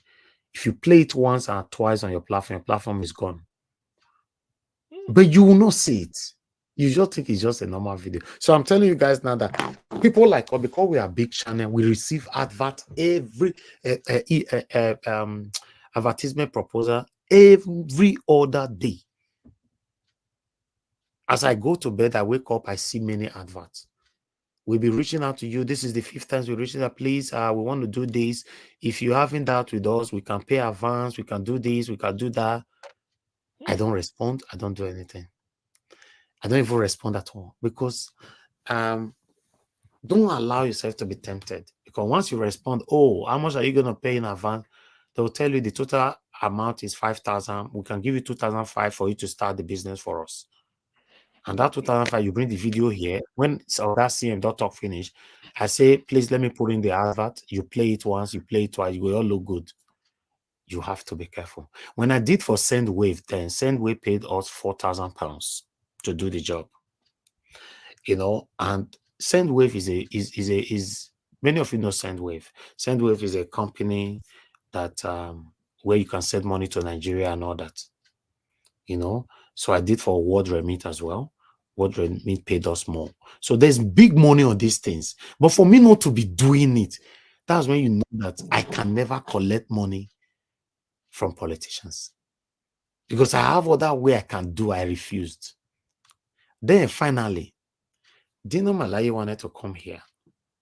I brought it to the knowledge of many people here. And many of you said no. That if Dino Malaye want to come for one-on-one interview, you don't want it. And then I put out a poll. And the poll, more percentage said no. And I refused this. Guess what? I only listened to you guys then because I want us to gag or rather carry ourselves for so long. But what about if I told you what I was offered that I turned down because of you people? So I'm trying to let you guys know that anybody in life that have contentment, you are the richest person on earth. It's true. It's true. If you are listening to me right now, and you won't get into trouble easily. No, because exactly. you can't be bought. You won't get into trouble easily. You can't be bought, man. Understand. That is the meaning.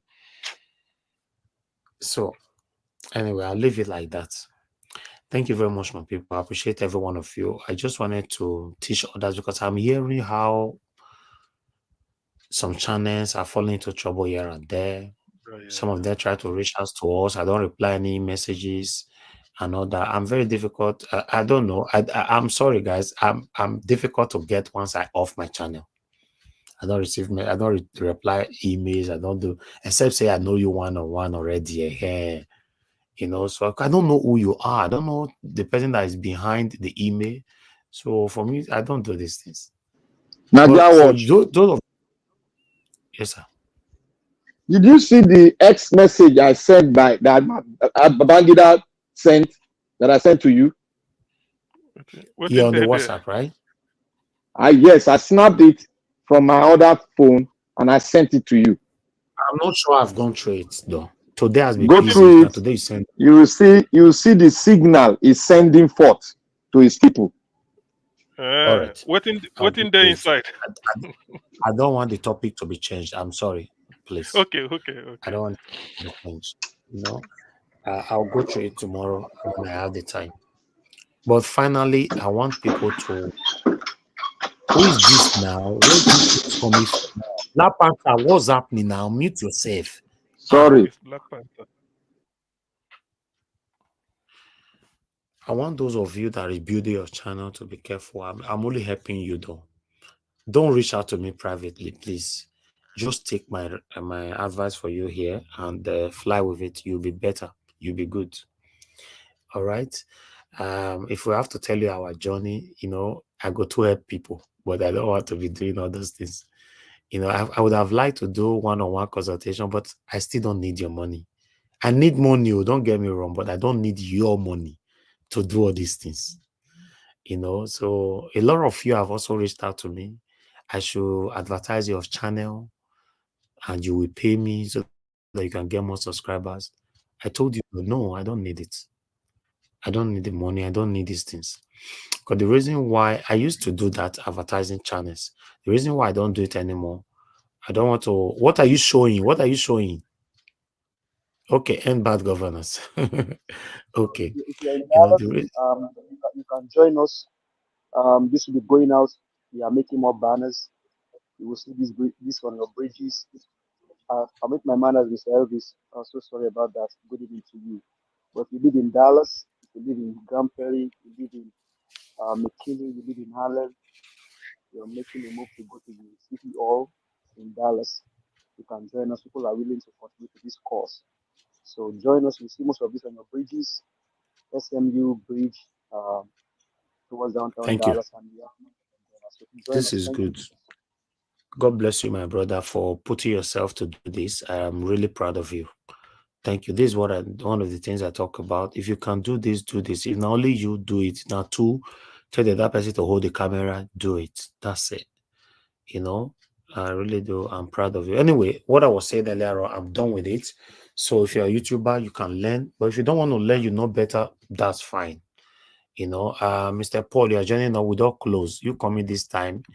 I don't know what you want to say. I'll give you 1 minute to talk. I'm closing now. Please, just 1 minute. Nigeria was on so sorry. I joined early, but other things I was doing at home here took my time, Just and go ahead. 1 minute. so I What logged you in. want to say? Okay, I just want to commend everybody for condemning this man's speech. The man is taking us for a ride. He didn't address any of the problems. He kept saying that he kept telling us his achievements, which we know are all lies, and we are in for a long ride. You see, it is a criminal syndicate. They've taken over the country, and they feel it's their turn to do as they like, and nobody can tell them anything. And they will run the country the way they want. The judiciary is by their side, the military is by their side, and all that. So they don't care. Besides, they didn't win the election. So somebody who didn't win any election, what do you expect him to do? He's doing things he wants to do. And we have seen it. It's only to take care of himself. They're just doing, like I used to say, bazaar among themselves, sharing money, taking away money. See, he's telling us that the country increased its oil revenue, and states and local government are getting more money, but we've not seen the impact in people's lives. So I pray our people who are protesting back home that they should step it up, though peacefully. Let's keep him under pressure. All these people coming out to defend him, I don't think they mean well for the country. We now know our enemies.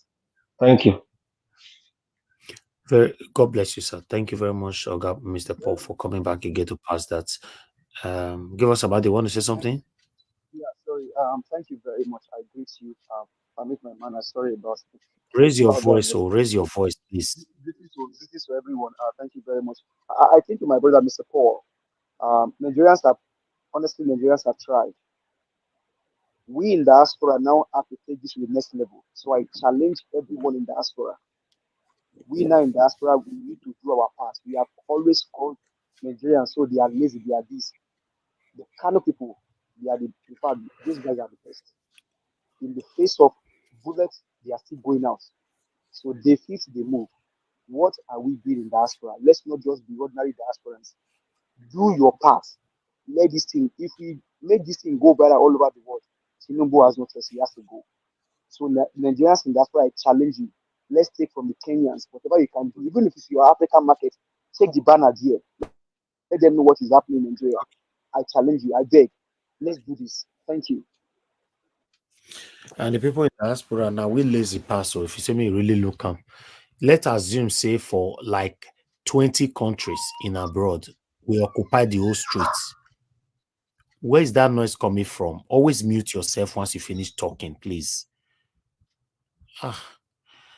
You know, let's assume like 20 of us, 20 countries, Nigerians occupy the whole street.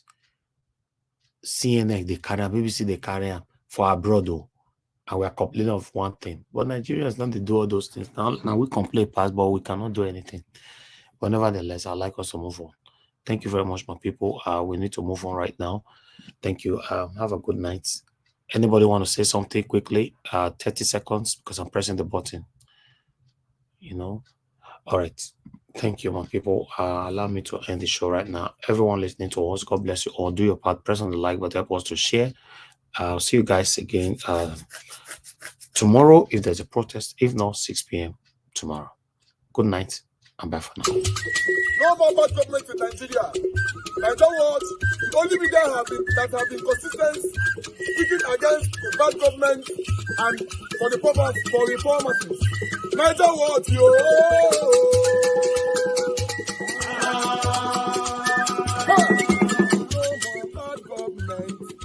No more bad government. Nigeria what? No more bad government. Nigeria what? No more bad government. The only media that have been speaking. No more bad government. The voice of the voiceless. No more bad government. No more bad government.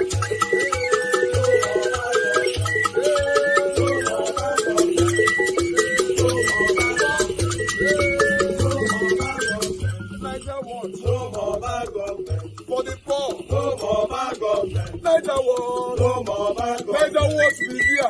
No more bad government. No more bad government. No more bad government. In Nigeria. No more bad government. No more bad government. No more bad government. The only media. No more bad government. The number one media in Nigeria. No more bad government. That have been speaking against government. No more bad government. Nigeria what?